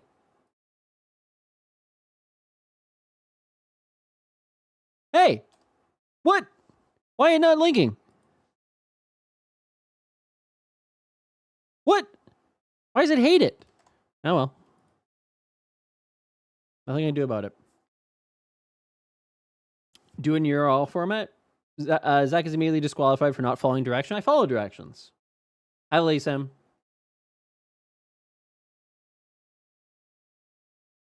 Echo, Bat, Rhino, Shaddy. Well, that's about it. Those are the ones that I'm regularly active on. Mr. Keem quietly banned from Twitch recognition. Yeah, it might be the case. What roles below best describe your most frequent involvement on Twitch? Broadcaster. Oh, partnered broadcaster. Even better. Affiliate broadcaster, community. Yeah, I don't think of any of those other things. Select all the communities you're currently part of on Twitch. I've been to one of those before. Is that what it means? Like I've gone to one of those? Does it mean something else? Hi, Longest Line. How are you? Welcome to the stream. What would you look forward to most being part of the Twitch Moderator Club, or what would you hope to contribute? I don't know. Referral source.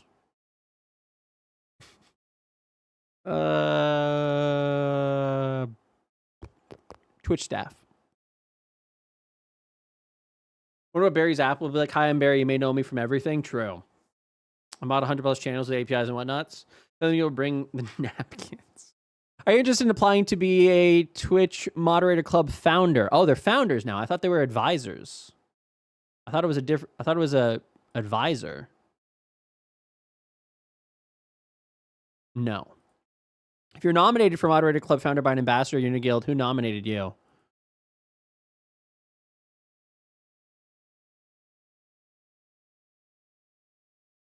Never mind. Applying to be a Moderator Club founder, briefly, I'm not doing that. Submit. We did it. Easy. Easy peasy. You know what I realized I've also never done, by the way, guys? We're not going to do it today.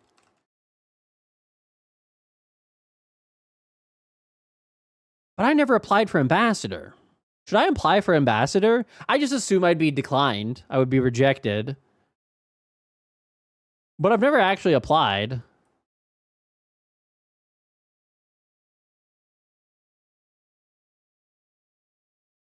Why are you laughing so hard, Patrick? Don't laugh so hard. Don't laugh so hard.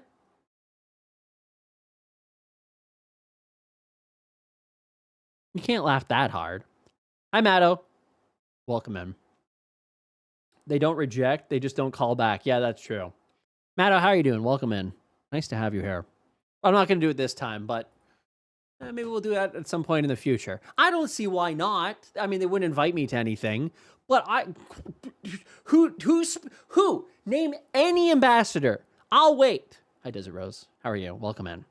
Name any ambassador that has done more for communication on Twitch in terms of supporting and assisting the Twitch community. That's right. Okay, maybe Barry. All right, fair enough. Okay, never mind. I stand down. All right. I stand down. Barry's actually a good one. Ambassador Bussey. Yeah. Yeah. See, never mind. I'm not going to say anything more. I'm going to ruin my chances before I even have zero chance. Anyways, let's go back to this. We're almost done here. Ambassador. I see your tweets all the time, so I thought I would pop in here. Well, Matto, I appreciate you coming by. It's nice of you to stop in. Welcome to the stream. Nice to have you. As an ambassador, you're expected to only talk positive about our services, including stream together. Yeah, so I would probably have to be like a Dark Knight ambassador. Like a Sith ambassador. I think that they should do something like that. So it's like you do get the badge, but nothing else. We don't include you in communication. We don't put you on any advertisements, but we kind of recognize you do something. Do something for the community. The ambassador they need, not the one they want. Yeah, exactly. Yeah. Like Anakin Skywalker. I'm like the Anakin Skywalker of ambassadors.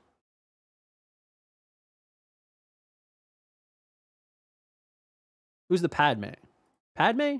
What was the other one? I never watched that goddamn movie. We're here in Rotterdam. You can. I only saw the first of the original, or not the original three, but the three that they ended up doing with the. I only watched one of them with actual intent. And I was like, these suck, and I stopped watching the other two. Also, stop by the mod and dev community meetup on Saturday. And for everyone else, don't worry, we'll be sending out a notification. So here's a fun thought: what if mods want to discuss something that they want privacy from repercussions from their streamers? Well, I mean, probably doing it in a Discord server where a bunch of other people also wield a level of power is probably not the right place to do it. Again, the majority, again, I actually have no data to support this. I would think that most mods are probably pretty decent people. But as Dan Clancy knows, there are certainly some that wield their power not necessarily the most most responsible way, let's say.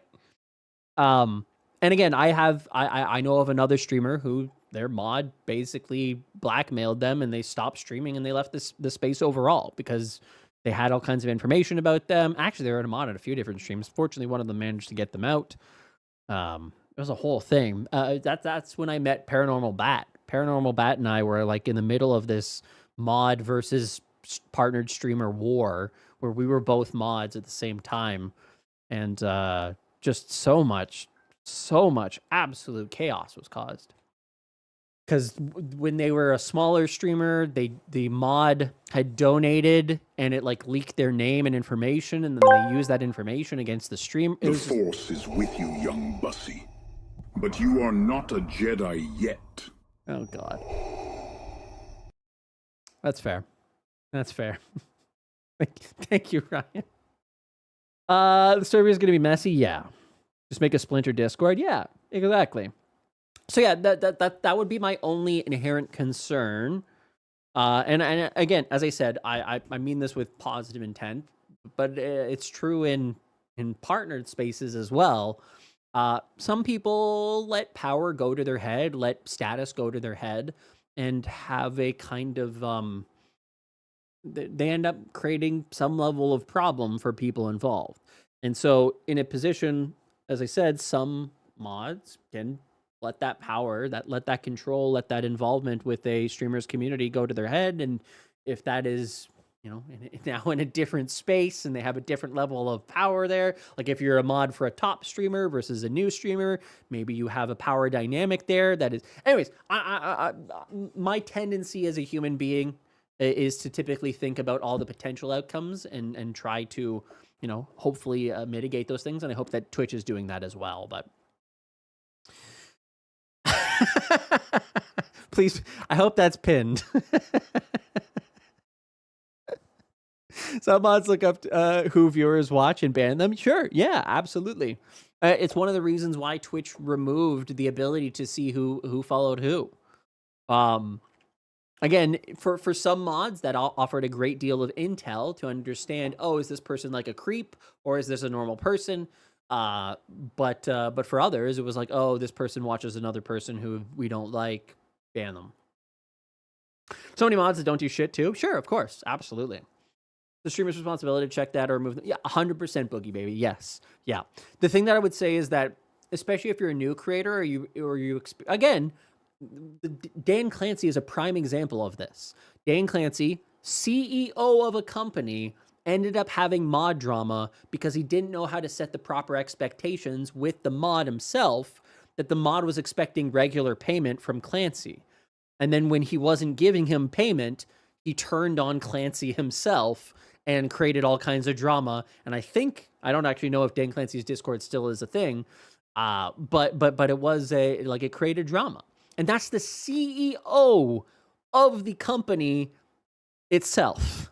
So there's no other best example than that. If the CEO of the company can have mod drama, then literally anybody with less resources, less power, less experience, less age is going to end up, anybody can have that kind of negativity around them and detrimental effects to their overall content creation journey. Is that Bussey Chatter struggles? Doesn't post that pin tweet, I'll be disappointed. Hi, B Staffy. How are you? Welcome, man. You expect someone like the CEO to be able to manage expectations and lead a team? Well, all right. Fair point, Dark. Fair point. Fair point. Service still exists, but it's only post announcements. Ah, okay. All right. I also think your mod should be at least 17 plus. I agree with you, Matto. Yep, I agree.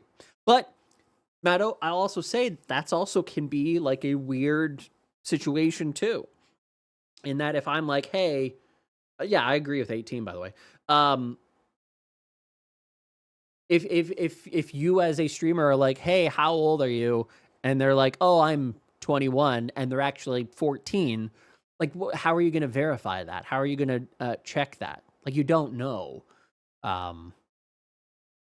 So yeah, there's, again, for all the positive things, and again, as I said, the overall value of a mod to a community is something that people should be slow to promote and quick to fire. If you're slow to promote mods, which I always have been, you get a good sense for a person's character, for a person's, what they're like. Are they around the stream? Do they understand the jokes here? Do they seem like a good person? Do they ever cause any drama? that kind of slow approach will help you make the right decisions. I'm fortunate in that I've never had any negative so far with any of the mods here. There's not been any negative issues. Everybody's been absolutely fantastic. I've only had to remove one mod, and that's because they just stopped watching Twitch. And she completely understood, and she was like, yeah, and I made her a VIP instead. And she may have gotten burned in one of the purges, but so she might not actually even be a VIP anymore. But yeah, slow to promote and quick to fire. If you start to get drama, if things start to spiral out, it's only going to get worse. Cut it off right away, deal with whatever followed has actually happened, and move on from there. Stock Guy was talking about how he had a mod went rogue the other day on his stream. He was talking about how a mod that he had didn't think that Stock Guy should be earning as much money as he did, and so he wanted to get paid more. And then there was a whole thing he was talking about with his own modding experience, and then that mod was trying to take him down and like expose him for being like a grifter or whatever. Which I don't think you need to look at Stock Guy and go, that guy's not a grifter. I mean, I've lost money on 3 things that he recommended. He didn't recommend, but. Anyways, I don't need to throw him under the bus. So I'm not a mod in his chat. But yeah, it's just one of those things of I don't think necessarily people talk about it enough in terms of like, obviously the positives of mods. They do amazingly good things for streams. Salty is a huge contributor of too many laughs to this stream and too many funny comments and memes. And to the Discord, and Monica is as well. She's just fantastic, and Baby Bat is the sweetest, and Paranormal Bat is if I need him, he's reliable whenever I would need him. Don't really need him that much because we don't really have that many issues in the stream. But if I needed him, he would be there. And Sherbert, wonderful, living her own life, but she's a mod. She can hang out when she wants to, and it's great. And yeah, everybody it just kind of works. Again, we have a different experience here than most streams do because of the nature of the content here. Most people watching are probably equally boring people in the sense of you're not a 14-year-old looking for drama, looking to cause problems, looking to see the latest Fortnite or Roblox update. You're definitely a little bit more focused. Oh, I'm on good. I always forget about him. That makes sense. That actually makes sense. He didn't want to be a mod in the first place. And I was like, well, you're going to do it anyways. And then he's like, all right, but I may not show up. I'm like, yeah, that's fine. So now he's just a legacy mod at this point. When was he last here?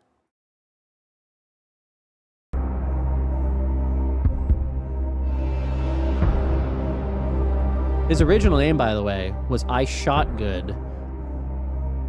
But I don't know why he changed it.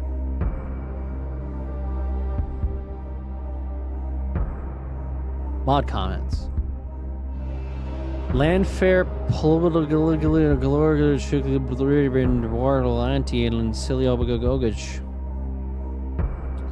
Who would mod this man? Honestly, I agree, Sherbert.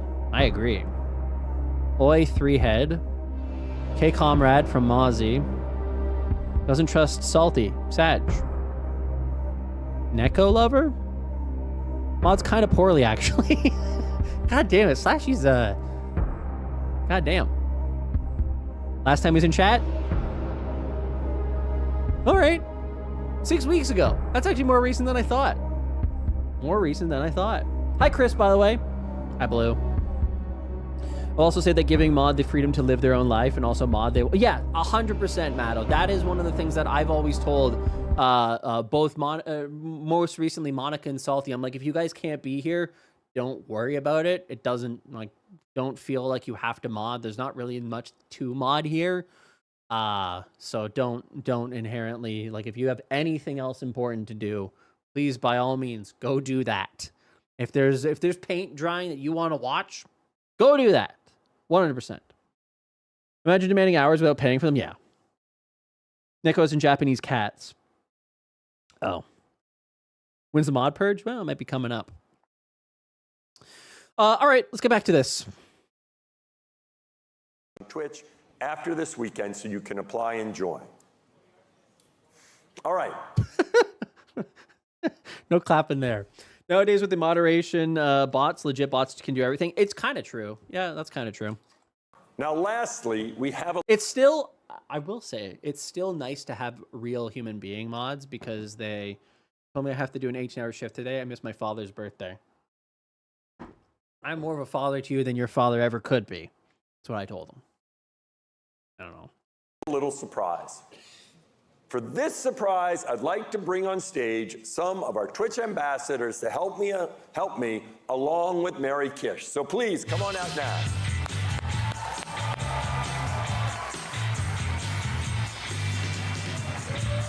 What is this?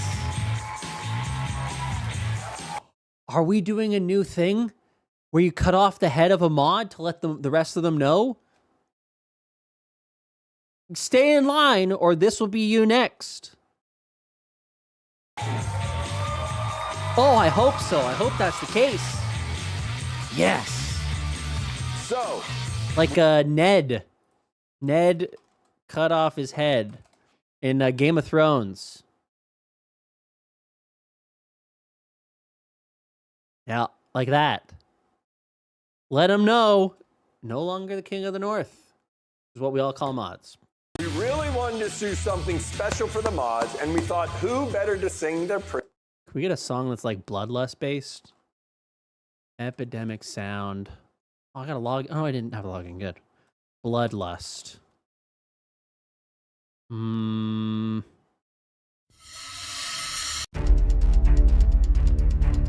Perfect. Yes. Praises than streamers. Now, the mod symbol is, of course, the iconic sword badge.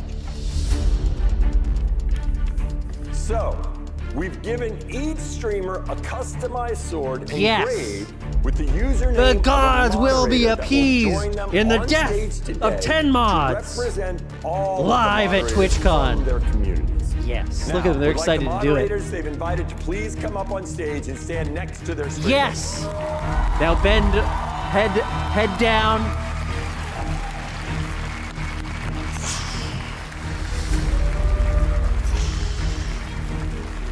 They have no idea what's coming. It makes it even better.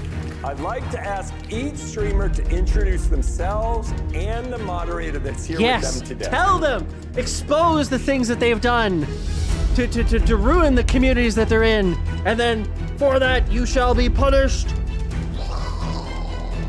Chop off their head. Hi, everybody. I am Radis. This is my mod, Shaka. Yeah, decapitation. Yeah. I'd like to say thank you for helping my community build. New tradition at Twitch. Also, just for making the Rat Pack a better place. What happened to my captions, by the way?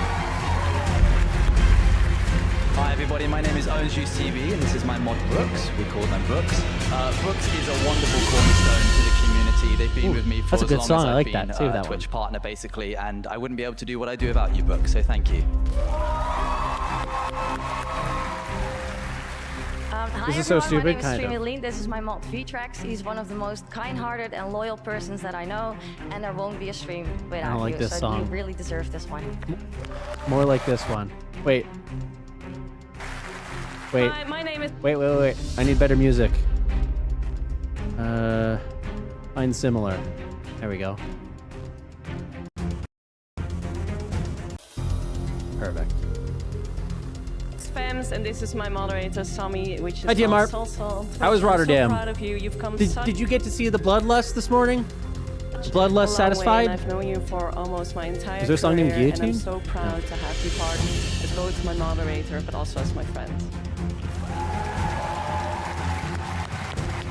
Hi, my name is Rosanna TXT, and I would like to introduce you guys to my mod, Micah, also known as Micah MOB. And I want to thank you for everything you do for the community, for my streams. I found a friend, an editor, and a mod in you, and I cannot believe that you live all across the world and you made it out here today.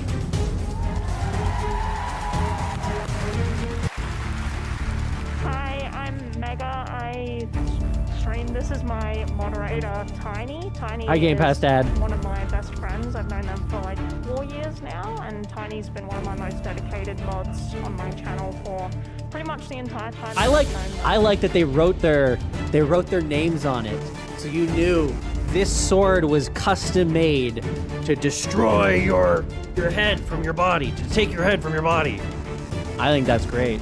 I think that's a nice touch. Good for Twitch. Good for Twitch. Hey guys, I'm Strayer, and it's an absolute honor to be able to recognize Spring League today. Thank you for everything you do for our communities.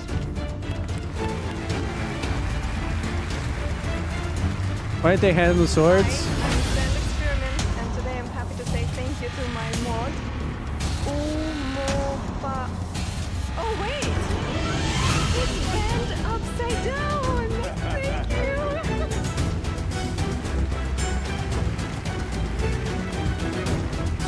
Oh, hell yes. The new ambassador gets to chop off Dan Clancy's head in the mod takedown. The mod... I can't turn this down, by the way, because it's doing a thing here. It really got loud. It really got very loud. Star Wars lady. It really got loud. It's canceled today. I never saw her. Hi everyone, I'm mcross07. My moderator couldn't be here today, but it is Star Wars lady. Ah, you're lucky. You escaped death today, but your head will be on a pike tomorrow. We'll send out the teams. They'll find you. If I told you everything ya. she has done, not just for me, but the community, this will become the closing ceremony. So thank you very much, and please don't ever leave me. See? Woohoo! Having your own name on a mod server, but can't show sword on stream because of Twitch's TOS. Valid point.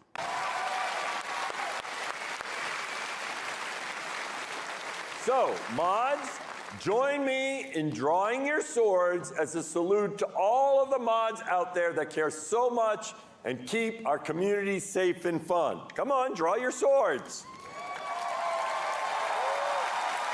Chat, let's spam mod love one more time, and everyone here, once again, a big round of applause for mod.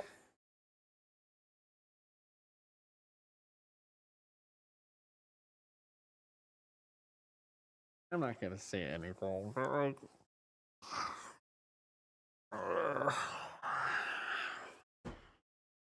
You knew instantly when I tried to make it a little bit more fun. Because it would be far less cringe if there was actually some beheadings happening. Because it's I don't know. I don't know. This is just...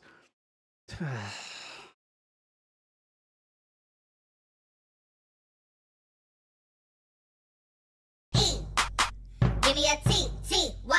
I'm petty all the time. My name's Darkeisha, yeah, and I'm the best, yeah. You know I'm petty. I like to start some mess. This is like a kindergarten graduation, yes.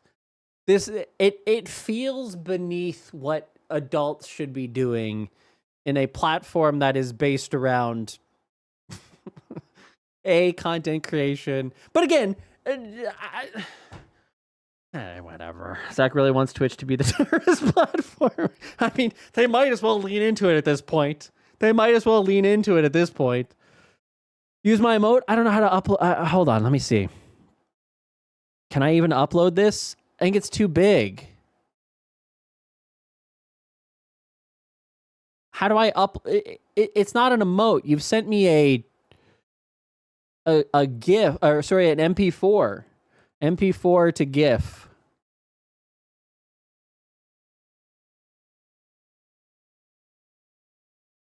Upload.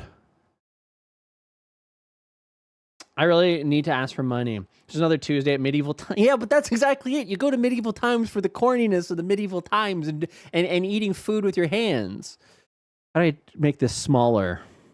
I need really small. I need like really small. How do I make it really small? Start time, end time, size, up, original, 320. That's even probably too big.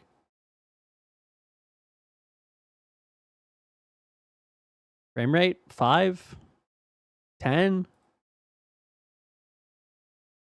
320.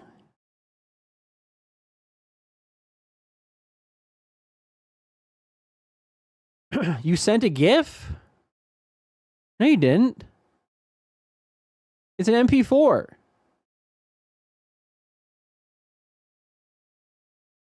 Oh, now you sent a GIF. Now I see a GIF. Save image. That's pretty good. That's pretty good. Hold on here. Analytics, community. I don't know where these goddamn things are. I never remember. Viewer rewards. Hold on.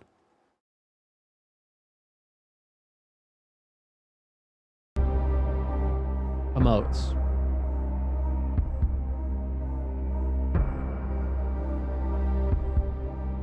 Wait.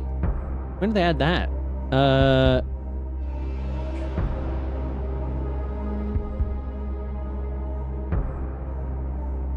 Petty. Starkeisha? Are they on? Are they on?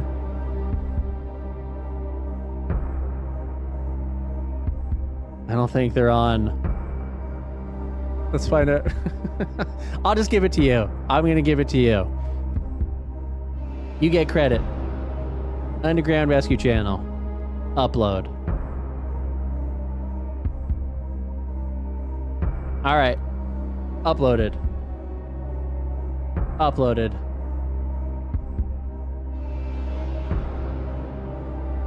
Did it work? Wait. F5. Hi, Zabby. Petty. There it is.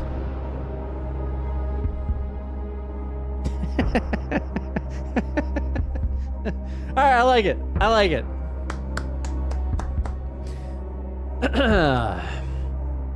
Brave Zach, by showing this, you risk everyone here unmodding themselves. Well, you know.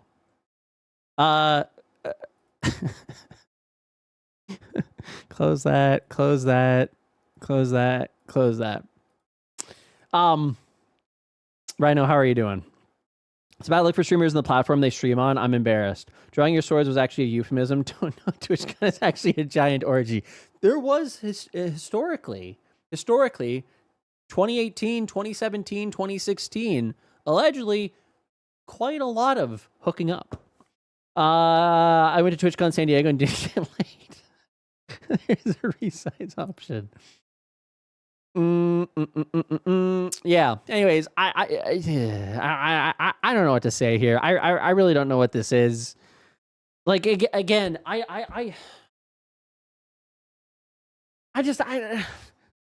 there's an whatever. Don't yuck people's yums. Like if people want to pull out swords, whatever, they can do whatever they want. But it's just like I don't know. This feels somewhat beneath the platform. It feels like even in recognition of these people, there's probably a better way than to bring them up on stage and give them a sword that they need to hold in the sky. I mean, I'm sure they got paid. I'm sure they got the trip comped. I'm sure that's the case. So that is perhaps the positive takeaway here, that they were given this trip for free, put up by Twitch themselves as a way to be like, hey, we're going to embarrass you on stream in front of the entire community by making you play swords on stage with Dan Clancy. That sounds worse than I think it sounds. But yeah, I don't know. I'm just, this should be a professional platform.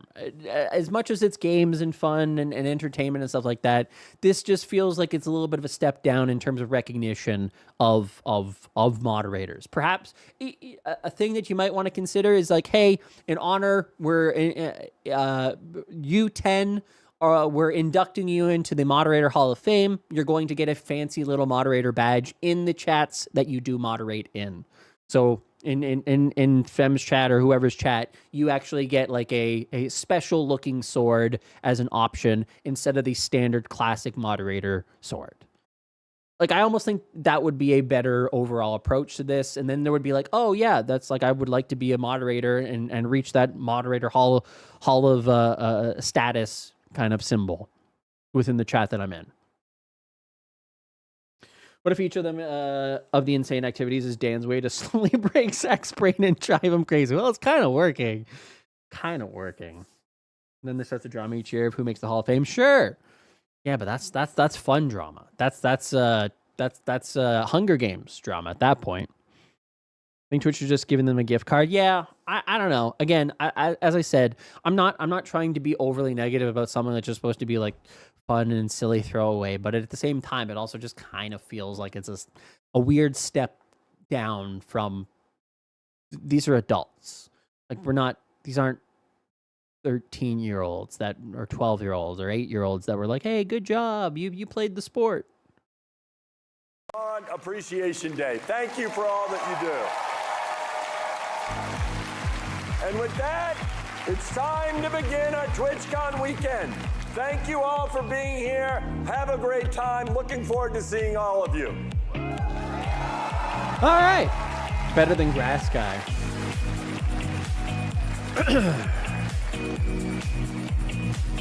All right, well, there you go. We did it, guys. It only took 5 hours to get through. Wait, did it really take me 5 hours to get through a 45-minute video? Oh my God, what's wrong with me?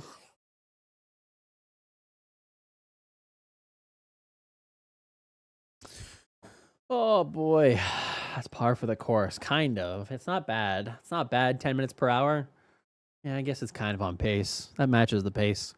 All right, guys. Well, now we're going to do the sword session where I'm going to hand out swords to the best chatters today. TwitchCon's over today, right? like the actual event is over, yeah? Knut's not even there? Knut's at DreamCon. Okay.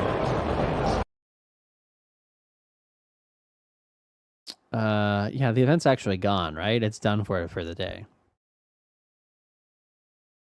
Oh wait, 3:45. What time is that?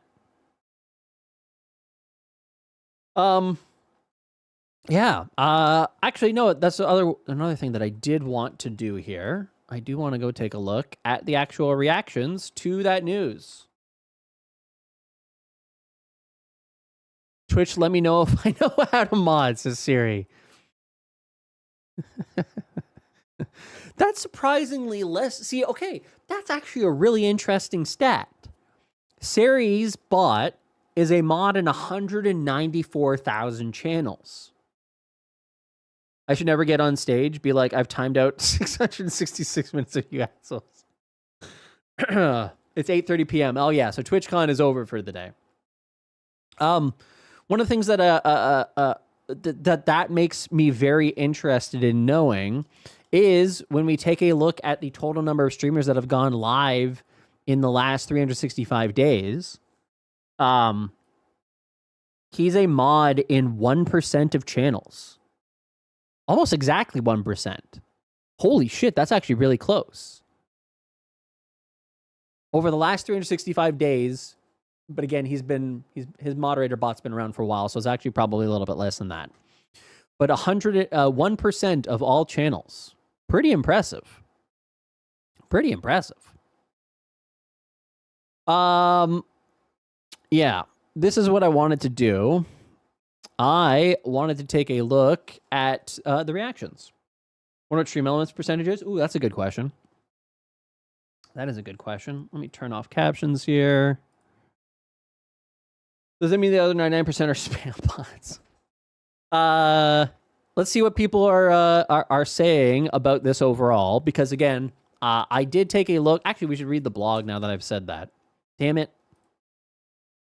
10 years of TwitchCon. Here's what we announced in Rotterdam. We just stepped off of the stage at TwitchCon Rotterdam, marking our 10th year of TwitchCon. We have the absolute best community, and we're so grateful to have spent all these years making memories IRL. Your commitment and passion for Twitch has made TwitchCon bigger and better year after year after year. This is a big moment of celebration for us, and we plan to keep the party going all year long. We have a big weekend planned in Rotterdam, kicking off year 10, and we're pumped to keep the celebration going in San Diego later this year. If you're following along at home, thanks for joining us. You can watch content stream from various stages, including Twitch, NomNom, Twitch Rivals, and Creator Camp. The full schedule of content for the weekend is here. Our keynote covered a lot of ground, so we put together a roundup with all the highlights. Here's what we announced this year. Twitch mobile app continues to be a huge area of focus for us. Yes. And that's because many viewers, including brand new viewers, are watching streams on their phones. Last year, we made several improvements to mobile with that goal in mind, including the launch of the Discovery feed, the Clips feed, and Stories. Together, these led to an increase in the number of both video plays and channel follows. Channel follows. Again, that's the thing that they keep bringing up, but it hasn't shown to be necessarily true in the data. So what's next for mobile? Vertical video and dual streaming. When viewers come to your channel, we want to make sure they're getting the best possible viewing experience no matter what screen they're watching on. To get your streams looking better on smaller devices, we're rolling out dual format streaming and vertical viewing. With dual format streaming, streamers using enhanced broadcasting will be able to give us both a horizontal and vertical layout at the same time. For our initial rollout, we'll be partnering with Atom Vertical to bring dual format support to OBS.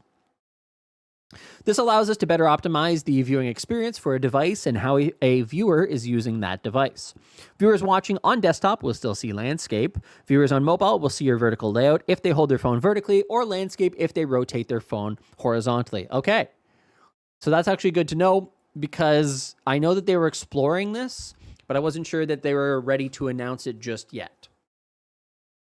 You downloaded the Atom thing for YouTube, then saw you mentioned it for Twitch. Time to make an overlay. Yep. Definitely. The new vertical layout makes it easier for viewers to participate in things like hype trains and support you by subbing, gifting, and cheering while watching your stream in full screen. They'll also be able to customize chat to have more control over how much chat they see on screen. That seems like a decent idea. We really care about getting this right, so we'll be testing dual format streaming and the new vertical theater with a small number of channels this summer before slowly expanding to more users later this year. This isn't that difficult to do on mobile. It's all smoke and mirrors. Yeah. With the extra OBS tab, so I didn't get it ready today. Well, you have time. You don't have to rush. You have plenty of time. And 2K rollout announce. At TwitchCon last fall, we announced plans to start testing 2K streaming in closed beta with a small number of streamers. 2K streams, also known as 1440p streams, offer a big visual step up from 1080p with much more detail and clarity. We will increase bit rates for 2K streams, and these will use the newer HVEC codec that offers higher quality streams with lower bit rates. And with Twitch Enhanced Broadcasting technology, we will automatically adjust the stream quality based on your viewers' bandwidth. So viewers will see the best version of your stream with no lagging or buffering. Starting today, we're expanding beta access to 2K streaming for partners and affiliates. We'll be expanding access gradually, so sign up in the waitlist here. Keep an eye on your email to see if you're in. Making streaming a career for more creators. Twitch is the best place to be a streamer. And for that to remain true, we need to make sure that streaming is a viable career for as many creators as possible. Well,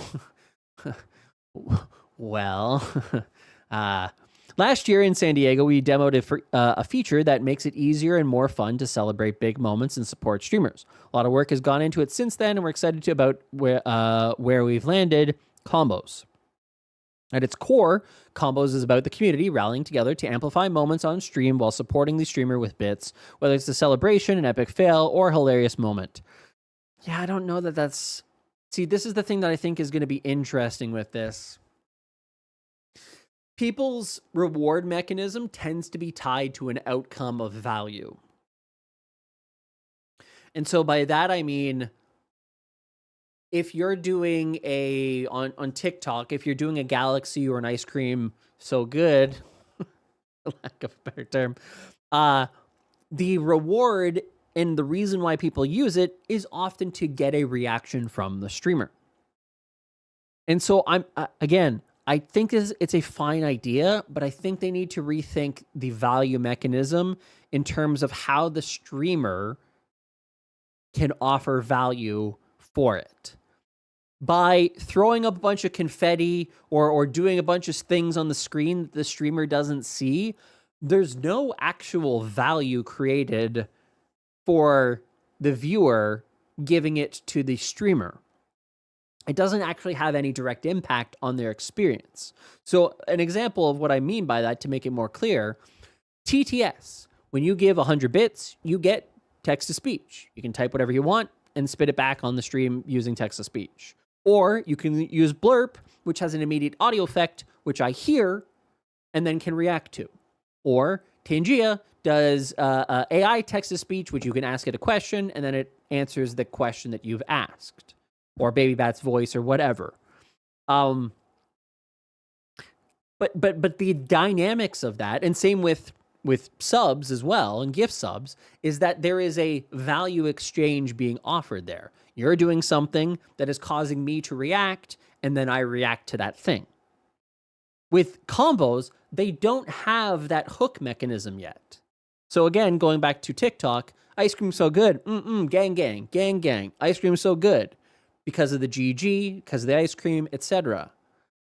So I think this is the thing that they maybe haven't fully thought through on this actual feature.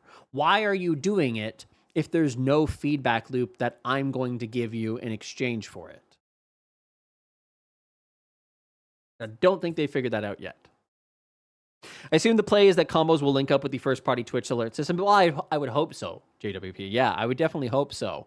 But the reason why I say I'm not sure about that is because they already have like all the effects and animations that occur on stream that everybody else has to see, but you don't. You as the viewer don't. And I'll go back to the post shared by Gappy, who posted in the Discord, who wrote, oh no, not that one, this one. How am I supposed to watch this with random confetti every minute?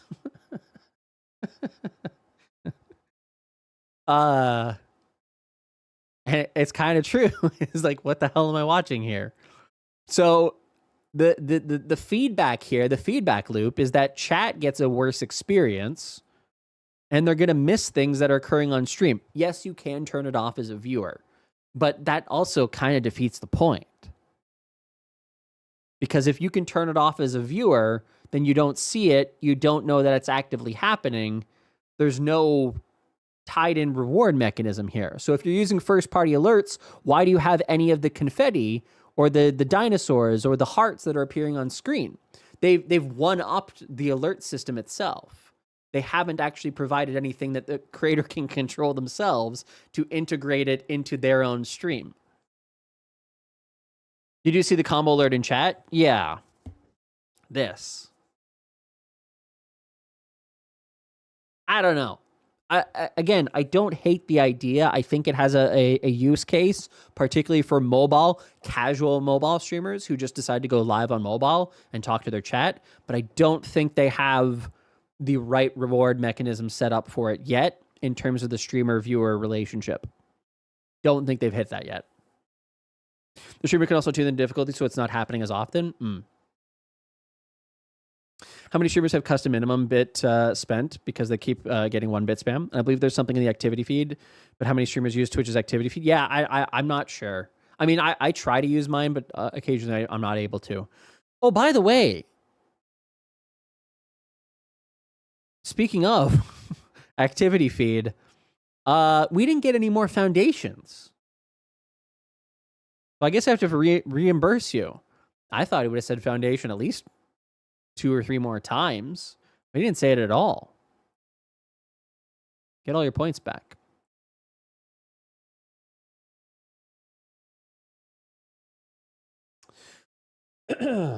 Only use OBS activity feed? Yeah. I do know one streamer that would be perfect for this, but they gave up streaming and got a regular job years ago. Yeah, anyways, as I said, I think the idea itself is okay. It's probably a mobile-only feature, and it's probably a TikTok-only mobile feature in the sense of people who are coming from TikTok that are typically used to just having their camera that they stream with, or sorry, their phone that they stream with. I think that's probably going to end up being the actual value case for combos, which is fine. Which is fine. I mean, the same thing is true on YouTube, by the way. YouTube also calls theirs combos. So it's the exact same thing on YouTube, right? But again, if you take a look at the use case here, it's people who are watching that are seeing these things as they are streaming. It is appearing on their stream while they're casually streaming, but it is the exact same function. Start a combo, send a gift to begin the combo. Combo button will appear for the gifter, giving them the option to continue the combo. Again, it works exactly like Twitch's. It's the exact same name. It's the exact same product. Tapping the combo button sends the gift again. Combo counter visible to all. A combo counter will be displayed for everyone in the live stream, showcasing the growing support. The gift is also pinned to the screen as long as the combo is active. This only is available on mobile devices in vertical format. It's not available on widescreen format. It's not available on desktop. It is only vertical live streams. So, yeah. Anyways, combo starts with a single tap, and anyone in the community can jump in to keep the combo going and unleash bigger and bigger effects. Whether it's an explosion of dancing dinos, glass hearts, and cutie cats, or one of the many other combo effects we have planned, chat can very literally take over the screen and make your best moments more memorable. Yeah, make it more memorable by hiding everything that's happening on the actual screen itself. See, I don't think they've figured this out. I don't think they have figured out the mechanism here. I really don't. How are you going to take the best moments by hiding it behind a bunch of confetti? I'm sorry. Again, I think it's a fine feature, but they need to rethink the reward mechanism here. Combos is in desktop only, and it's not in VODs. Yes. It's on desktop and mobile, but it should probably be only mobile and probably only vertical mobile. Combos is currently in closed beta, and we're gradually expanding it to more streamers in the coming weeks. If you're already on the waitlist, we'll email you when you're in. And if you're not, sign up today, and you can be in the next wave. We'll be adding more combo types and bigger combo effects over the next few months, so make sure you don't miss out. Yeah, it's only going to be for new people. Streamer-led promotions, another way to earn money, earn more is through promotions on subs. We all know and love September, which we will be doing again this year, but one thing we've heard from streamers is that they wish they could celebrate with their own milestones or run promotions at times that work better for them. Starting very soon, streamers will be able to run their own gift sub promotions. Could be for a streamer anniversary, a partner anniversary, or just some because you feel like it. To start, partners and affiliates will be given 70 hours of promotional time. Oh, interesting. So it's a time-based thing. 70 hours of promotional time to use in up to 7 different promotions through the year. For example, you could do 7 10-hour promotions or whatever split feels right for your goals. That's interesting because the example they showed was 12 hours, right? Yeah. So that kind of shows you how they kind of rush these things through, in that their overall examples are disconnected from their actual documentation. By the way, this happens across all kinds of Twitch shit. For me, I try to talk to Twitch staff whenever they're willing to confirm or deny something. It's why historically it was a little bit easier when there was more people working there. Yeah, because so much documentation just conflicts with one another, and it is what it is, though. For example, you could do 7 10-hour promotions or whatever split feels right for your goals. For now, promotions will be limited to a 35% off bundles of 5+ gift subs, but we're exploring other promotion types as well. This feature will enter a beta in the coming weeks. Unlocking monetization for more streamers. We're also thinking of more ways to set all of our streamers up for success. There are currently over 1 million Twitch affiliates, but there are millions more streamers who have ambitions to grow their channels. Uh-oh. To help jumpstart these creators later this summer, we'll be giving all streamers access to select monetization and community tools before they reach affiliate. This change will help new streamers engage their audience and grow their following more effectively. The thing that I think is the alternative offering for this would be if they just didn't paywall some of these functions. Like, I understand, like, things like follower emotes or channel points are currently locked to monetization because they each have a mechanism that is required to have monetization. Like, they've been built with monetization in mind. So when you follow a channel, follower emotes are a product of subscriptions. In channel points, you get a multiplier based upon your subscription status. So by nature of not being able to technically, I mean, they could maybe technically split those two apart, but they've been built as a whole. And so they would have to kind of redraw the entire function to split them up. I think this is what they're trying to do, because undoubtedly follower emotes probably have an impact on growth of your channel. Channel points 100% have an impact of growth on your channel. And so it would cost them more, because you try to rethink some of these things. Like, are they doing this just for the money, or are they doing this to actually help communities grow? And it's probably both, because they're not going to make a ton of money, maybe 3% more revenue as a result. But they will absolutely get more channels to potentially grow with having channel points and things of that nature. So it's kind of a twofer here in why they're doing this. But again, I still think that people shouldn't use their money with the spendable balance thing. So you can see how these dominoes kind of tip, right? Like, maybe they don't want people to be able to earn money that they can't spend, but they have to be able to earn money to use these features. It's like, okay, shit, we're going to have people make a bunch of money that they can't actually withdraw. We actually have to come up with a solution to that. And so you can kind of reverse engineer how those dominoes end up getting tipped over, rather than it being like, okay, well, we want to make more money. How do we get more people to make money? Well, if we made 3% more money because of the people who currently aren't monetized, we monetize them. There's different ways to look at it. While all streamers will now be able to accrue revenue, payouts will be reserved for partners and affiliates. To ensure all streamers have access to the money they make on Twitch, we're rolling out the ability to use the money made streaming to purchase gift subs and bits. This is a terrible way. This is not a good way for streamers who haven't reached the minimum payout threshold to get faster access to the money they make. No, it's not. They're not getting access to that money. They're just being able to redirect it within the store that they actually already are. Yeah, corporate script. Yep. So I disagree with that statement. But again, I understand, considering the overall functionality here, that providing an option for that, you have to. Otherwise, you just lock up a whole bunch more money in that overall system. But again, I really, really, really, really, really hope the messaging around this is, don't use your company script if you plan to make this a career, if you want to make this a part-time gig, if you want to grow and hit affiliate, get the payout. That's going to be more important for you as a creator, to get the payout. I don't think they all do that, but I hope they do. I could be mistaken. I hope I am. Finally, to ensure we're helping as many streamers as possible earn on Twitch, we're making reaching affiliate status more achievable. So again, that is one of those things that maybe they are trying to help people recognize that get that affiliate status. Maybe. Fingers crossed. You can find the updated affiliate requirements in your creator dashboard or on the affiliate help page. This is a great way for streamers who haven't reached the minimum threshold to be able to spend your money on Twitch. Yes. Yes. And again, it's great for people who no longer stream. They've given up on the streaming space.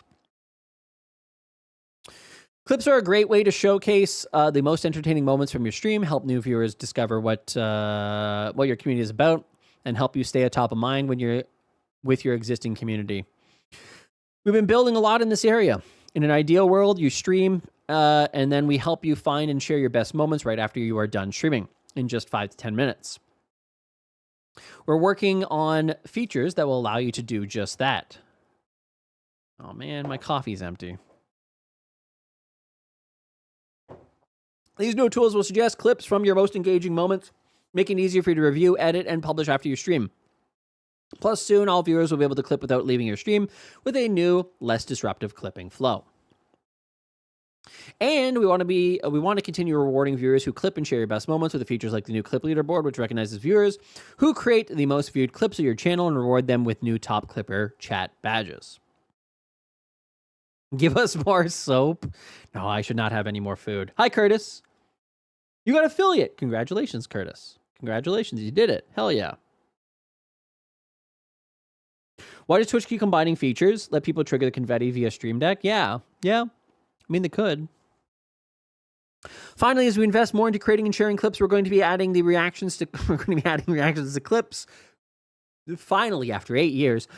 So your community can contribute to come together and react to those moments after your stream. More to come.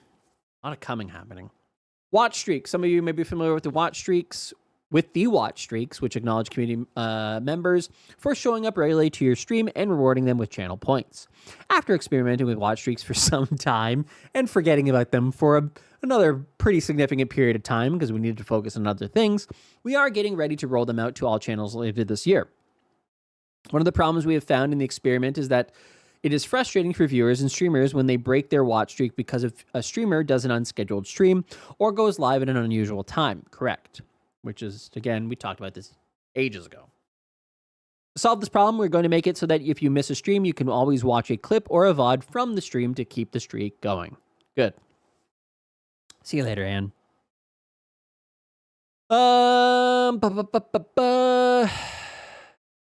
Clips are great for catching the best moments of a stream after it's over, but what about when you arrive late? Or what if you need to step away from a stream for a few minutes? To solve this problem, we're rolling out Rewind. You can rewind a stream that to the part you missed, then resume the stream and join the action in real time. I hope they offer the thing that they need to do here. I hope it's not just like rewind and then play, right? And then like this is the point of live and it's constantly moving because the nature of live is that it's live. I hope at this point they allow you to watch at different speeds, right? So that you can catch up. So slowly, even though time is going on, you're actually catching up because you're getting a little bit faster each time. They have to be able to offer speed, watch speed, because otherwise, all that you're doing is, okay, I missed the first 10 minutes of streams. I go back 10 minutes. I can theoretically catch up in, because the time would continue. I can theoretically catch up to that 10 minutes in 5 minutes, but then that means that another 5 minutes has gone by. So I can theoretically catch up in like 9 minutes of the 10 minutes that I've missed and catch up to live as long as you watch at a higher speed. If they don't offer speed control, they don't understand why people want live or want rewind. Now, again, I don't remember seeing it, whether it was in the little image or not. Did I not even tweet about it?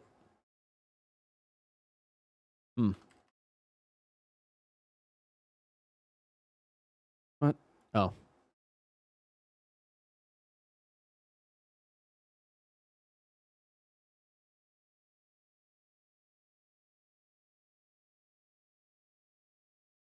Yeah, so the little icon there does still show, and that's where you would find the speed, the player speed right there. So I hope, fingers crossed. Because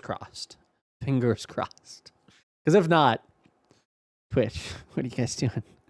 Do you not understand why? Anyways, hi Unknown. This is actually a very valid point, which they didn't show. They just scrolled. Yes, yeah. You will never completely catch up. Well, that's, I mean,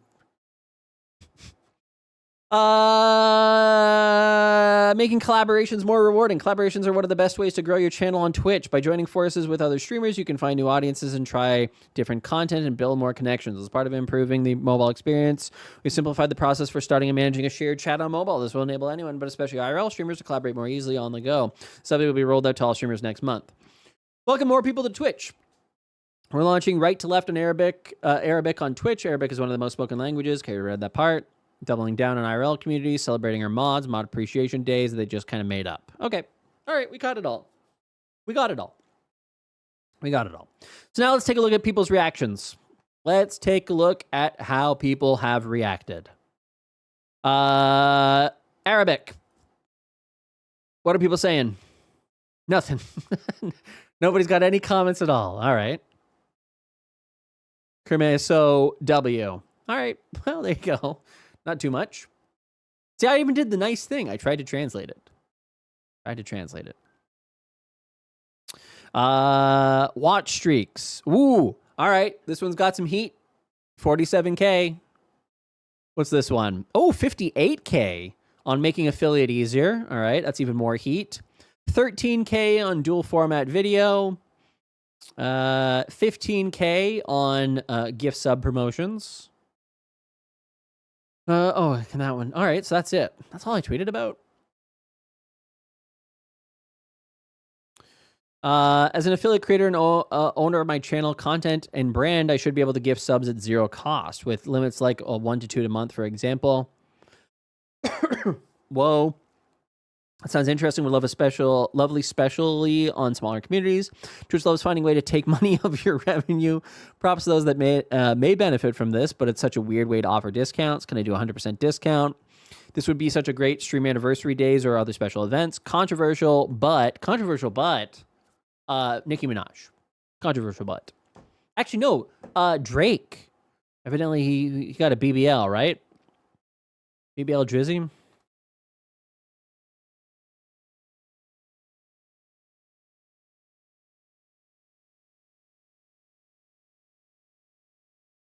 Hello? YouTube? Hello? There we go. Hi, Pie Man. Controversial, but I think they should just let creators choose their own price. Cost them nothing to deliver a digital membership. Don't think they'll ever do that. Don't think they'll ever do that. Any quote tweets? Okay, us getting to choose is pretty fucking awesome. Will be great for subathons. This is actually an amazing change. Really great move by Twitch. More W's. Honestly, a really cool concept, especially around person stream celebrations like anniversary. Just to clear. Look. This I very much like this Twitch function. I think this idea is I don't know exactly what those are. I know Creo is think. I've been doing my Duolingo again, so like this one's kind of cool. I could offer discounted gift subs to celebrate my birthday or affiliate anniversary. Correct. So what I heard is that Twitch takes the money from us, though. I mean, I love to gift people sometimes when I know they're not able to, but not knowing about it sometimes would suck. Now, this could be fun. Great for one-day events like stream anniversaries or birthdays. This is so cool. Wait. All right. Listen to BBL Drizzy? Yeah. Controversial, but. All right. Dual format. I think Duolingo got canceled by the AI a lot. Zach, Watcher 6. I know. I've already dealt with some feedback on that one. This is dope. Hope both formats will have separate bit rates and not overall bit rate split in two. Still waiting for a proper internal content recommendation system. I've been doing this on YouTube. My portrait streams get hit way more than landscape. We knew it was coming. Let's just hope they fix all the issues with the mobile viewing when they roll this out. If they can make it work, this will be very cool. Really hope they don't opt for the auto adjustments or at least add an option to be able to watch normally while vertical. Interesting. The feature is hiding the chat even in vertical format is very useful. This is a nice feature. That's huge. Nice. So basically more and more TikTok clone. Huge W for Gooners. I didn't even consider the Gooners, to be very honest with you. I really should have. They do. They are major viewers of the overall stream itself. View post engagements. Can't beat them. Copy their flow bar for bar, I guess. All right. Keaton, make a valid point there. Making a valid point. TikTok did irreparable damage to everything surrounding the content creation. It did. Yeah. Twitch actually making interesting changes for once. I literally had this idea for Twitch 4 years ago. Does this mean that my channel will get more discovery even if I'm just a gameplay streaming community? I've not gotten a new viewer since a while now. Hi, Adri. How are you? Classic. Nice. You imagine it. Stream melds is the force. Emma is saved.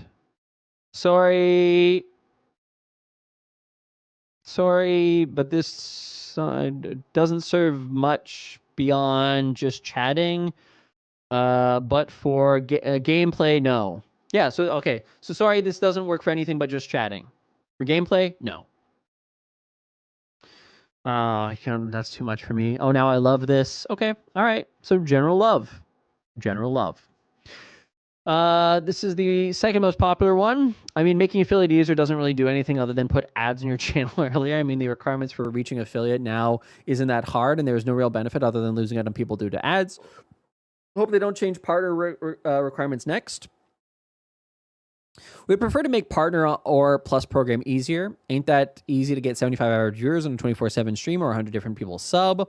Huge boost in income for Twitch, and those pushing for affiliate, good luck. Wish they would have done this at the start, to be honest. Makes it easier as heck to get the extra features given to affiliates and partners now. Yeah, that's kind of the point. Gaming meta is dead. I actually agree with you, Cohen. We've been talking about that for a while, and that Twitch has been trying to get away from just being a gaming website, and they can't. They can't do it with the current way that everything has been designed. Now, I think it's a huge risk to go away from it completely, in terms of they're basically designing their TikTok app to match their Twitch app to match TikTok to appease non-gaming content. It's really what it's coming down to. And again, it's a bet. Will the bet pay off? Unknown.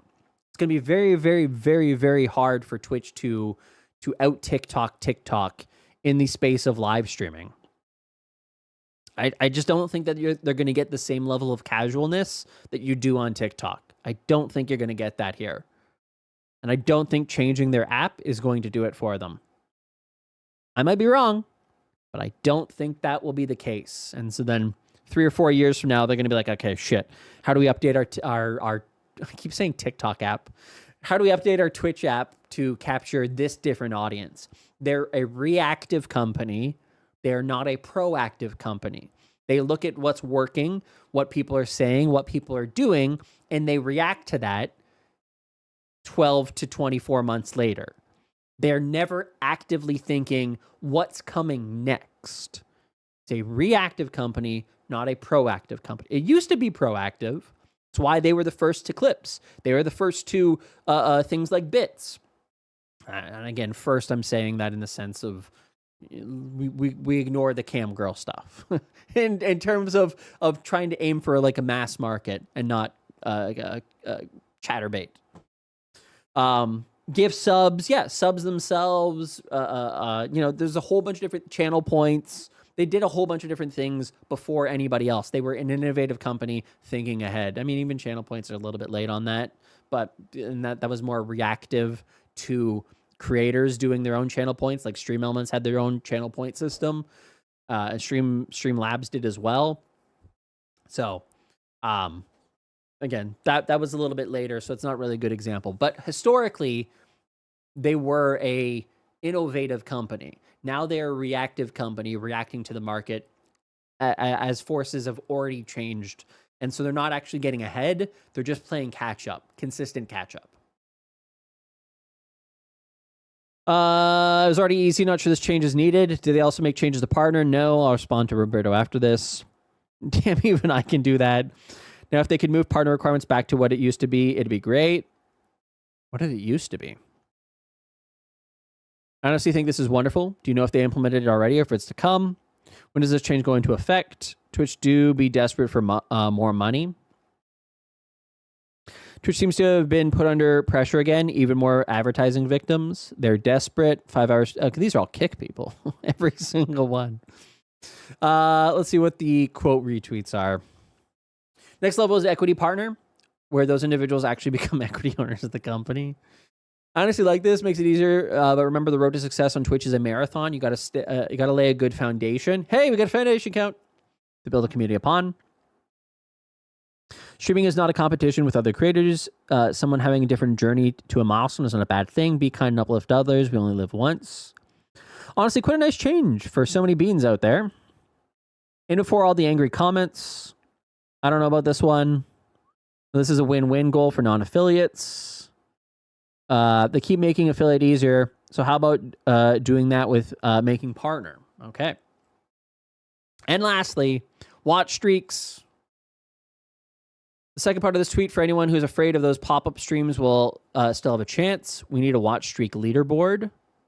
Not 2025. Call it what you will. Look at this tweet. Yeah, I called it in a tweet because that's probably what it was called when I sent it out. What if there was a way for casters to know which viewers show up every stream? Stream streaks. Damn. He did call it.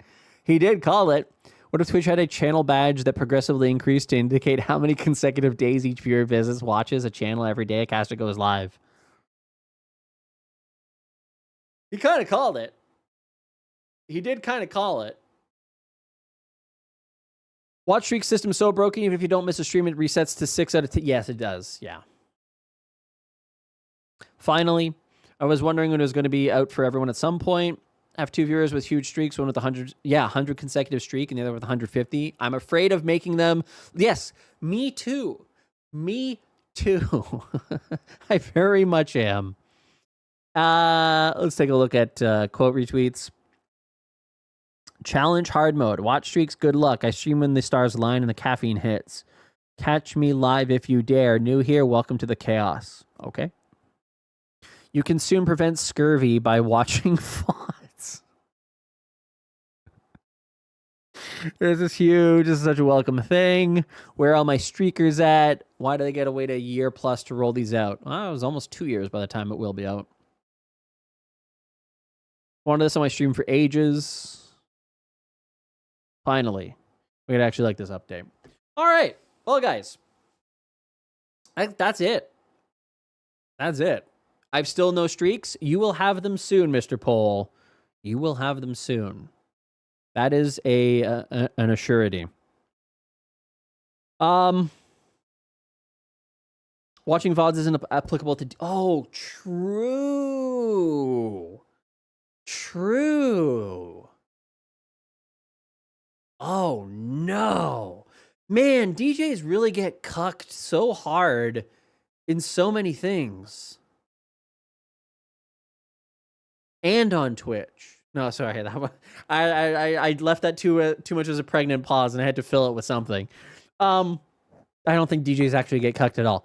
But they do on Twitch. They do on Twitch. They do on Twitch. But yeah, no, that's kind of, yeah, that is kind of dog shit. They're going to have to figure out a way to do that for DJs. What's wrong with getting cucked? Well, I'm saying if they don't want it. They don't get a choice. They don't get a choice in that. Placing a bet now, rewinding in a stream, then the channel doing a raid will still take you on the raid with no context. Yeah, that sounds about right. Yeah. It'll still tell you over the chat that a raid is starting. For sure. It'll still tell you. Yeah. All right, guys. Well, I got to wrap it up for today. We've been live for 6 hours. My voice is sore. I've been talking this entire time. Jesus Christ. But yeah. Anyways, in terms of TwitchCon, other than some cringy things that they did, I don't know why they did so much cringy things. And I got to use some of my pettiness. Yeah, heard you don't like me. Yeah, I'm petty. Other than a few petty moments on my part, I think it wasn't a terrible overall thing for TwitchCon. Some okay updates, some less good updates, but alas, I may be live tomorrow where we'll just kind of take a look at some old, not old VODs, but some of the sessions that we didn't get to see today. I have to go through and figure out exactly what I want to watch and which ones I think might be valuable. And then hopefully the VODs will be up there and we'll be able to watch them on stream itself. Just like opening someone's channel page and they do a raid and you get taken on their raid even though you're just watching something else. True. Yeah. Oh, I mean, that's one of the big reasons why they got rid of, or not one of the big reasons, but one of the reasons why they got rid of hosts is that it created confusion of who the hell's channel you're actually on. Guys, thank you so much for being here. I very much appreciate it. Thank you very much for all the new follows, the new people who gave bits, people who subscribed. And more importantly, well, second most important, People who signed up for TOS.GG. If you don't know, if you're here for the first time or you haven't signed up, every single Monday, I send out a weekly recap of everything that occurred on in the streaming space. Now, as you can see, it is limited in the public version. You get a lot of it for free, completely accessible publicly. YouTube, TikTok, Discord, and that's when it starts to fall off and you can't actually click on these things. But for free, you can sign up and get all the things, including game keys and a bunch of other stuff that's beneath it, that's in the lower half. Game keys, other industry news, potential paid opportunities, industry jobs. There's just a lot of value in that second half. And it is free to sign up. Completely free. You can choose the free option. If you want to support the content more directly, you enjoy the work that I do here on stream or in the newsletter or on Twitter or on Blue Sky or in YouTube videos, any of those kind of things, and you want to support my content directly, $5 a month, $50 a year, you can sign up to be a supporter and get some additional perks as well. And that, my overall sub split on that is like 96%. It's very, very high. So the vast majority of the money that you spend is received, and so it does help a lot to continue do all of this. Anyways, with that, thank you all who came and chatted today, hung out, lurked, raids. I very much appreciate you guys coming and hang out and chatting with me about all of this stuff, and keep an eye on what Twitch is doing. Now I'll go watch some soap cutting. Hell yeah. Who should we raid? Who is live? Let me take a look at my following list. Let's see here. What we got? Final day for St. Jude's. What is he doing? Blueprints. Oh, yeah, that game. What is... Shared chat. No child has to face cancer. Love you all. There's nothing. Oh, he's ending. We're gonna head on over to the Tapster. Danny, Bionic Banny, 24-hour stream. Let's raid Bionic Banny. Oh, it's her affiliate anniversary. That it's more likely to be 7 or 8. I don't hear Banny. Banny not there? Cool. Charity stream. Be Paula. That's not how we play. You better watch yourself. I won't let you get away with How dare you push me, babe? That's not how we play. You better watch yourself. I won't let that get away. Wait, is he doing like some sort of sex simulator situation here? What are you gonna do?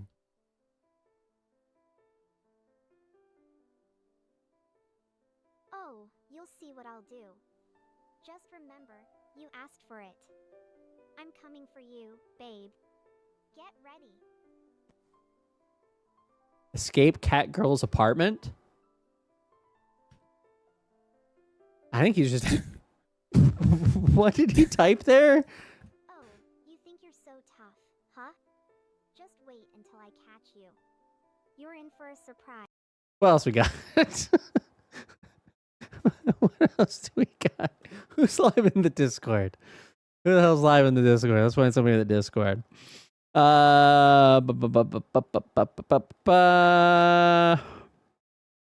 Briella is currently live.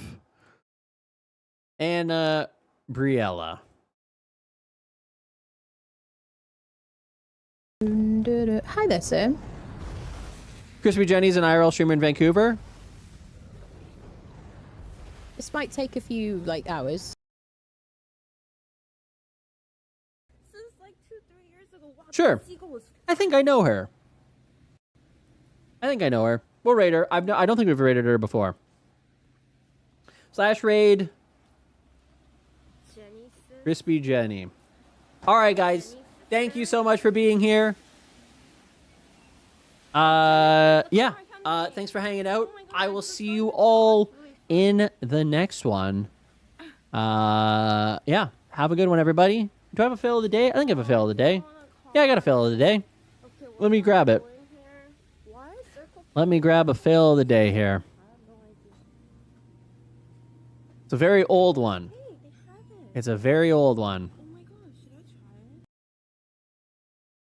Come on, teammate. Get up.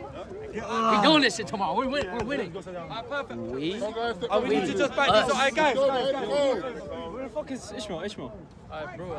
W cameraman chat. I'm the greatest cameraman alive. Dude, Q! What up? Q! Dude, you had like 40 fucking seconds. Are we dead? Are we serious? I'm fucked. The context on this video is that he played soccer for like a few minutes, and he was so tired. That's the context here.